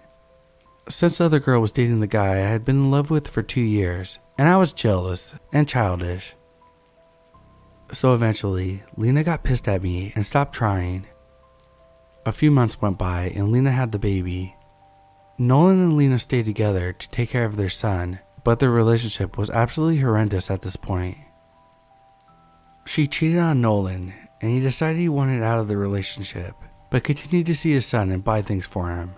However, Lena and Lena's mother made things very difficult for him by constantly changing the days he could see his son and refusing to let him take his son anywhere besides Lena's house. Lena's mother would also throw out Christmas presents from Nolan, ignore his phone calls, and eventually told him he wasn't allowed at her house. Nolan begged for months to see his son, but it was clear that Lena and her mother didn't want him in the picture. He offered to pay child support, but they didn't want that either. They just wanted him gone, so he stopped trying. Apparently, even that wasn't what they wanted. Lena took to social media to talk about how Nolan was a deadbeat. She told everyone that she knew that being a single mother was really hard, and that the baby daddy refused to take care of his kid. A year after they broke up, I met Nolan in person. We had been talking online for a couple months about Lena. We had shared stories about her crazy meltdowns and her manipulative tendencies, and we talked about the time that he came to her house while I was there and attempted to scare her by jumping out when she went out the front door, but instead accidentally jumped out at me. He thought that was the funniest thing ever, that my face stayed stone cold and I just said, "Sup." We had a similar sense of humor, and at the time, I had no one. I had just come out of one of the worst depressive episodes of my life. It had lasted for a good year, and I had dropped out of high school, been doing drugs, isolating myself for weeks at a time, and considering suicide. He was the one to help bring me back from the brink. He was kind, and he was my support system. We were just friends at first. When Lena caught wind of our friendship, she reached out to me. At this point, we hadn't been friends for a year and a half. We caught up and talked about what had been happening in our lives. She asked me what was going on with Nolan, and I told her that we were just friends. Everything seemed fine. That's when her erratic behavior started. She randomly blocked me on social media, then unblocked me a month or 2 later. Sometimes we would talk, like, "How are you? Everything good?" And the next day, I'm blocked. At one point, I asked one of her friends to get her to tell me why she was doing it, because I was so confused. So she unblocked me and told me that she was salty about the situation with Nolan and the fact that I was friendly with him. I asked her why she keeps making up with me and then suddenly gets pissed off again and cuts me off. I told her that I'm tired of thinking things were good only to turn around and pretend like we never said anything to each other. That's when she said she could block me again or keep me unblocked. Whatever I wanted was fine. But she felt I had done her wrong by abandoning her during her pregnancy and befriending her ex-boyfriend. I tried to explain to her that Nolan was my friend. I tried to tell her that Nolan was all I had in my darkest time of my life. I tried to tell her why her neglecting me for Autumn hurt my feelings, but she wasn't having it. I understand where she was coming from, I do, and I acknowledge the fact that I acted childishly and in a cruel way. But I had tried to make up with her multiple times. I tried really hard, and she couldn't even stick with whether she forgave me or not. So I told her to block me again, and I was done with it. She told me she wouldn't block me again, and that she gave me her blessing with Nolan. She said it was fine if we wanted to date, and that she hoped that I had a good life, and I said the same to her, and I really meant it. We had a bad end, but I was glad we could at least wish each other well. It was a few months after I last spoke to her that Nolan and I started dating. I had waited so long because I was worried about Lena, even though we weren't friends anymore. But she had given me her blessing, and she was dating someone else new, so I went with it. It was around this time that I received a friend request from a girl on Facebook named Casey. Casey said she lived in a big city in my state, and since we had mutual friends, and I had gone to school in that city, I assumed that we had gone to school together and I just didn't remember her. She seemed like a real person. She claimed to work at Hooters, had made posts about how her workday went, had several pictures of the same girl, made frequent posts about her ex-boyfriend. I accepted the friend request and she messaged me telling me how pretty she thought I was. I thanked her and told her to message me anytime she wanted to chat. For the next few months, I was clueless. I went about my regular life, posting about the things Nolan and I did, getting my GED, hanging out with friends, visiting my mother, etc. Occasionally, I would see strange posts on my timeline from Casey, but didn't think much of it because I had over 1,000 friends on Facebook and I rarely saw them. They were mostly posts about how much she hated her baby daddy and how her line of work sucked. But there were two posts in particular that caught my eye. One was a post that seemed to be referencing something I had posted the day before. Another one was of her saying, "We all know a dirty whore named," with my first name in the blank. So I went through her profile, then clicked through months and months of posts. Some were about her line of work. Everything else was related to me and Nolan, everything. There were posts of her complaining about her deadbeat baby daddy buying things for everyone but his kid. Posts about how sad she felt about the breakup. Posts about how she missed me and thought of me as a sister, which is bullshit and I'll explain why later. Posts about how I stole her boyfriend, also bullshit. She made fun of my hobbies, had directly referenced some of my posts, talked about how much she hated me, said I was a dirty hoe. She even had people in the comments egging her on and talking shit too, even though no one knew who she was talking about, but I did. She mentioned things that only the two of us knew. She referenced our past experiences. It was undoubtedly Lena. I messaged Casey and told her I knew she was Lena. She played dumb and told me that the initials were of another girl she knew. When I looked up the name she gave me, not a single person on Facebook had that name. When I told her that, she brushed it off and tried to get me to talk shit about Lena. So I played along and talked hardcore shit. I lied about a lot of things in an attempt to get her out of herself, but in the end, all she did was send screenshots of our conversation to Lena's account in an attempt to make it look like Casey was real and was trying to help Lena out by showing her what kind of person I was. Casey then immediately deleted her account. She didn't block me, she deleted it. I had a friend and my dad check and neither of them could find Casey's profile. So another month went by and I found out that she had reactivated the account, and because I couldn't block a deleted account, she was in my friends list again and had access to my file for who knows how many days. So I blocked her. She then sent me a friend and follow request on 3 different websites under Casey's name, which I also blocked. It was around this time that Nolan and I began to get a lot of friend requests from obviously fake accounts. We would often report them and block them and try to pretend that she wasn't going insane. One of these fake accounts was extremely obvious because it poked both me and Nolan on the same day at the same time. She was taunting us, I guess. I blocked that account too. Please be aware that at this time, Lena was now married. She was doing this while married to someone else. A year later, I thought this all had stopped, and one day I went to the Casey account on my friend's Facebook because I wanted to see if she was still posting about me, and when I scrolled down, I realized I had missed a post last time. This post was Lena mocking the fact that my mother, yes, my birth mother, called her frequently to talk shit about me and give her information about me and Nolan. Turns out, my mother and Lena went to the same college, and my mother thought what better way to make friends than helping someone stalk her daughter. She'd ask me about mine and Nolan's relationship often. She'd talk shit about Lena and would act like the perfect mother to my face. She didn't raise me, so I didn't trust her 100%. For that reason, I never gave her my phone number, address, or any other information that I felt was private. When my dog went missing, she tried to convince me to post my address on Facebook. She kept saying how important it was that people knew exactly where he went missing from. What horse shit. Thank God I didn't, because it might have woken up to Lena punching me in the head, or worse. For a while there, I was legitimately paranoid. Every time I went to the store or outside, I was watching my surroundings closely. If Lena was willing to beat the shit out of a girl Nolan had dated for 3 weeks, unprovoked, what would she do to me now if she saw me in public? Would she kill me? I never met someone so obsessed. Let me just say that Lena was a horrible friend. She was bossy, judgmental, rude, erratic, narcissistic, and two-faced.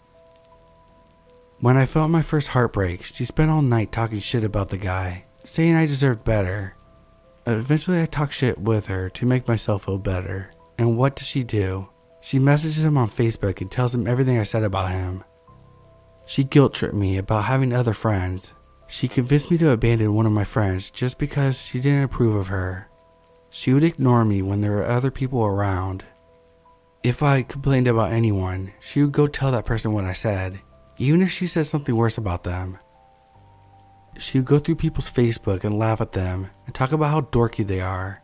She'd make me feel ridiculous for liking the things I did, and I never felt like I could be myself around her. It amazes me how many people Lena has manipulated. Even her poor husband probably doesn't know that she's a stalker. So yeah, there you have it. Lena cyberstalked me for 2 years, and if I had given my mother my address, it might have become actual stalking. She hasn't been trying to stalk me for a while now. I cut my mother off and deleted about 40 people off my Facebook and made all my social media accounts private to keep this from happening again. I'm hoping I won't ever hear from Lena again. The last obvious sign I had gotten of her still trying to stalk me is a fake account she requested me on about 3 months ago. An account that was actually a few months old, had the same last name as my friend, and only like 2 Facebook pages, of which was a grocery store and the other was my page. Anyways, if you finished this, sorry for such a long story. I was young when all this stuff happened, and I made some really dumb choices, so go easy on me please. I know I'm not 100% faultless in this, and yes, me and Nolan are still together, and we'll be celebrating our 4th year anniversary in a couple months.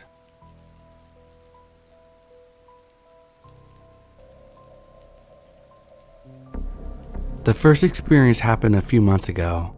I couldn't find my house keys one evening, despite them always hanging on the hanger next to the front door.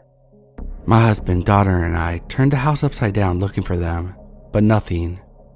My husband left me the door key and he went to work the next morning. My daughter went to school and I went to work. Arriving home at lunchtime, I let myself in the door and then went to go hang up my husband's keys on the hook next to the door. As in my habit, I literally jumped. My keys were on the hanger. The second only happened this past week. My daughter left her attic bedroom and went to go stay at her dad's house on Sunday about 3 p.m. She went from there to school on Monday morning, then got home at the house about 4:30 p.m. Monday. She went straight into her room to get changed, but came flying back downstairs with her face like thunder. "You've been in my bedroom." I told her calmly that I hadn't. I mentioned her having an attic bedroom as the steps are steep and I have arthritic knees, so I wouldn't venture up there. So she believed me when I told her I hadn't. She went from furious to ashen-faced. "Why?" I asked. "There's a lit candle on my desk." Just to mention a couple of things, the candle was a small one, maybe 5 centimeters tall, and not one that could be left burning for over 24 hours. There wasn't anything in her room that could have lit the candle. No matches, lighter, or anything. No one was home except me, and I know I didn't go up there.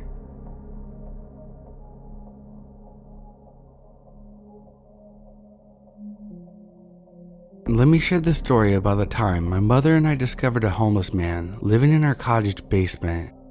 This was in February of this year, 2021. We have a cottage about 45 minutes away from my parents' main home.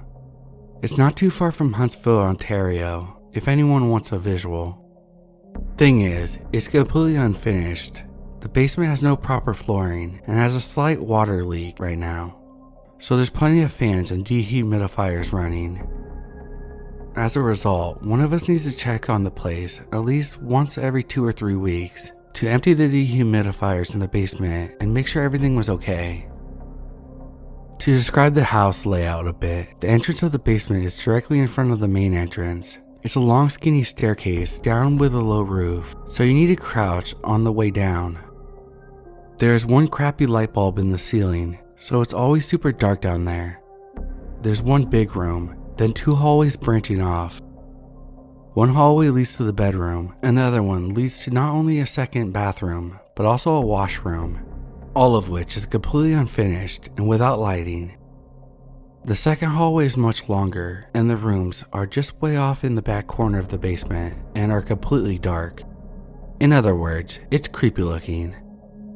Okay, so let's get to the good part, the day it all went down. My mom and I are headed up there to empty the dehumidifier. We have some lunch and clean out some of the junk. We're slowly gutting the place. It had been nearly 3 weeks since we last checked up on this place. We stopped at McDonald's beforehand and each got a filet-o-fish combo. First time trying it, and it was actually pretty tasty. We get into the place and put the food on the table, then turn the heat on. The first thing we do is run the downstairs water and check the dehumidifier. After turning on the water, we head over to the dehumidifier and notice that there's hardly any water in it. It looks as if it's only been running for a couple days. There's still a regular amount of moisture on the ground, but it was strangely empty. My mom heads upstairs and grabs her phone to text my dad and asked if he had stopped by to empty the dehumidifier recently. He said he hadn't. We were both puzzled as to why it looked so empty, but never considered that there was a third person in the house with us. After heating up our food, we sat down at the table and turned on the TV. About 5 minutes into our meal, we hear a massive bang downstairs, almost as if someone stubbed their toe really badly on the cupboard or something like that. We instantly jumped up and looked at each other with a freaked out look on our faces. The TV is still playing rather quietly. Then we hear the worst thing. We hear small grunts downstairs. It was unmistakable. It was a human vocal sound. My mom whispers to me, "Was that a person?" I smirk and nod my head yes. Although it was freaky at the moment, I wasn't really taking it seriously for some reason. Looking back, it was pretty serious, and this person could have been very dangerous. "Grab your jacket, let's head out to the car and call the police." We gather our stuff and I grab a kitchen knife on the way. If you recall, the entrance to our basement is directly across from the main entrance to the house, so I had to peek around the corner and was fully expecting to see a person on the dark staircase. But luckily, it was just a series of stairs down into a dark abyss. Once we're out front, we jump in my car and she calls the cops immediately. Within 3 minutes, 4 cruisers show up and 5 cops get out. We told them what happened and they headed down the driveway. They were in the house for probably 10 minutes before the door opened. A couple of cops walked out, and boom, the third cop brought out a short, chubby guy with long black hair and pop-bottled glasses. They brought him out handcuffed onto the front step. Another cop had a bag that looked like his belongings. We were in our car, which was up the street a bit, facing the other way from the entrance of the cottage, but my mom turned away as he was brought up the driveway. She didn't want to get a good look at him, as the whole situation was pretty unsettling for her. They loaded him in the back of one of the cruisers and took him away. One cop came over and spoke with my mom for a bit about the situation. Ultimately, my parents decided not to press charges against the guy when it was all said and done. He was just sleeping on the cold cement ground with a small roll-out mattress, even though there was a proper bed upstairs. This made us think that he had been down the back hallway in the unfinished bedroom for a while. We probably walked downstairs to empty the dehumidifier and turn on and off the hot water a number of times, and he was like 15 feet away from us in one of the bedrooms. He probably wasn't a bad person, and I'm personally at least a bit thankful he decided to empty the dehumidifier. Hopefully, he lived there for most of the colder months this past winter. We're just lucky he didn't turn into one of those crazy squatting situations. So yeah, that's pretty much it. Sorry if it was kind of anticlimactic.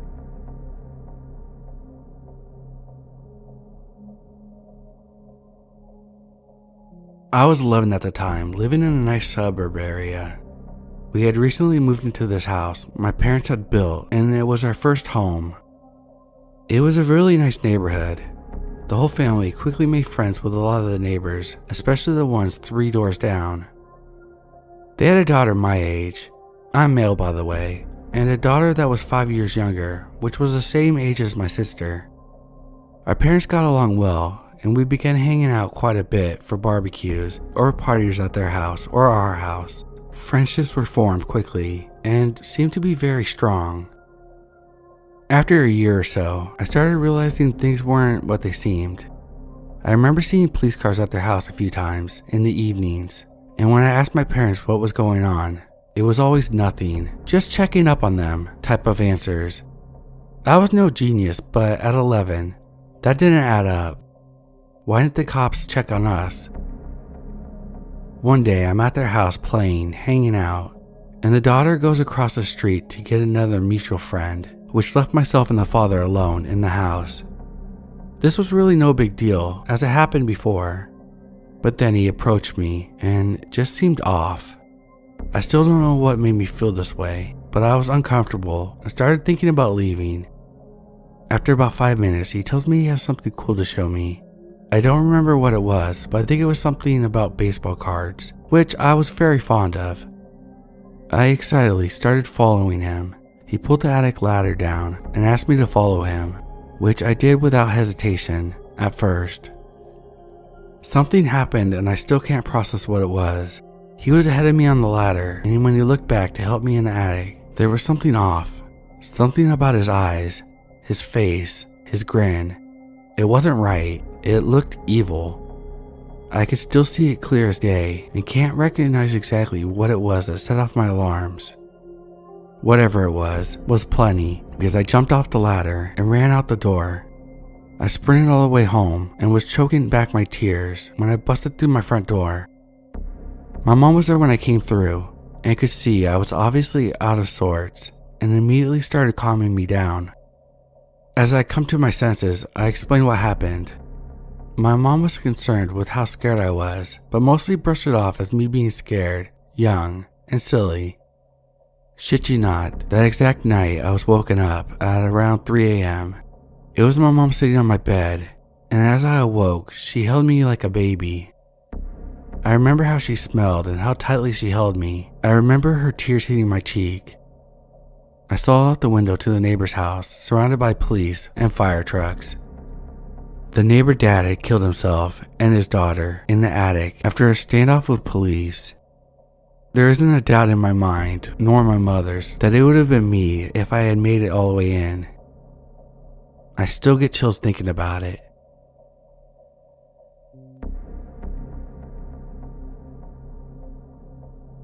For context, I was 22 years old, a female, and a senior in college.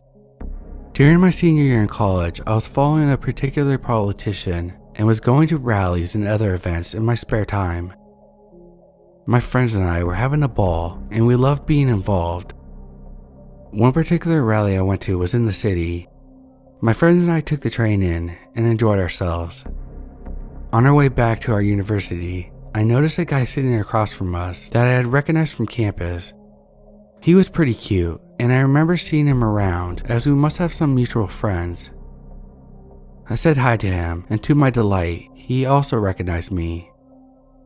We spoke for a few minutes, and I discovered we were both at the same rally. By the end of the train ride, he asked me for my phone number. I remember thinking, wow, a cute guy, and we have something in common. I gave him my number, but didn't think much past that.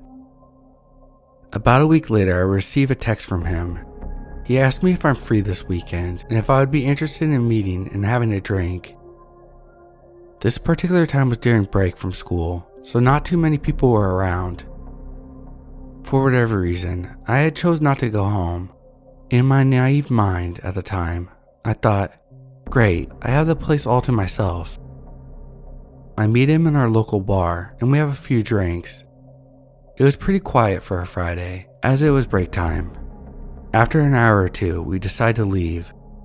I invited him back to my place for a bottle of wine and to hang out some more. He wound up staying the night and leaving in the morning. But when I woke up, for whatever reason, I had an uneasy feeling. Nothing bad had happened to me per se. I just didn't like how things had went. Not laughing or smiling the entire evening, although he always had a drink in his hand, I realized he wasn't really drinking them. The entire evening he was kind of shifty and nervous. The only way I can describe it is like he was on a mission and waiting for something. These were all red flags for me. I felt bad, but I just was not interested in this guy.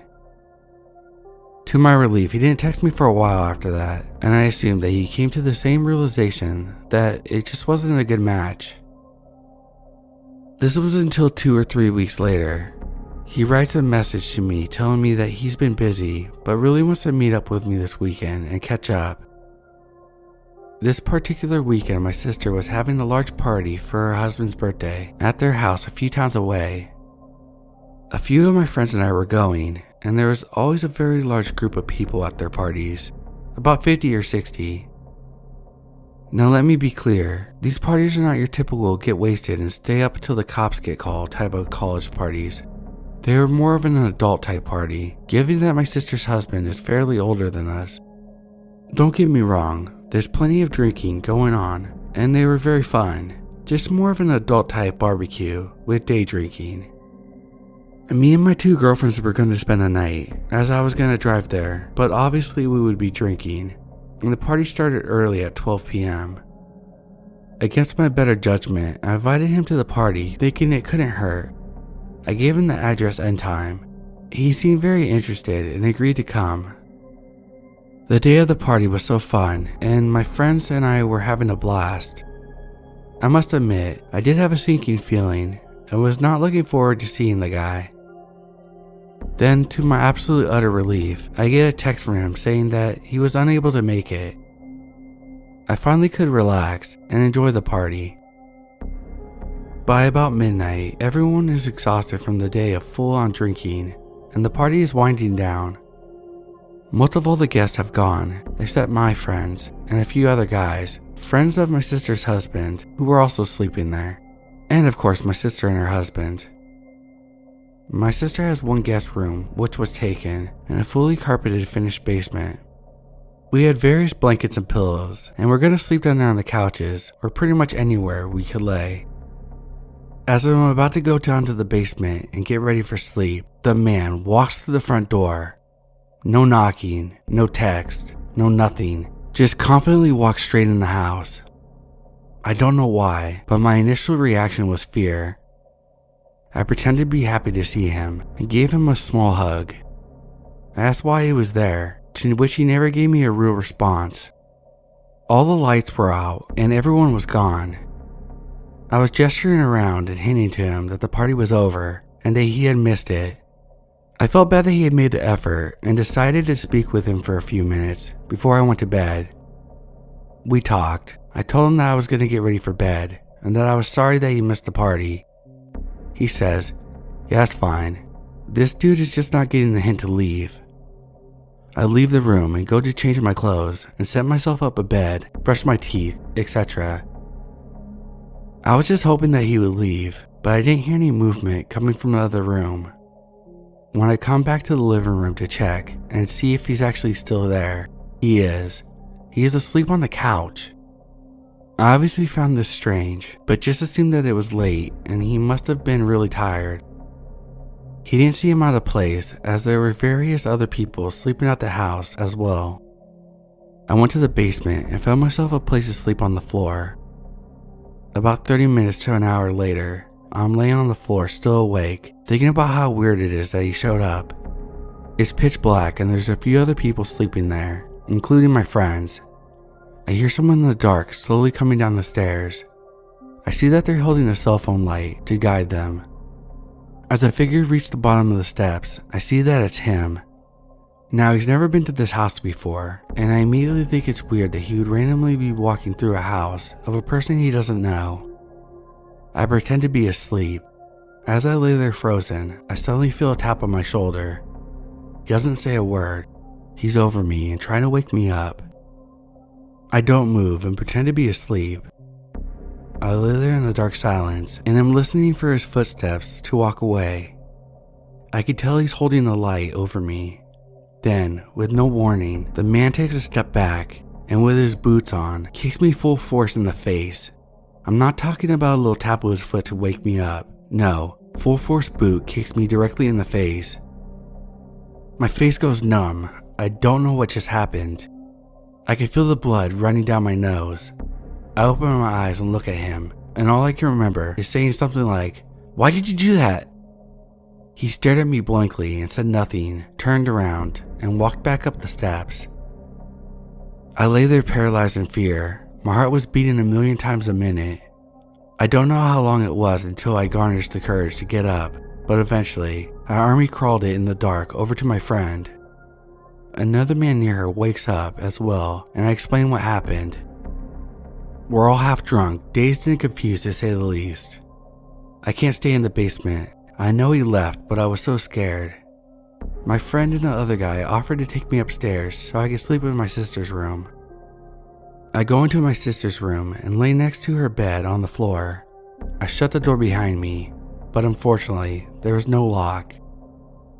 I don't know how, but eventually I fall asleep. At some point, it's now morning, I wake up to my sister leaning over. She asks, "What happened to your face? And why are you in my room?" Right as I'm about to answer her, my friend who helped me up the night before comes flying into the room. She tells us that the guy is still there and is asleep on the couch. She runs out and I can hear her screaming at him to get up and get out.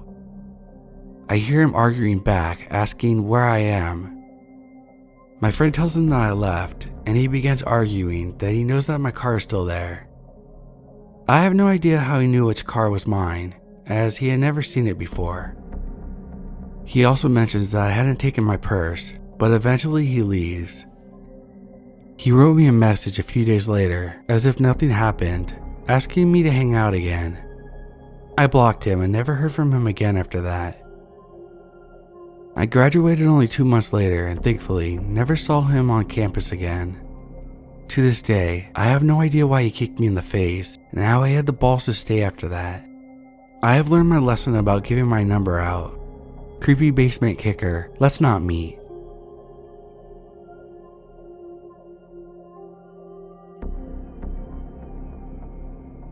I grew up on an island in Alaska and lived on the same property since birth to high school graduation. Our house was 2 stories, and the downstairs had a bathroom, furnace room, storage room, entryway, and a rec room. One of the walls had some plywood pieces, so we could feed the extension cords through into our crawl space. We have a C-shaped driveway that you could enter on one side and then park in the carport or just drive forward to the exit. The crawl space consisted of 2 big water tanks because we caught our own rainwater. We also used the area for storage. This space was 10 by 15, but only 3 feet high. You had to lift the cover up to get into the water tanks. You could only enter the crawl space from one side of the house. It was a 2x2 door that we kept a master lock on, but never actually locked it. Our dog, named Brewster, had an area on the side of the house as well.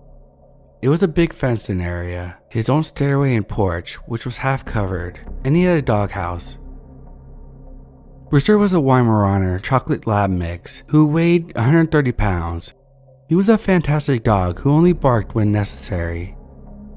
During the summer, we had black bears in our yard most nights, and Brewster would give them a quick bark to get them on their way. We know his barks. There was 4 of us in my family. My parents, myself, and my older brother, who is 2 years older and has Down syndrome.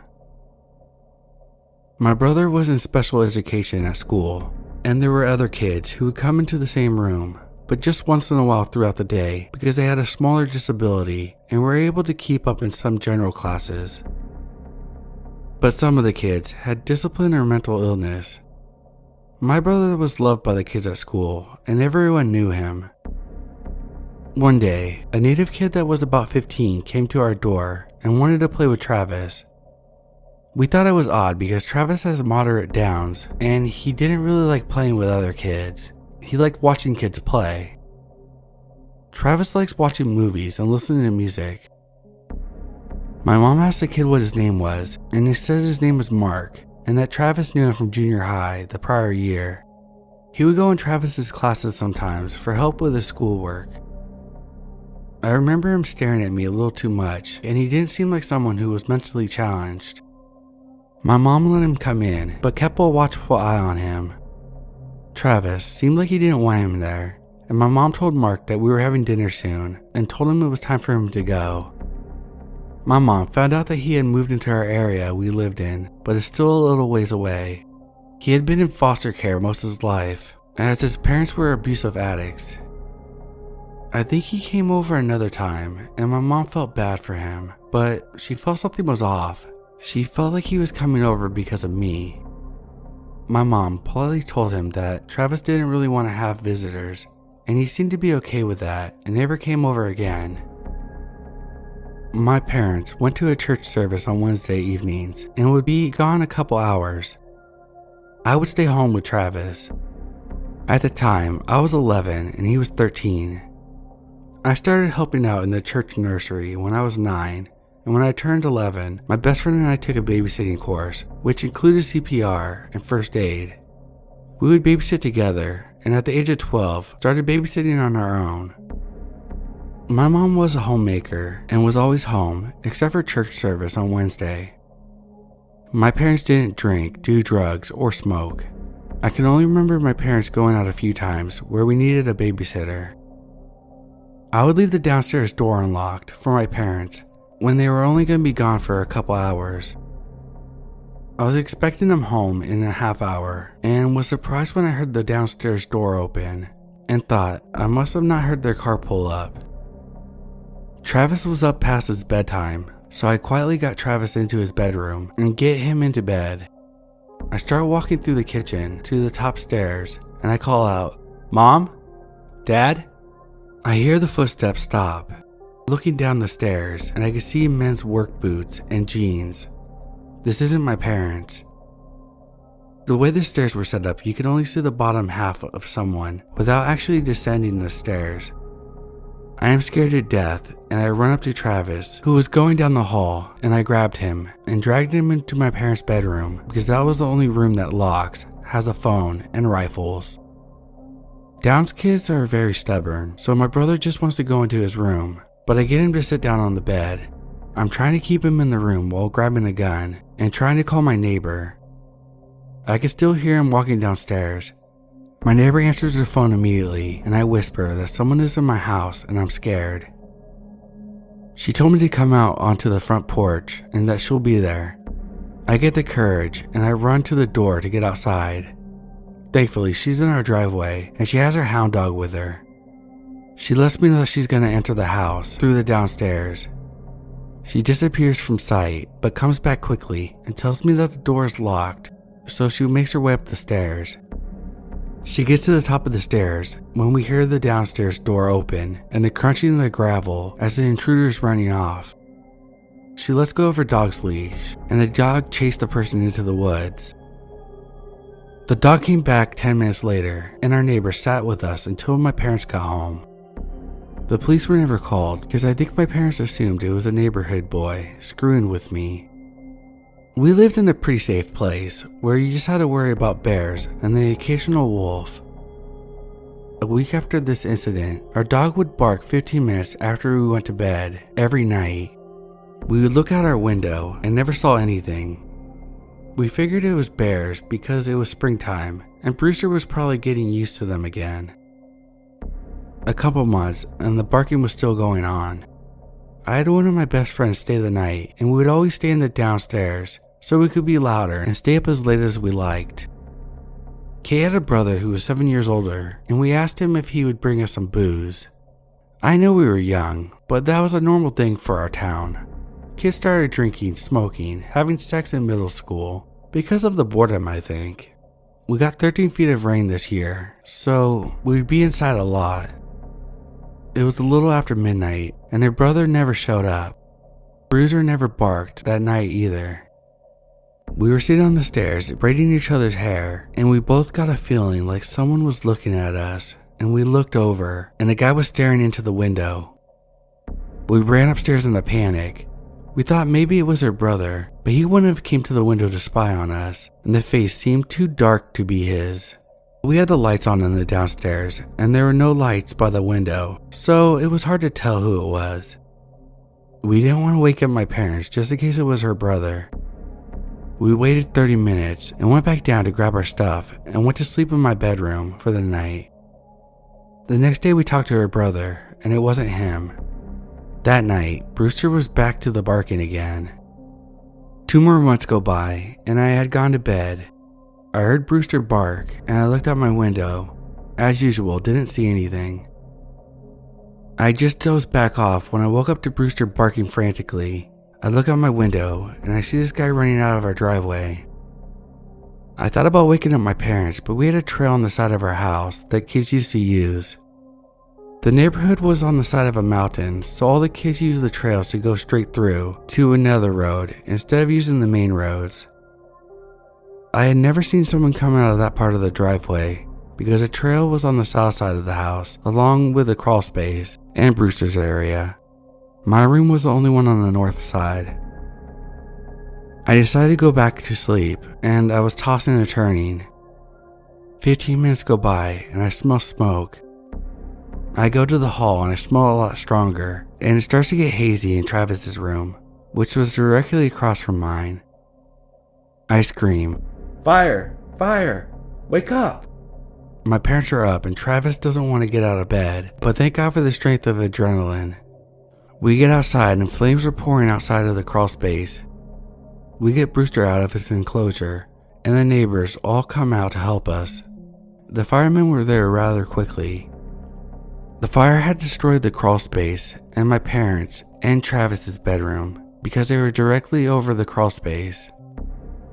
The firemen got the fire out thankfully, and no one was physically hurt.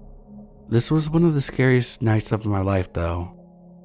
I will always remember the fire chief kneeling down to speak to me after he talked to my parents, and he said, "Melinda, we believe it was arson." I looked at him with tears streaming down my face, and I say in anger, "Who is arson?" Everyone started to laugh so hard, and I'm thinking, how is this funny? That damn arson could have killed my family. So he explained what arson was. I'm still friends with the old fire chief's son, and I share this story with him often because his father passed away from cancer when we were teens. His father is the only happy memory I have of that horrific night. The island I grew up in had a city and a village out south. We lived out south, but before the village. We had firemen from out south, north, and the city. We had state troopers for the island and city cops in the city limits. My mom took my brother and I to a family friend's house, and my dad dealt with the fire officials, and the state troopers showed up later. After the investigation, my family, neighbors, and firemen pieced together that a person had been living in our crawl space for at least 4 months. We know he purposely set the house on fire. He used a box of matches. My mom said the first odd thing she noticed that night was the smell of sulfur. We also know who did it. It was Mark. His uncle was the first fireman who showed up to our house and saw him standing near our driveway watching. My mom had told him my description of what the person was wearing that I saw fleeing out of our house, and it was what Mark was wearing. Behind our house near the crawl space area, my dad found where he hung out when he wasn't in the crawl space. There were a bunch of cigarette butts, cans of soda, which were also found in the crawl space. But because our crawl space door wasn't locked, our insurance company wouldn't have to pay for the repairs. Because of our water tanks, the space was supposed to be locked, so my parents never said anything to the police, and the firemen never said anything. By pursuing this, we could not have had a home, a house my father had built. It took 4 months for our house to be repaired, and it smelled like an ozone, even years later. What bothers me the most is knowing that he had seen me and my friends undress numerous times while changing in our rec room during tons of sleepovers. We had set up shop right next to the plywood with holes drilled through. He had listened to all our secrets. I never explained to my friends that he had seen us and heard us during sleepovers because I didn't want them to feel sick to their stomachs like I did, and still do. I still have issues when it comes to being home alone. I can't sleep if I'm the only adult in the house. I keep the volume on everything very low. I am scared to shower. I like to be able to see the front door, and I have night terrors to this day, and I am 34 now. I've been dealing with anxiety since the fire and panic attacks since I was 18. Just recently, I was diagnosed with PTSD. When the intruder was in his 20s, he was caught burning down a few houses and put in jail. All of my childhood toys were stored in that crawl space, along with a lot of our family's sentimental possessions. Edit. I hope I answered some of your questions you guys had. I sat down and spoke with my parents, and they reminded me of things I've forgotten or didn't know of. I thought that our house fire was pictured on the front page of the newspaper, but my parents don't recall that. My father has Parkinson's disease, and his dementia has gotten a lot worse this past year. I was only 11 when this happened, and I think there are more things that happened, but that I have blocked out. It's like I have this memory, but it's so far away that I can't see it clear enough. I'm learning that with PTSD, you block things out to protect yourself.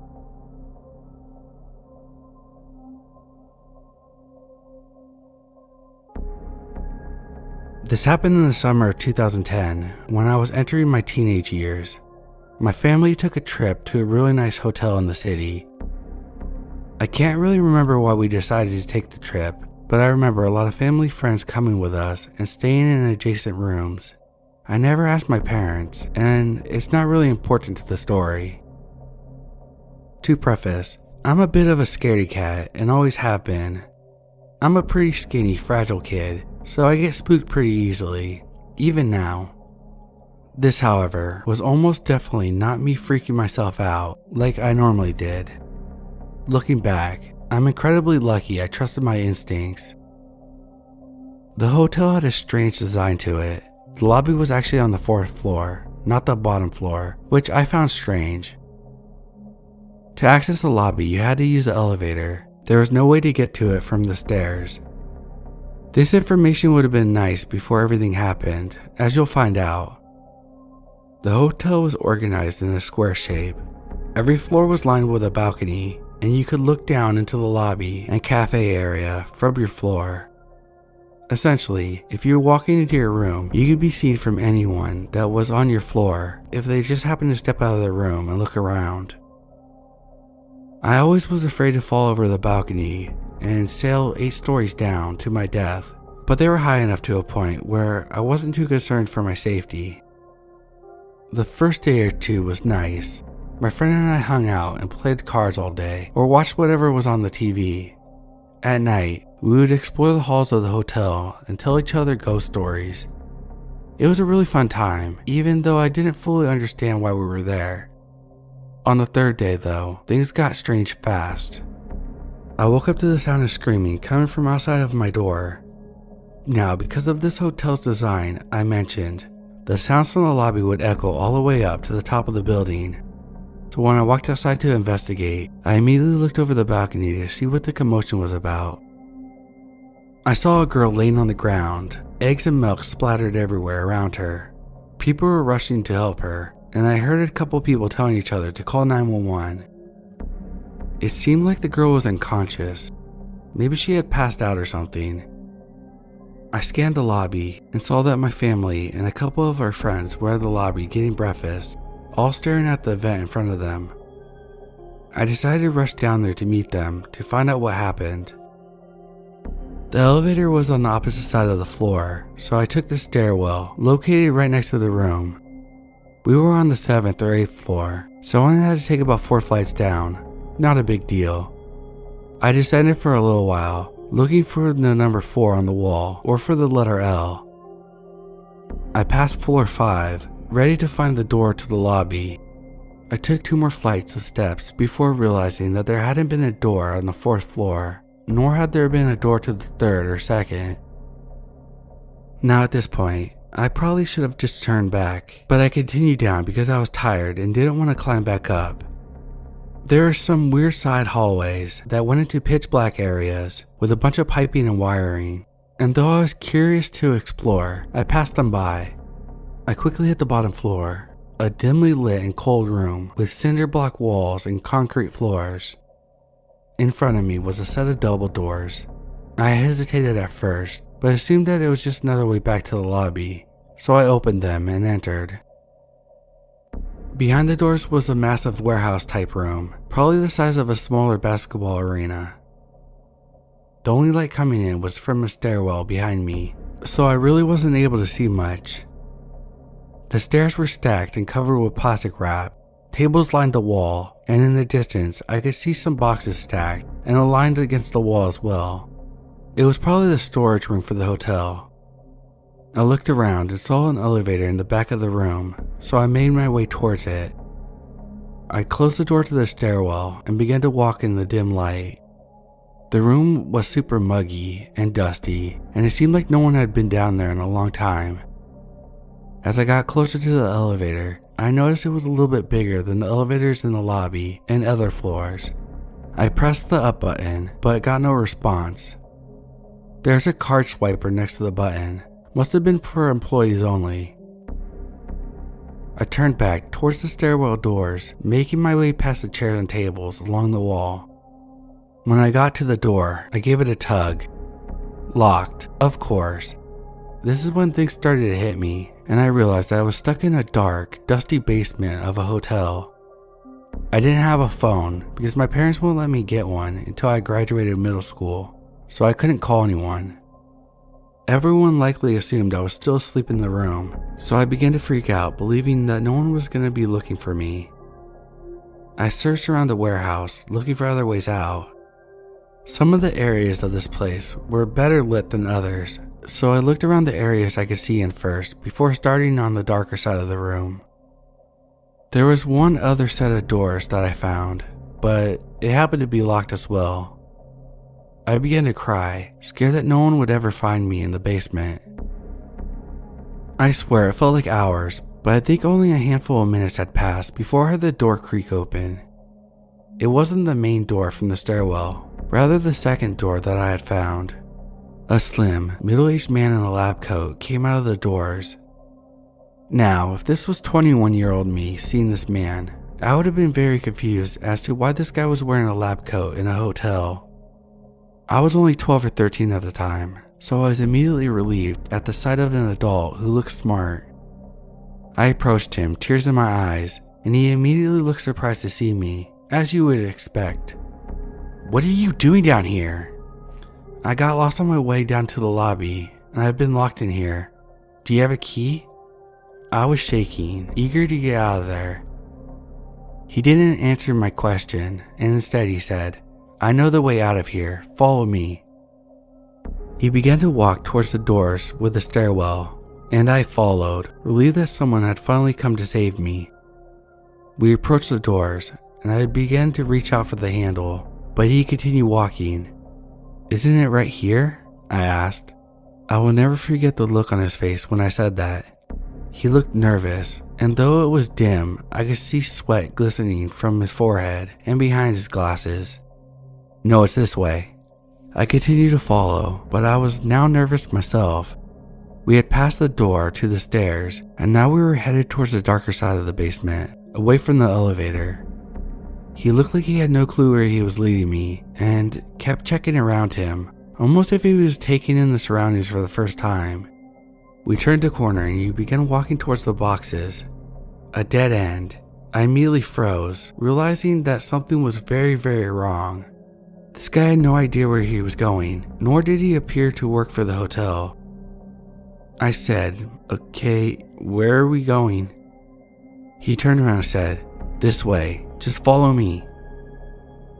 I knew that there was no doors behind those boxes. I had checked there first after I found out the stairwell door was locked. I want to thank whatever God is up there for giving me the idea I had next. I started yelling as loud as I could. I yelled so loud that I gave myself a headache. The man, irritated, plugging his ears, began yelling back at me, "What are you doing? Be quiet!" I continued to yell. I didn't even remember how long I was yelling. Finally, the man snapped and began quickly walking towards me. I went in a full sprint towards the stairwell doors, hoping to God that they would somehow magically open now. He didn't run after me. He walked sternly behind me, muttering things like, "Stupid fucker," and other kinds of compliments. I was about 5 feet from the door when someone burst through. My savior, a janitor who had heard someone screaming from the stairwell. He saw the situation, me and some random guy in a lab coat in a locked basement, and immediately told me to get behind him. The janitor asked me who the man was. I said I had no idea, that he had came through the doors on the other side of the room, and pointed to the door. The janitor quickly radioed into the front desk that he had found a child in the basement, and quietly, so that I wouldn't hear, he said, "This man came from outside, get security," or something like that. The man in the lab coat started trying to argue with the janitor, claiming that he was simply looking for the bathroom. The janitor clearly wasn't buying it and kept saying things like, "Wait till security gets here and then talk to them about it." I was standing behind him the whole time, trying to take in what was happening, confused out of my mind. Eventually, an employee from the front desk arrived and took me back up the steps to the lobby, where I met my family, who surprisingly had no idea I was missing. I told them the story while crying and shaking, and they hugged me tightly, thanking the employee over and over again for their help. I never got to thank the janitor though. Looking back now, I have absolutely no clue what this man was doing in the basement. I don't have any information as to what happened afterwards, or who he was. I know for a fact that the incident with the girl in the lobby was unrelated. Something about low blood sugar. Not sure. I thought about that day a lot, and the only explanation I could put together is that the door that I had found in the basement led to the streets of the city, where he must have wandered in from. I have no clue what his intentions were, why he was wearing a lab coat, or why he chose to pretend he knew the way out. To be frank, this could have been a huge misunderstanding of some sort, and I just chose a real bad time to get lost. But all I know for sure is that if I hadn't screamed my lungs out, I might not be telling you the story the same way, or at all.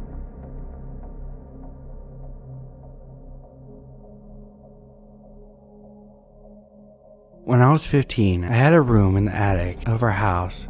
We weren't really well off after my dad left, and my mom was an alcoholic who was never really home, so I'm basically alone in my house on the top floor. The windows were skylight type that squeaked when open. The first night, I opened the windows to get air, and the squeak alerted people in my back garden. They ran off, 2 kids, 2 adults. I thought nothing of it until it happened 2 nights in a row around 11 p.m. The last night, I left my window open and spent the whole night peeking out the gap. I see a family entering the shed. I shouted at them and they ran. Sometime later, I was going downstairs for a drink and I saw a man looking through my window in the dining room, face against my window and hands cupped. I shit my pants and locked the door. Later, I was camped by my window in my room. Again, I saw him enter my pantry. I crept downstairs and unscrewed one of the legs on my table, crept out to the pantry and screamed like a banshee, chased him off. Poor guy was asleep in front of the tumbler. Stole food for however long he was there for. Probably homeless. Let's not meet, dude. Hopefully you got yourself sorted though.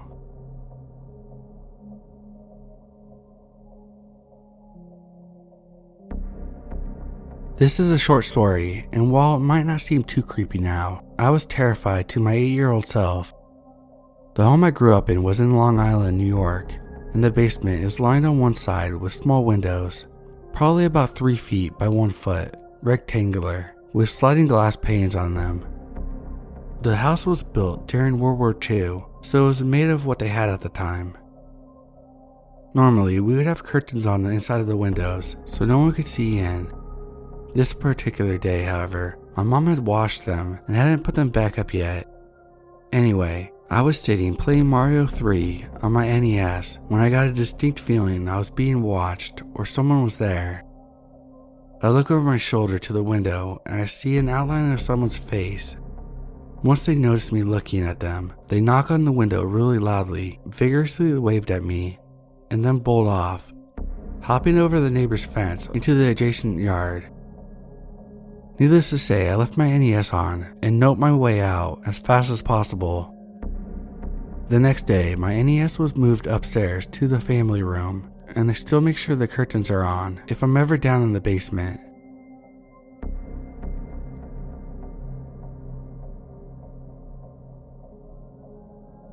My fiance and I recently moved into a new apartment.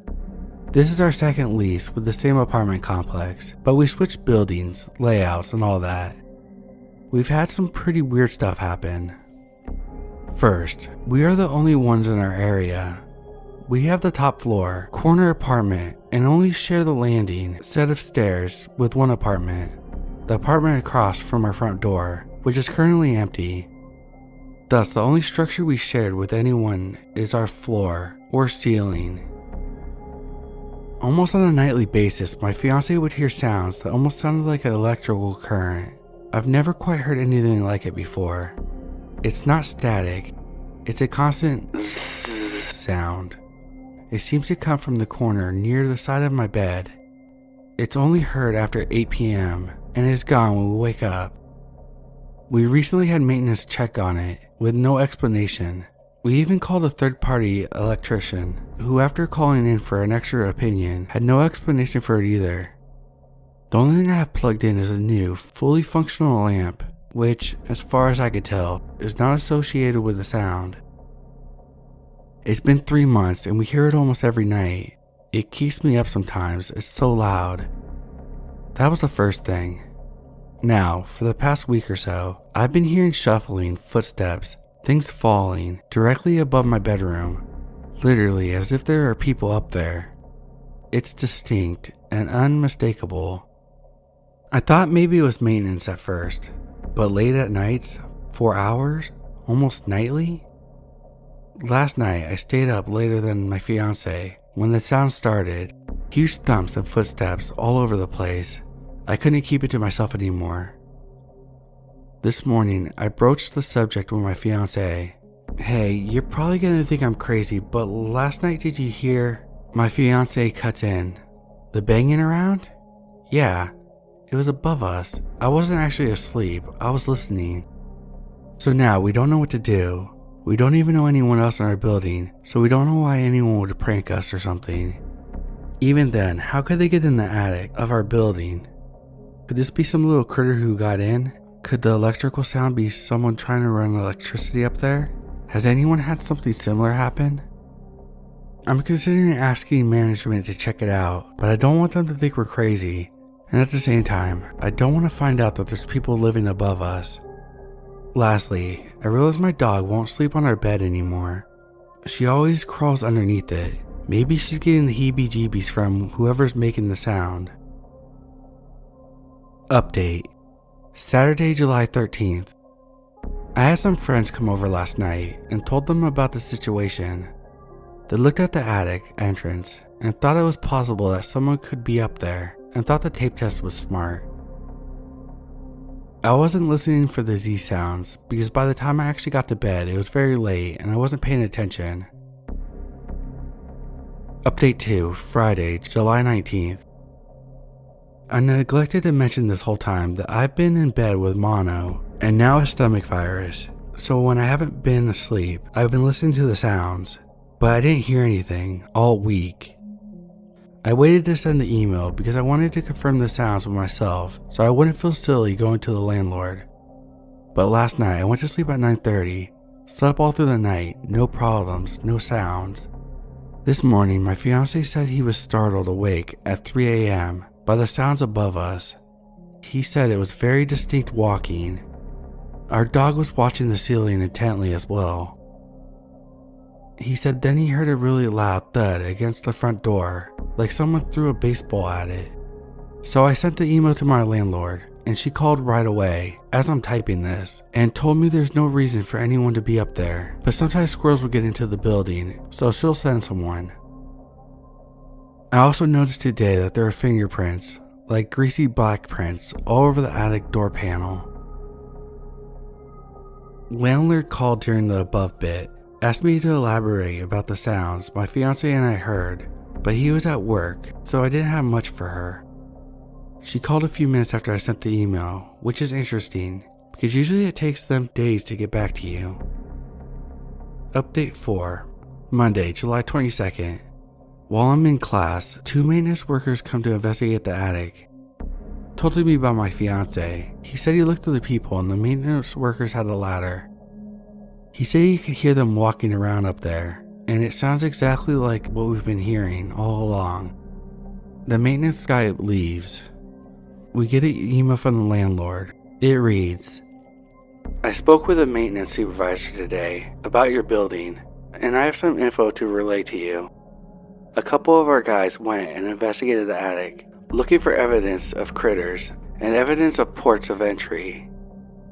They were unable to find evidence of an animal, but they found a loose vent cover that was being banged around and making quite a bit of noise, so they went ahead and fixed that vent and made it secure. It went on to say if we hear anything else, to please let them know right away. I replied back a week later saying that we're still hearing the noises and it sounds the same as before. She thanked me for the information and said it was strange, that she was going to send a copy of the email to the general manager to look at it and see what he thinks. Welp, now what? So maybe if it was a little critter, its home was disturbed by maintenance and it left. The vent excuse doesn't cut it for me because it doesn't explain the shift in movement as if someone was moving around the area. A loose vent might explain the banging sounds, but not what we've experienced, as far as I'm concerned. If it starts up again, I'm going to do the tape experiment. Last update, Tuesday, July 30th. I emailed my landlord back about some non-related repairs, but based on the vagueness of the vent situation, I'm going to email her again to ask her to elaborate on where the vent was, how big it is, etc. I told my fiance to record anything he hears at night with his phone, but this is a man that still uses the response, I'm still waking up, an hour after he has been awakened, so I'm not going to bank on him having his wits about him when he's actually awoken by the sounds.